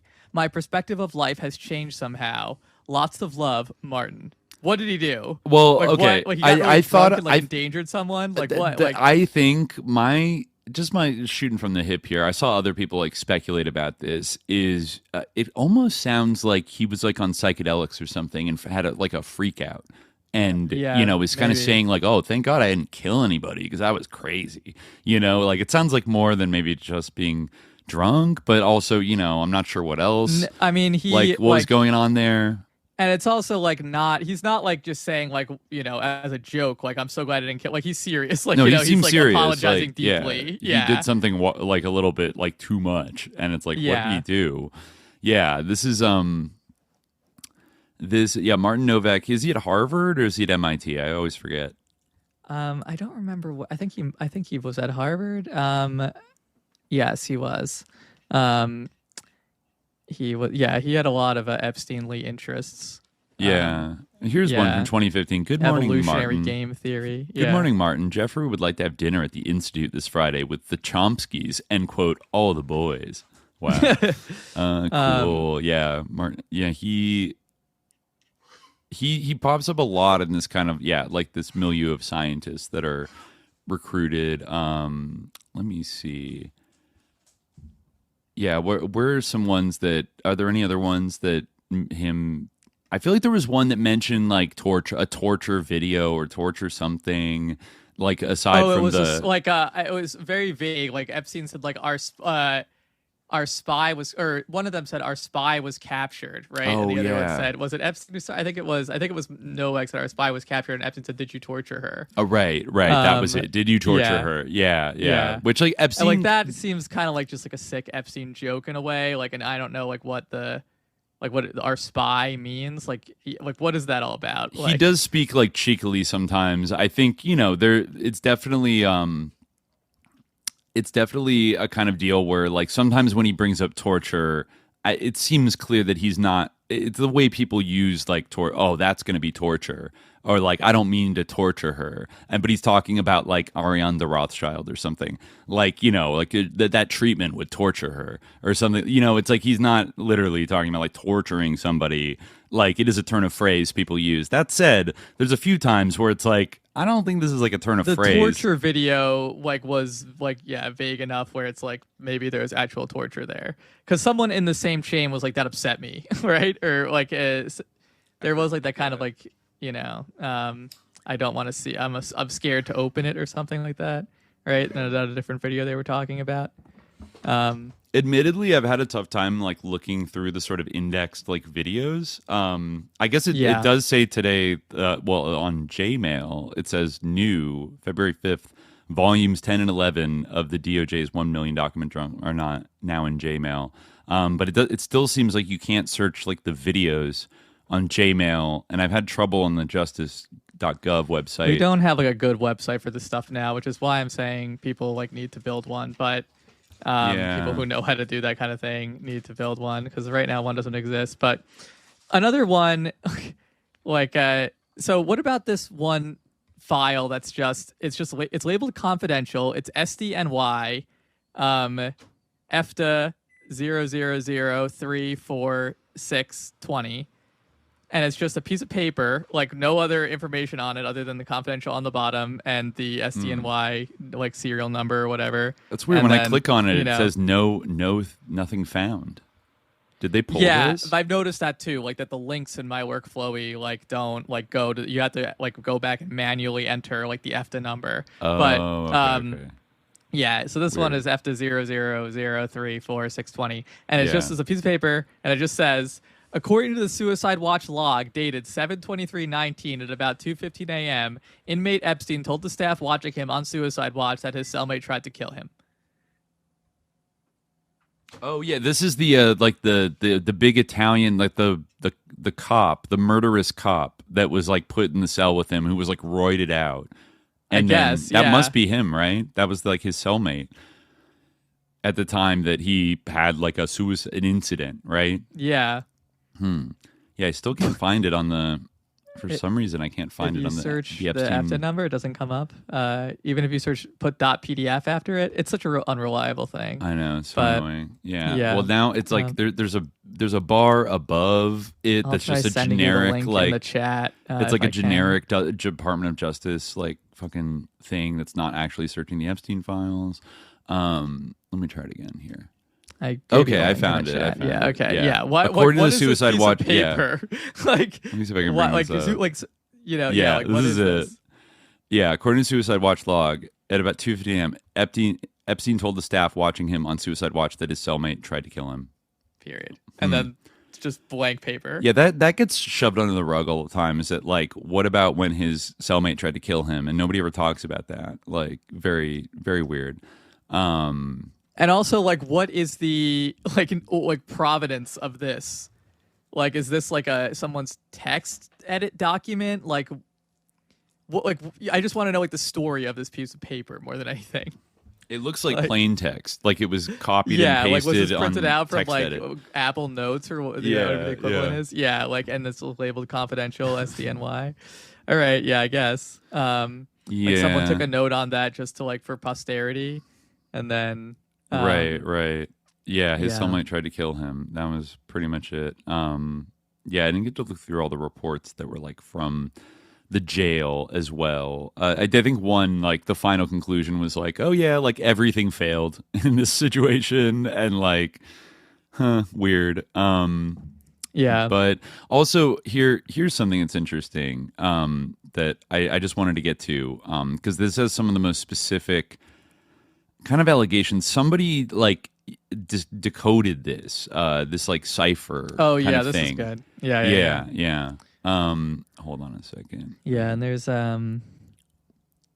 you can kind of read the text in the DOJ files, and it basically corresponds to the decoding that he did. But it's interesting, and it's also interesting in light of that that other like scrapbook type like document that was in an earlier release, because it's kind of a similar thing, and it makes me think that like Epstein like demanded these to be made or something. He wanted like, these things made. They're very and that's creepy. why she did this kind of like weird cipher. Yeah, because like, you know, knowing that he would read it. But I mean, I feel like it's relatively easy to decode because it's just, I mean, for the eugenics genius, you'd think he'd be able to decode it, but I don't know. Right. Because it's just like kind of you know, the letters are just like you know, like 2 on the top, 2 on the bottom, right?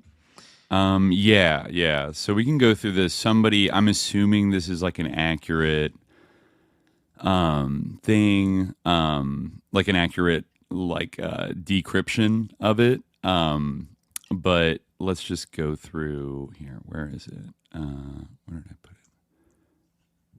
Too many things open. I can send you this in the chat too. Hold on. Yeah. Well, I have it up right now. I just don't know. Oh, you do? Okay, here we go. Okay, so this is the front. It's like 16, and then you can see like this is the original version, where it's like funeral, watches and weeps, lays to rest. There's a reason. And then if you go over here, you'll see that my mom lied about Mr. Glickman all the time. She lied about work trips, about Michigan, and about Clearwater. I think that's like Clearwater, Florida. Now he is dead, and I'm being sent to live with her friend. Back and forth for how long? So this just covers the pages that like have encryption on them.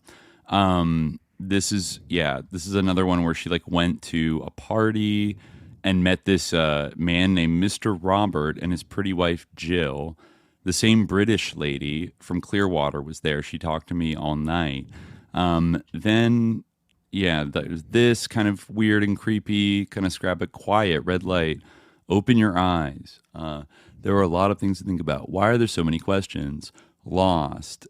And then we go over here. There were moments of humor, compassion, warmth, but now I think I may be so lost. Is this normal? And then we go down. Starts to get a little more disturbing. I feel so bad for this girl. I know. It's like truly awful. Like memory. What is that stuff? What is that feeling? It starts to get a little more like specific. This is the first mention of Jeffrey. On her own, an old lady and a young lady. The little girl lost. Suddenly, the insignificant ugly duckling was obviously going to be a swan. Fly it and fly her if she crosses out. Fly her anywhere you like. Drowsy side effects. And then this says, no one can prepare you for this shit. I am so fucking lost. Why did Mr. Koigan agree to this? Jeffrey treats me like I'm special property, and when I need Ghislaine's, he is working, and Mary is just as batshit crazy as my mom. So E. Gibbs is so nice, but Dan Snyder is a pig, a redskin hoggette. Now, there could be a guy named Dan Snyder. She's got to be referring to because she says Redskins. Sorry, I guess it's a slur. Dan. Say that. I'm sorry, but is Dan Snyder the owner of the Redskins? He was. Okay. I guess my now bad. they're the Commanders or whatever, right? Right, the Commanders. Yeah. No. Well, thank you for clarifying that because I forgot that he was I was thinking of Dan Schneider from like Nickelodeon, but this would a Redskin hoggette. That's probably a reference to the football team owner. The other girls, well, some are nice, but 3 I hate. Alice in fucking Wonderland. Suddenly, the insignificant ugly duckling was obviously going to be a swan for them. Fly her anywhere you like, etc. So now you could see like she's referring to like Epstein and Ghislaine. And this is weird. Okay. So there's this, like Charles 32 courts his teen queen. Okay. This actually is the most important one, I think. This might have some of the most damning stuff about Trump that I've seen anywhere.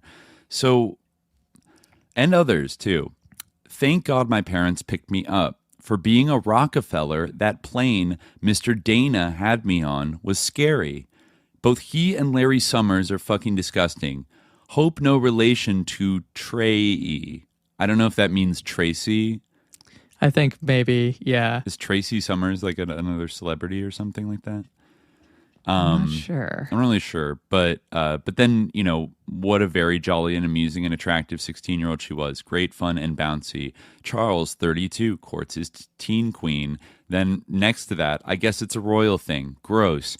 Andrew was like his brother in this way. 5 letters redacted. I don't know why 5 letters are redacted. Somebody should not brag because that was yucky. I think that must be Trump. That's why it must be redacted. It fits perfectly. It's 5 letters redacted, and I guess the way it works with 1, 2, 3, 4, 5 is that it's kind of I forget what the kind of the key is of like how the cipher works, but you're right. It does seem like 5 letters. Well, let's read the next one because this one it's also redacted in like the DOJ has its own transcription, which is like in the and even there they redact it and it looks like 5 letters long, Okay, and it's they specifically redact that part and nothing else, and it's right near the next. Anyway, read the next part. Yeah. So this one, let me actually go over here to the. I think where is it? I'm gonna find this page just so we can see the quote from Ivana Trump a little bit better. So this is Ivana Trump, entrepreneur.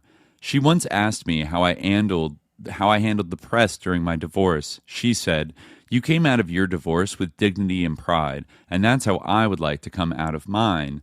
Now she writes in the encryption here as commentary to it, "Does this lady know you can't have any dignity if you've been with him? I know I have none, only Skittles." So she's talking about Ivana Trump, Trump's first wife, who he divorced.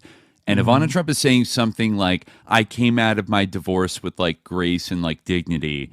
And she's saying, doesn't this lady know you can't have any dignity if you've been with him? I know I have none. That seems to be a very direct reference to having slept with Donald Trump. Because she's talking about Donald Trump's ex-wife. Yeah. Like, does this lady, if you've been with him, you can't have any dignity. I know I have none. Ooh. That's like pretty explicit. A pretty explicit call out there. Not to mention Rockefeller and whoever That's Mr. Dana like the smoking is. gun that we've been that people have been waiting for. A direct accusation for this whole time. It's not going to get better than that, I don't think. Maybe, but I think short of pictures, the actual blackmail material. The actual pictures or videos or something. There you go. And this is this does not strike me as a fake document or something. It's and this it's was released by code. their own Yeah. DOJ. Well, they released so much. They were hoping maybe. I haven't seen anybody really zoom in. I guess somebody just decoded this the other day, Well, a I day think or it might two be ago. because it's in a cipher. They might have missed it or something. But yeah, It doesn't jump out. People are kind of focusing on you threw a baby off a thing in Niagara Falls and who knows, that might be, but that's admittedly a little more of an outlandish thing versus this very intimate scrapbook that is full of, that is interspersed with secret codes. She wouldn't want anybody to find it and see who she's implicating.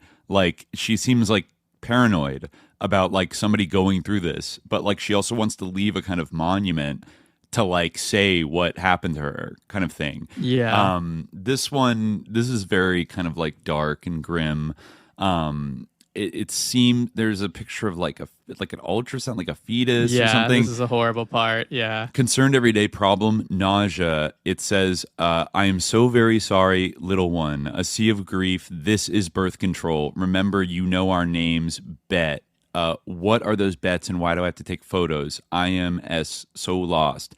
Mr. Modi. Interesting. Mr. Robert.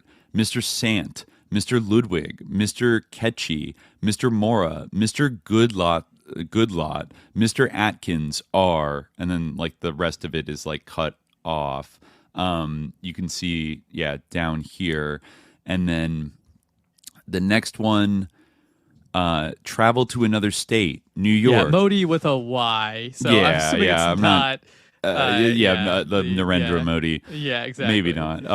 But travel to another state, New York. This one's also, quite specific and damning. Walk down Madison Avenue to 71st. That's where Epstein's big townhouse was. Then the cipher says, my mother has lost her fucking mind. Even though Ghislaine said it was best to take me home because Mr. Black is so important for some reason over my health, there is going to be hell to pay. I ruined their trip and I am dramatic when that fat fuck bit me. He threw me on the floor and got blood all over Jeffrey's carpet and I am the issue? Who the fuck bites someone? Sick. No one is that important and Leon can go fuck himself. I hate New York. And then it says I was crying out for help, helpless. Pain, hate, raging, evil, and really sick. You should call 911. Tears of rage. Sounds like she's referring to Leon Black, the big Wall Street guy, right? He's a big boy, and he's been implicated a lot, left and right. Oh, she says it more explicitly here. On page 19, this is an old poem. I don't know who it is by, but it's from 1962. A squeal of brakes, or is it a birth cry? And underlined. And then up here it says Leon Black. You could actually see a kind of example of the cipher code, I guess, right? Yeah. There's LEON BLACK. So actually, I guess if you just read it top to bottom, from left to right, is that basically what it is? It's basically I was actually wrong. You read it kind of in a spiraling, or not spiraling, but a zigzag pattern. Yeah. Oh, I see it now. Start on top and then bottom. I can read the one on the bottom. I am so sorry. Okay, yeah. So it's not a crazy cipher. It's just on first glance you wouldn't clock it as coherent writing necessarily. Exactly. Yeah. So this is a very dark poem. It almost feels like Sylvia Plath vibes. I don't know. A squeal of brakes, or is it a birth cry? And here we are hung out over the dead drop. uncle, pants factory, fatso millionaire, underlined, and you out cold beside me in your chair. It's violent, underlined. We're here on a visit with a underlined goddamn baby screaming off somewhere. There's always a bloody baby, again underlined, in the air. I'd call it a sunset, but whoever heard a sunset yowl like that?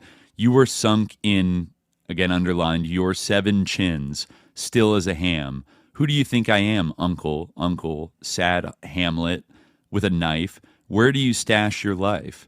Is it a penny, a pearl, your soul, your soul? I'll carry it off like a rich, pretty girl. Simply open the door and step out the car and live in, I forget what it says right there. Live in Gibraltar, on air. Huh. And then it says, I am so sorry, I keep failing. Protected, goodbye, heartbreak, large redacted field, protected from the little girl lost, me. So you can, it's worse. And then this one, it says, you only get 365 of these each year. Imagine making the most of every single one. I no longer have 365. I have none. It goes to anyone but me, and I am tired. People you think are good are bad, like the co's that might be cops. Yeah, who pretend. CEOs. Oh, CEOs who. Oh, you think so? Yeah. I think okay. So. Yeah. Okay. And then eternity at the bottom there. There's one that's like very. I think it's coming up here. That's like very perceptive and. But let's see. Oh, you know what? It actually might be. I don't think it's like decoded. It's in the main document, but I'll skip back to it. I heard the heartbeat even when she put her hands over my ears. Aren't pictures enough for them? Torture. Fury. For every problem, there's a solution. Soul shattering. Redacted. Best medicine? Should I deeply miss them? Tears of rage, heart wrenching. Have all these been ... murders? Does this make me a killer? So I don't. Yeah. Again, this sounds like she got pregnant and was forced to have an abortion. Yeah. And yeah, this here's another. Okay, this one is pretty bad. Flights of yachts of horror. The more you pay, the more you get. Is this false? Untrue? Crazy? She circles crazy. Who knows how many times? More times than I can count. And the cipher says. They are always flights of horror, whether it's with Jeffrey, Mr. Leonsis, Mr. Case. Is that Steve Case from AOL? Mr. Snyder. I can't say. I don't know. Hard to say. Not alleging anything. The Gregories, Mr. Colgan, or one being borrowed by a seemingly, quote, good federal worker and even rented. It is all horror, and nothing is as it seems. I'm so confused by everything and people you expect to be good, like even old senators like George Mitchell, former Democratic Majority Leader in the Senate, who you think will be like a grandpa, are bad. Mr. Kimsey is deranged. The answer is C. Crazy. It all is. So yeah, that's a lot of people implicated there. George Mitchell. Well, I got to step away from a second. I'll be right back. Yeah. So let me just show y'all what I think is very interesting on the document itself, because that wasn't all the pages. That's just the ones that had encrypted writing that was decoded. If you go back here, this is 16. There's a card. There's a reason. This picture of a tree for some reason. I'm not sure who this letter is by, or these letters. There's somebody named Mike with a Y. Okay, here we go. This is interesting in light of what we talked about recently. And I think it's quite perceptive. It reveals that I think this victim got some insight into like what was going on. So I always felt very detached from everyone else. I knew I was going somewhere different, that I was in the wrong shell. This part is, I think, the important one. Fueled by a father's love, computer technology, the sister, Magellan, why Vienna? Call it. I'm going over this page right now. You just came back. I think she's showing knowledge here. Fueled by a father's love, Robert Maxwell, the daughters, right?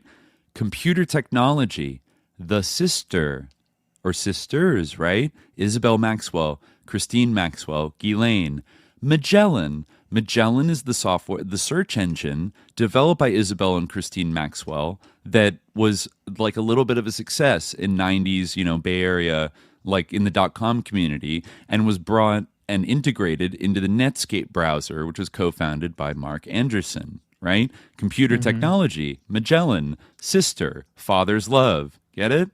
All those things, it's like, damn, this girl, like, she probably saw something that made it clear that they were involved in internet stuff, right? The Sisters of Ghislaine. Yeah. Then why Vienna? She's always in charge. No understanding. Seeker crossed out, stealer of souls. Ooh, so the Maxwell sisters kind of being a little bit involved there. There's kind of like ballerina, Strictly Confidential. It says 1,000,000 years ago. Little Girl Lost. Yeah, this is the poem. Here we go. Ladies' man, terrible guy with a gift for giving girls. In a world of wealth and privilege, this is about power and the special roles to fulfill. Your voice has no power, and no matter where you are, nothing gives you the power to be heard. No voice. Tragic childhood tracker. Tragic childhood tracker. That's kind of what those people were doing with like the ESP experiments a little bit. Like that reference to finding people who had been like sexually traumatized or abused as small children and having kind of like enhanced psi abilities. Like, I don't know. Like that's an idea we've seen pop up before. Whether it's like there's truth to it or not. Like the kind of, in the most garish form of it, like the mind controlled MK Ultra slave, like, kind of thing, like trauma based mind control, right? There's been crude ways of describing what it is, but it kind of does seem like, like somebody who's abused in a very systematic way in early childhood could develop dissociative identity disorder as a defense mechanism, and maybe there's a way to like steer that. I don't know. Like, but anyways, well, there's certainly a way to like, manipulate people and like make them dependent upon you and like shape their like psychological development.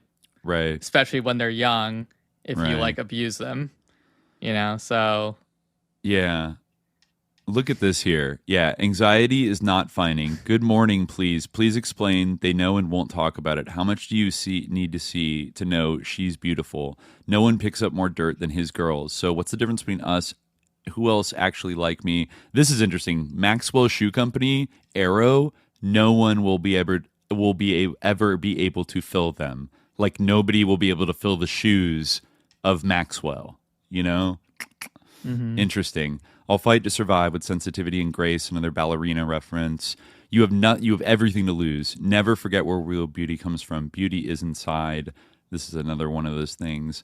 Flights and yachts of fancy. And I think that might, this kind of like Buffalo JA coded like picture of monkeys with redacted. I wonder if she's naming. This is like straight up like satanic ritual. Like have these all been murders? Like like that page is like what you would expect like from the diary of like Michelle Remembers. Like it's truly insane. Like, and yeah, like I just want to know like what the provenance of this is. Like where did they find this?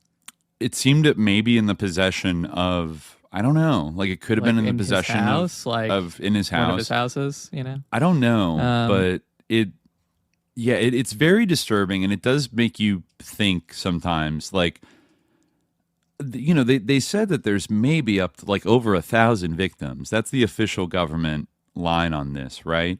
Like at least 1,000 victims, and like some of them have come forward, and then some of those prominent ones. I think there's even stuff in this new batch about Virginia Roberts Giuffre, like contacting the FBI like days before she allegedly committed suicide, like last year, saying that like people are following her and like she needs protection and blah blah blah. Think about the Mexico thing of there's just like operators floating around in other countries that just take people out and like whatever. And then she ends up quote unquote dead right before her book comes out and all these files come out. So nobody can go ask her now about, and I still haven't finished the book, but it's a good book. Like, and it's a very vivid like recollection of a lot of these like scenario, from her POV. and she's been taken out. But then what about all these other, all these articles about like these Russian girls and girls from Eastern Europe and from Brazil and everything else? Like we still have heard so little about Zorro Ranch. And like, what was really going on there? I've seen like 5 different file release like the same photos about Little St. James and the New York townhouse, to the point where I'm like sick of seeing the same fucking pictures of like his bathroom in like, like what about Zorro? There's never been like a walkthrough of Zorro Ranch that has been released yet, to my knowledge. Did you see this second diary by the same girl? That's EFTA 027313161. Did you put it in the workflowy? Yeah, I can put it in. I'll put it in the workflow, but also put it in the chat. I'll put it right, like in the same area of the cipher underneath the other one, or I can put it above the other one. I don't know, but I had to put it underneath because the bullets are being weird. But I'll put it in the chat too. Okay. Yeah, like. Oh, you're putting it in my the Zoom chat. Yeah. That's. And I don't want to open it up because I'm gonna. Mess up the frame. Just put it in the workflow. I did. It's underneath the. Yeah, it's underneath the. This first one. That yeah, it's two underneath. Yeah, no, two underneath. I gotcha. The 161. Yeah. Let me bring this up. It's 0273. Yeah. It's doing 61. it again. It's doing the 02. Yeah, exactly. It's so ridiculous. I mean, I'll. I guess I can't. Maybe I got it. I could bring it up. Yeah, I think I'll. Yeah, but. I figured out the workaround. Let's do this. Okay, this is a second diary. I don't know if I saw this actually. Here it is. Data set 12. Oh yeah. See, I think I did. Let me bring it up. There we go. All right. This is like really like going into details about her. I saw this one earlier. Yeah. The doctor was different again. I think from Israel. A decision was made, but I can't tell Jeffrey. These things happen. Why didn't I close my eyes fast enough? A shot and those rod-like things had a hook and so much pain. Ghislaine said to push all the pain away. I don't understand. Blood and water all over the bed. Ugh. I'm so lost. This is the most fucked up part. In the hall, Ghislaine said she was beautiful. She was, not is. She was a beautiful girl. I heard her. Where is she? Why did she stop whimpering? She was born. I heard the tiny cries. I can't do this anymore. Yeah. What the fuck is this? Yeah. Like, I know Ghislaine is trying, but nothing changes. Why didn't I close my eyes? I can't go to school like this. Like, like, fuck you, Michael Tracy. Like, honestly, like, isn't he still saying that, like, there wasn't, like, is there any proof, actually, that they, like, were trafficking or whatever? Like, rest in piss, bozo. Right, he said that Ghislaine Maxwell was wrongly convicted. It's insane. Yeah, like, all these girls talking about their interactions with Ghislaine, Oh, and then you see here, Stillborn. There's a poem, I think it's pretty obvious what she's talking about. I know I am, my heart is breaking. Yeah. In the hall, Ghislaine said, she was beautiful. Okay, yeah, that's what. Okay, so this is. No, it's like a transcript. It comes with it decoded already. Okay, you only trust me when I am under your complete control. I will never trust another man ever. I am the only one who provides and sacrifices everything. I give and give out of terror, and you take all of me. You need me to continue keeping us all connected. Yeah, I'm nothing but your. Okay, this is chilling. Speaking of Zorro Ranch. There's no respect for me as a human. I am nothing but your property and incubator. This is discussing what sounds like an abortion, but what if they were also like impregnating these girls like on purpose? Well, for some I reason. know that's like it sounds like a 90s like satanic ritual abuse story. Like she says she was born, like I heard her crying, like where is she? Whoa. Clipping. Unlike drugs, a child's body can be sold over and over. it sounds like something she would like have overheard from Ghislaine and Epstein or something. I mean, yeah. What about this on page 23? April 22nd, I had no choice. I wasn't ready and she wasn't ready. My mother had found me and it was urgent. After so many bonding moments with Jeffrey, Ghislaine, their baby inside me, with me in the middle, she wouldn't even look at me. We said nothing to one another and I was so confused. When we arrived at Palm Beach, I was taken to a house close to Jeffrey's, I think, called Ocean Boulevard or Street. But it was close and I was alone except for a new driver, not Mr. Juan. An elderly French lady whose pictures on the wall didn't have her. She had a thick accent and was kind. Said she had been born to deliver babies and had been doing so before I was born. Similar as the last one was shot and hook, but too much blood and with so much water and unbearable pain. She put her hands inside me and seemed worried. I didn't understand. Something about the baby facing wrong way and putting pressure on placenta. Things would have to be different. She said I had to be brave and strong and listen to her directions so she could help safely get the baby out. I was terrified seeing so much blood on the bed and floor and started to panic. She had me flip over to my hands and knees and had me push, and it was so excruciating. I could feel everything as she tried to guide the baby out, but I was so tired. I felt I was dying, but suddenly she had caught a beautiful baby girl who made more than a whimper, but beautiful cries. She let me hold her and wash her and brought her back clean and perfect. She smelled so good and showed me how to feed her. But only after 15 minutes, Mr. M came to take her. I was hysterical and begging for more time. He said those horrible girls were in the car waiting, but I wouldn't let her go. The old woman promised me she would be safe, and I had to let go. 4 pounds, 10 ounces, 18, 5 inches long, with beautiful long fingers. I am dead inside. Life has no meaning. I don't want to be here. What the fuck? Yeah, this is insane. She said in another page, controlled all by Jeffrey. All the time. Get away from it all. This is decrypted. And go to New Mexico? What in the hell? This makes no sense. What about school? Behind the scenes. He is now controlling everything when it used to be Ghislaine, who some days acts like she hates me. Secrets of all of them. I'm tired of keeping this secret. I know people are wondering, but I can't tell. I'm exhausted.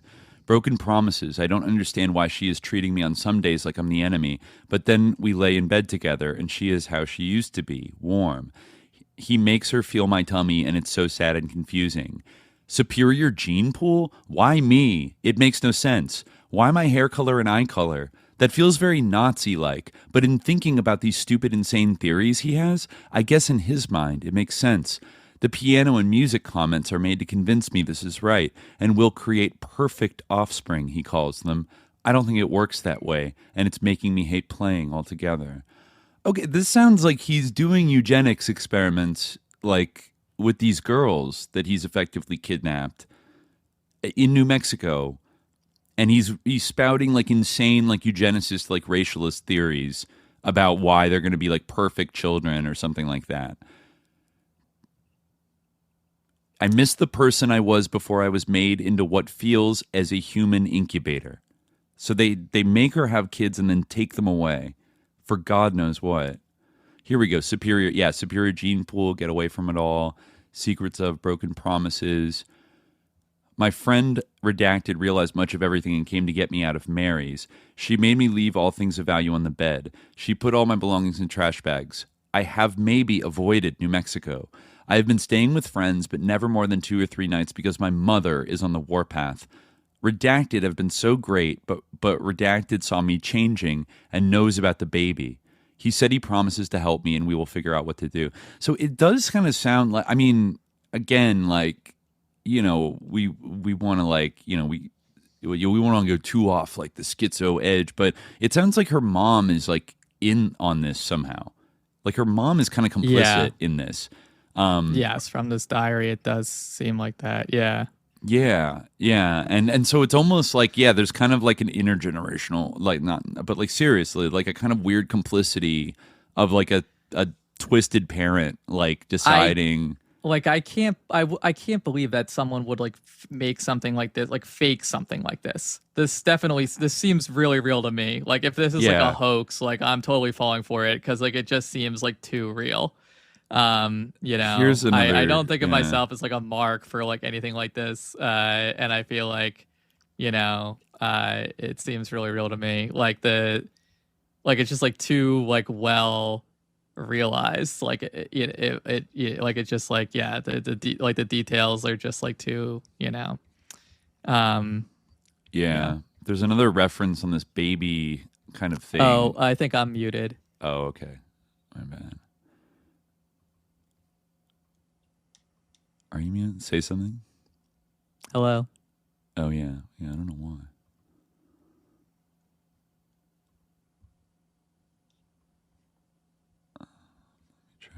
Try now. Say something.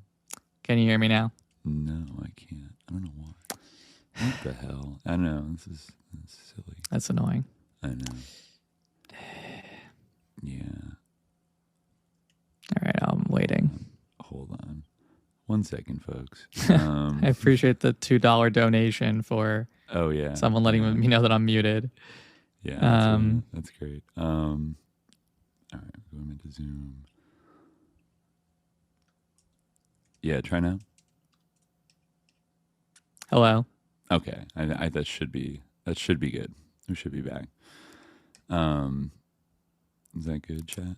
I mean, we've been having quite a discussion here. So yeah. Okay, we've seen it. I'm not sure like what you heard and what you didn't, but it's quite like harrowing. Yeah. I mean, I was just saying that I like don't think that this could be this doesn't seem fake to me. It seems real. Like I don't think of myself as like someone who is like easily falling for hoaxes, as I kind of was saying before. But to me, it seems real. Oh, did we just lose it completely, or oh no, that maybe it's catching up still. Yeah, it might be catching up. Yeah. But right. Yeah, apologies, chat. She came in like a lamb and went out like one day. I'd aspire. One day I aspire to be like this.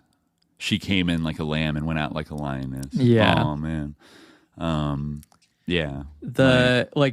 I guess I don't know if people heard. It's like when we read they probably didn't hear that part.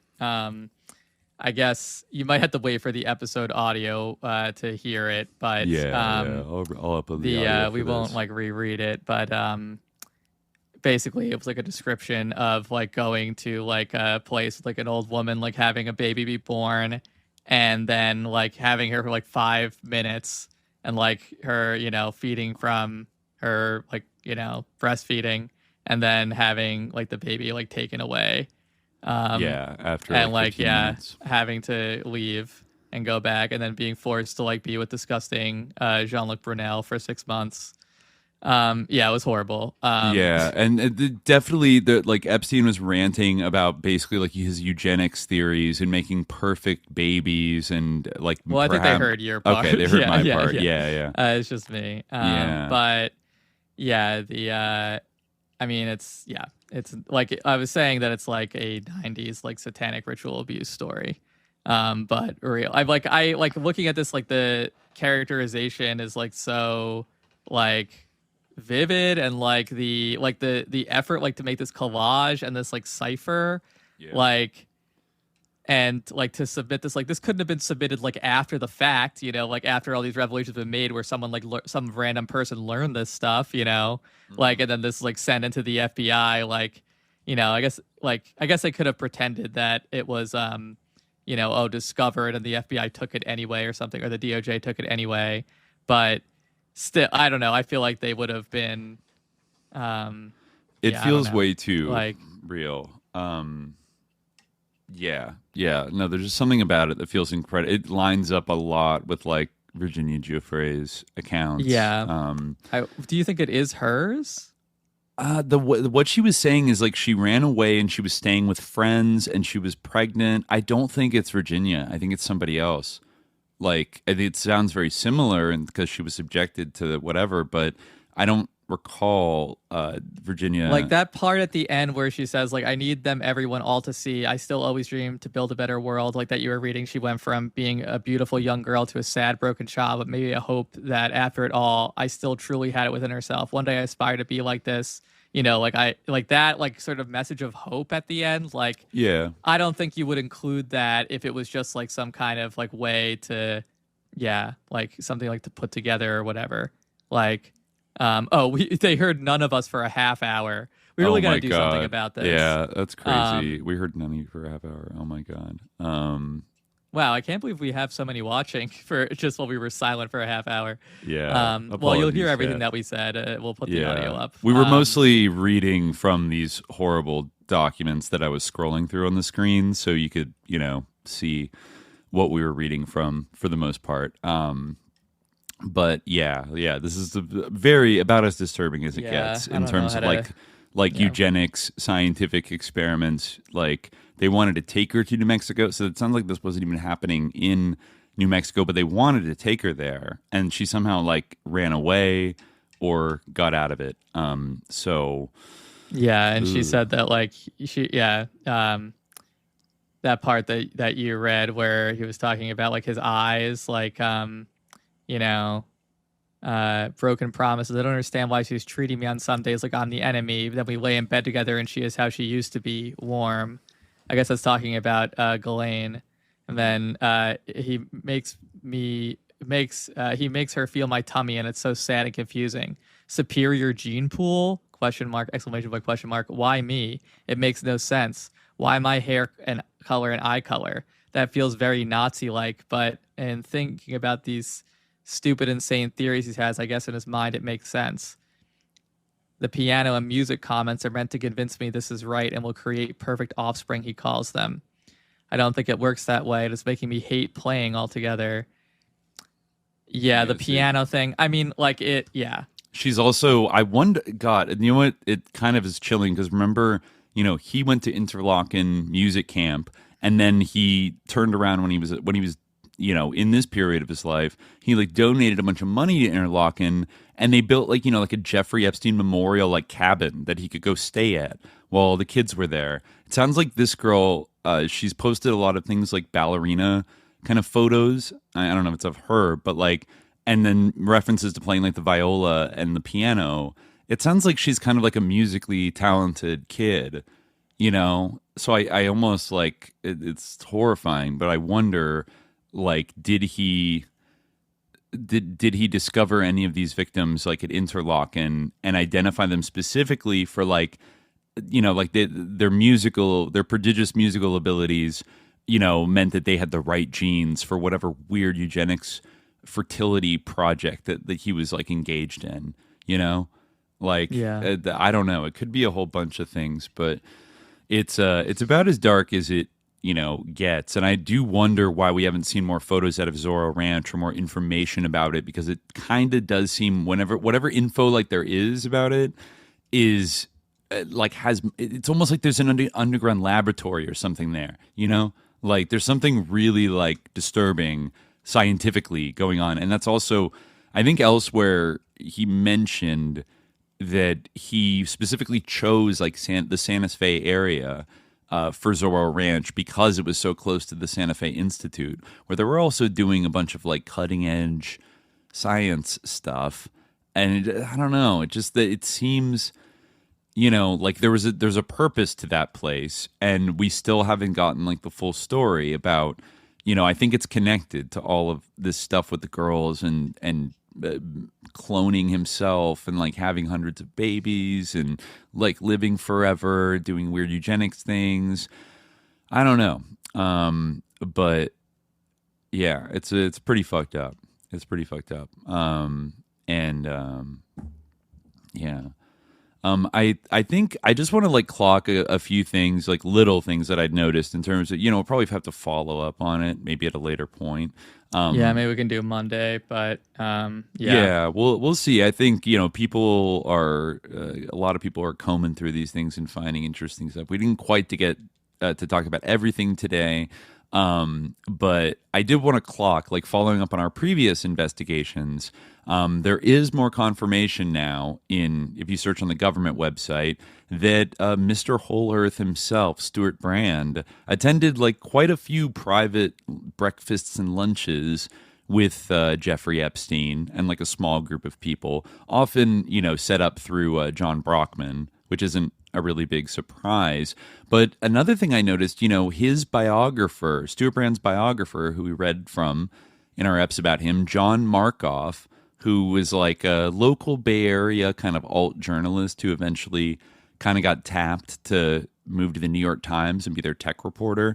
Not only was he at the Edge Billionaires dinners that Epstein was also at, not only did he go the entirety of Stewart Brand's like hagiography that came out a few years ago, never mentioning Jeffrey Epstein once, but I found that in 2009, let me pull it up here, John Markoff, the hard-hitting New York Times journalist, was put like in direct contact between John Brockman, basically linked up or forwarded John Markoff as somebody Jeffrey Epstein should reach out to. And let me just bring up a little email here. There are two things that were like pretty sus. This is one of them where you can see, "Hi, Jeffrey. I apologize." This is after Jeffrey's been convicted of being a pedophile, by the way. "I'm in Texas today and back in the Bay tomorrow. I'll be reachable here after lunch." And then, blah, blah, blah. So basically what, Epstein kind of is like asking for his advice to find somebody to write some kind of like science book that has these like ideas about genetic algorithms optimizing the result. Evolution does, I'm beginning to study a process we name evolutionary code dynamics. It's not genetic algorithms or cryptography. IT involves the natural creation of deception in codes. Genetic algorithms look to optimize the result. Evolution does so, but generates many solutions designed to fool the opponent. Most gene research is focused on what gene relates to what trait. Here the code is seen as much more sophisticated, creating false vulnerabilities to trap the enemy, viruses. From butterflies to fish to flowers, deception camouflage is part and parcel of its growth. This can be seen in an entirely new light, making sometimes the survival of the fittest somewhat largely dependent on the perceived weaknesses in the system. It's a subtle but substantial difference, the weaker intentionally made weaker by and for the survival of the fittest. Trivers has great insight into some aspect of this, but not codes. So he's like, "Can you help me find an author to write this insane book about neo-eugenics, about how everything's based actually on deception?" I think he's projecting a little bit. Right. But the other funny thing about John Markoff was there was a here we go. From I think this is from way later, 2015, they were talking about the Edge Masterclass, and they were also all at this Sci-Fu festival at, I think, Google headquarters. It's Brockman is talking with Jeffrey Epstein about who's going to come to this conference, which does include, I think, Stewart Brand is the first on the list, George Dyson, a bunch of other people. But he says the only reporters invited to this are John Markoff and I think Adrian Cry, who you met.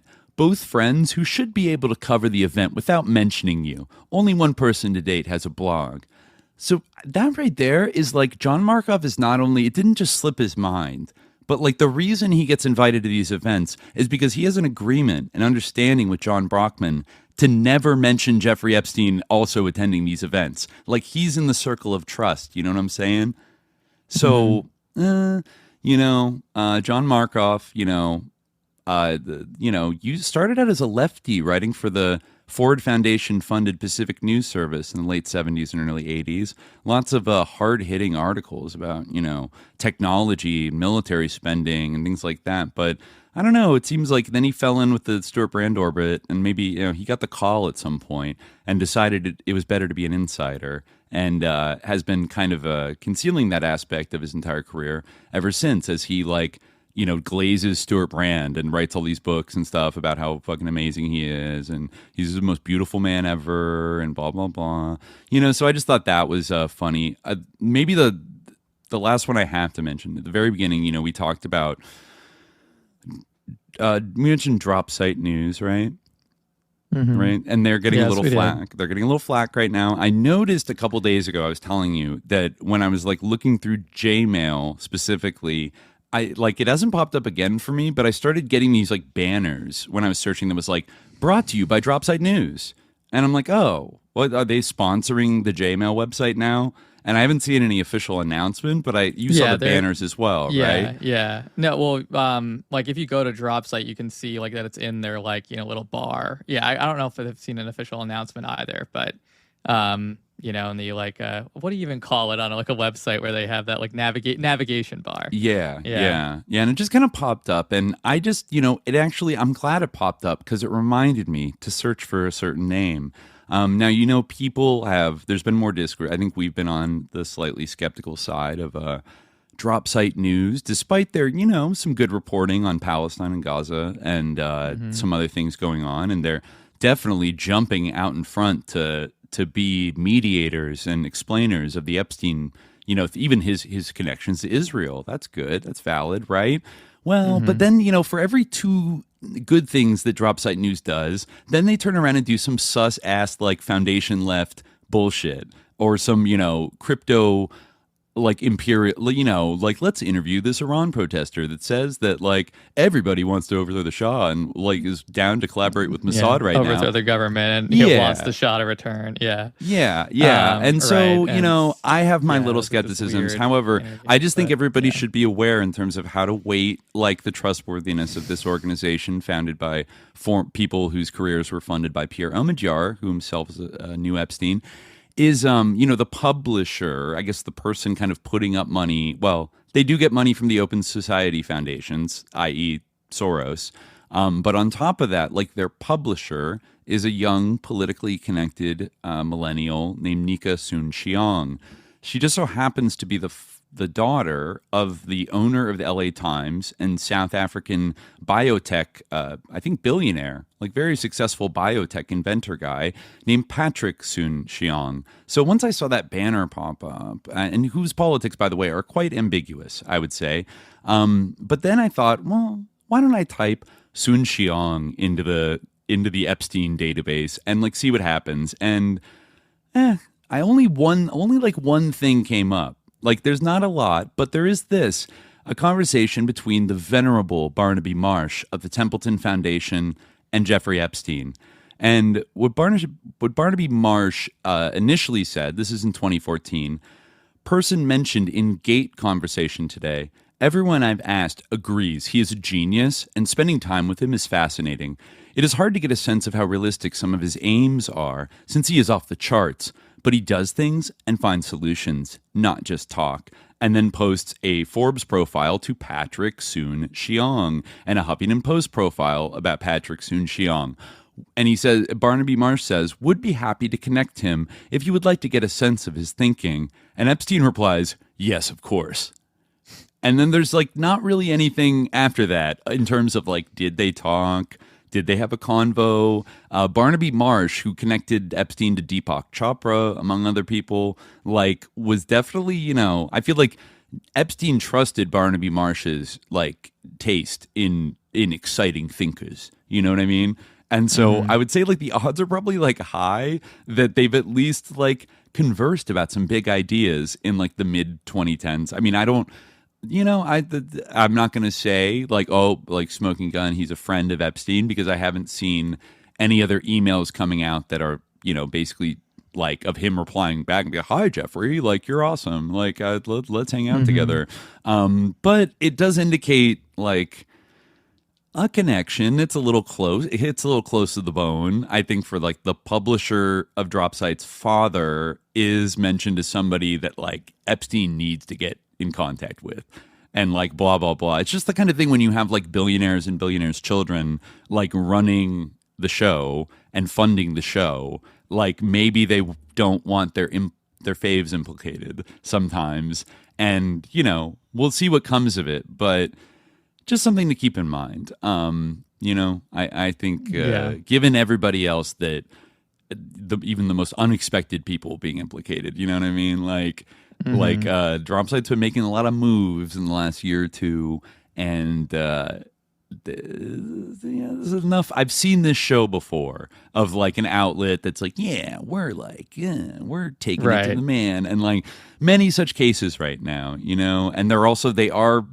building a lot of credibility by publishing work. Some of it, I'm sure, pretty good about like Epstein and Mossad's connections, or I think didn't we even read an article about kind of Stan Yeah, we Pottinger and Iran Contra. That was a pretty we've good read article stuff from them before. Yeah, but you just gotta watch. Don't you take what you need from it, but don't be I trust this outlet.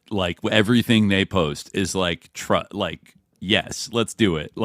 I trust it. You can't really, I don't know. You can't afford anything that's getting foundation billionaire money. You just, the piper is being paid by somebody wealthy and that also kind of has Epstein connections. You just got to watch out a little bit. But that's, also, honorable mention, there was I think Symposia, our friends at Symposia dropped something recently because there's some story that came out about Steve Jurvetson, the psychedelic, VC himself, who's trying to get psychedelics legalized. Was there allegations that a partner at Draper Fisher Jurvetson tried to blackmail him over some kind of information about Steve Jurvetson being a member of the Sanctum high-end sex club in Los Angeles that I think Bill Maher was a member of and everything. And there was some kind of allegations that Steve Jurvetson was being blackmailed by this other partner, and there's all this infighting and shit like that. Of course, Steve Jurvetson was meeting with one of the Maxwell sisters and I think Shimon Peres at a private breakfast back in 2000, so he goes pretty far back with the Maxwells to some extent. I think the destruction of Libya too is something we could almost spend a dedicated episode about, because it seemed like a total bonanza for Epstein and his friends, of just let's just rip up, Right. whatever. Same with the Pritzkers. The Pritzkers are just Tom Pritzker is very tight. They're really besties. Also Teal, blah, blah, blah, in common. And the last thing, the last thing we didn't, I feel it's still unfurling, is some of this 4chan stuff. I just saw something today. Somebody found an email. Did we mention it already at the beginning of the show? That said, heard rumors that Teal, who I believe was bankrolling. You were mentioning before we started recording, but we right. Yeah. So this is just people are posting about it today that somebody wrote to Epstein in 2014. Heard rumors that Teal, who I believe was bankrolling Weave. Weave is, let's see. Yeah, bankrolling this dude, Weave, to do similar things. Let me just bring this up here so I can see the whole meme. Yeah, not sure if you had time to think about this or the company, but to add one data point, I've heard rumors that Teal, who I believe was bankrolling this dude, linked to Weave, to do similar things. Now, that dude is not only an idiot, but also completely nuts, so I have no way to confirm whether that's actually true or not. But anyways, I figured I'd let you know. And I guess this guy was Italian, Calabrian-born, former CrowdStrike senior director and Black Hat Events board member Vincent Iazzo, who was Epstein's personal hacker until he became a federal informant against him in 2017. So I don't know, just another little nugget of evidence about Epstein playing at the furthest ends of kind of the proto alt-right, Chan Nazi kind of thing, and basically, yeah, that Thiel. I mean, people forget this now that Peter Thiel, and there were even allegations that Pierre Omidyar was kind of like helping out Weave back in the day. And a lot of people who go on to be pretty prominent were like defending Weave, in 2014, 2015. Like if you could find those old screenshots of old tweets of like, I'll always like stick up for Weave. He's like a free speech warrior. Certain RT hosts saying, keep on fighting in the trenches, Weave, or Molly Crabapple and Glenn Greenwald like being there for like his getting out of prison party when he already had like a huge American History X swastika tattoo. And ran like an aggressive troll army that reminds me of the Reply Guy fans of certain podcasts and their ferocity and like nihilistic rage, like, and they're like weird stochastic organization. It's got, Russell League vibes sometimes. And, like Weave, yeah, like there's a time when people thought that he was just kind of a Nazi for the lulz, I guess. But then he was like, no, I'm like a 1488 Nazi. So yeah. So I don't know exactly the full context of this, except that Epstein's relationship with Moot, who founded 4chan, was like something that was there from very early on. Right. It's a whole thing, but like they knew each other. To what extent was the social media culture of the 2010s modded over by Ghislaine Maxwell and Jeffrey Epstein on Reddit and 4chan, maybe Tumblr as well. Though I feel like Tumblr actually got some kind of weird, like almost like Ford Foundation money through Sequoia Capital because they didn't charge money or monetize their website at all. In a way, like Tumblr would fit as like the Ford Foundation's attempt to like affect like online discourse. You know what I mean? Mm-hmm. It's like it's all just like tons of porn and then like the sort of like quote unquote like the woke like SJW kind of like stuff that caused a lot of like infighting and tension and whatever, and then the 4chan Nazis. I mean, really, the Reddit like I think centrists. that I think if anything, like I gotta go, but I think if anything, like the whole thing, like the angle with Epstein and Moot would be like that. Not that like there was some kind of like, I don't know, like agents going in to like spread wokeness or on Tumblr or like the opposite on 4chan. I mean, there might have been some of that, but I think that part of it was simply that like there was a board called New, which was like the news board, and it was like just full of like white supremacy and like Nazi ideas. Yeah. And then they got rid of that board for that reason. And coincidentally, maybe not coincidental, I don't know, but certainly like after the Epstein's meeting with one of his meetings with Moot, like they brought they introduced the poll board, kind of knowing that it would be the sort of the new which it was a containment board, right? It was supposed to be, right? Kind of, basically. Yeah. But then I saw that like that maybe Mossad like wanted that, like concentration board. Like, I mean, I think that it made sense to get rid of New, and creating Poll. They knew, like, they were aware that it would be, like that again, but. Yeah. It could have been a lot of things of like, wanting to concentrate that population to like kind of activate them the way Bannon said of like these little freaks are like they're perfect. Like we could, but you kind of got to get them in enough concentration and dominate a specific space instead of popping up kind of randomly and like a couple different things. Having them like and then having that be the politics board is just like full of Nazis. It's like that definitely. It sets a certain tone. But I guess, if we've seen anything, Epstein kind of liked not certain Nazi ideas. He's a big fan. But we'll leave it there. There's still, stuff that people are going through. We might do another Monday, Epsteinpocalypse 5, depending on kind of what is still trickling out and everything. But, We're kind of in the hurricane. We're in the Epstein, hurricane right now. This is the age of revelation, and Suslords, there's a war, the Suslord v. Suslord right now, and hopefully they can all go down. That's my only hope. It's like everybody should go down. But we'll leave it there for now. We'll be back on Monday, but until next time. Dear listeners, stay vigilant. Peace.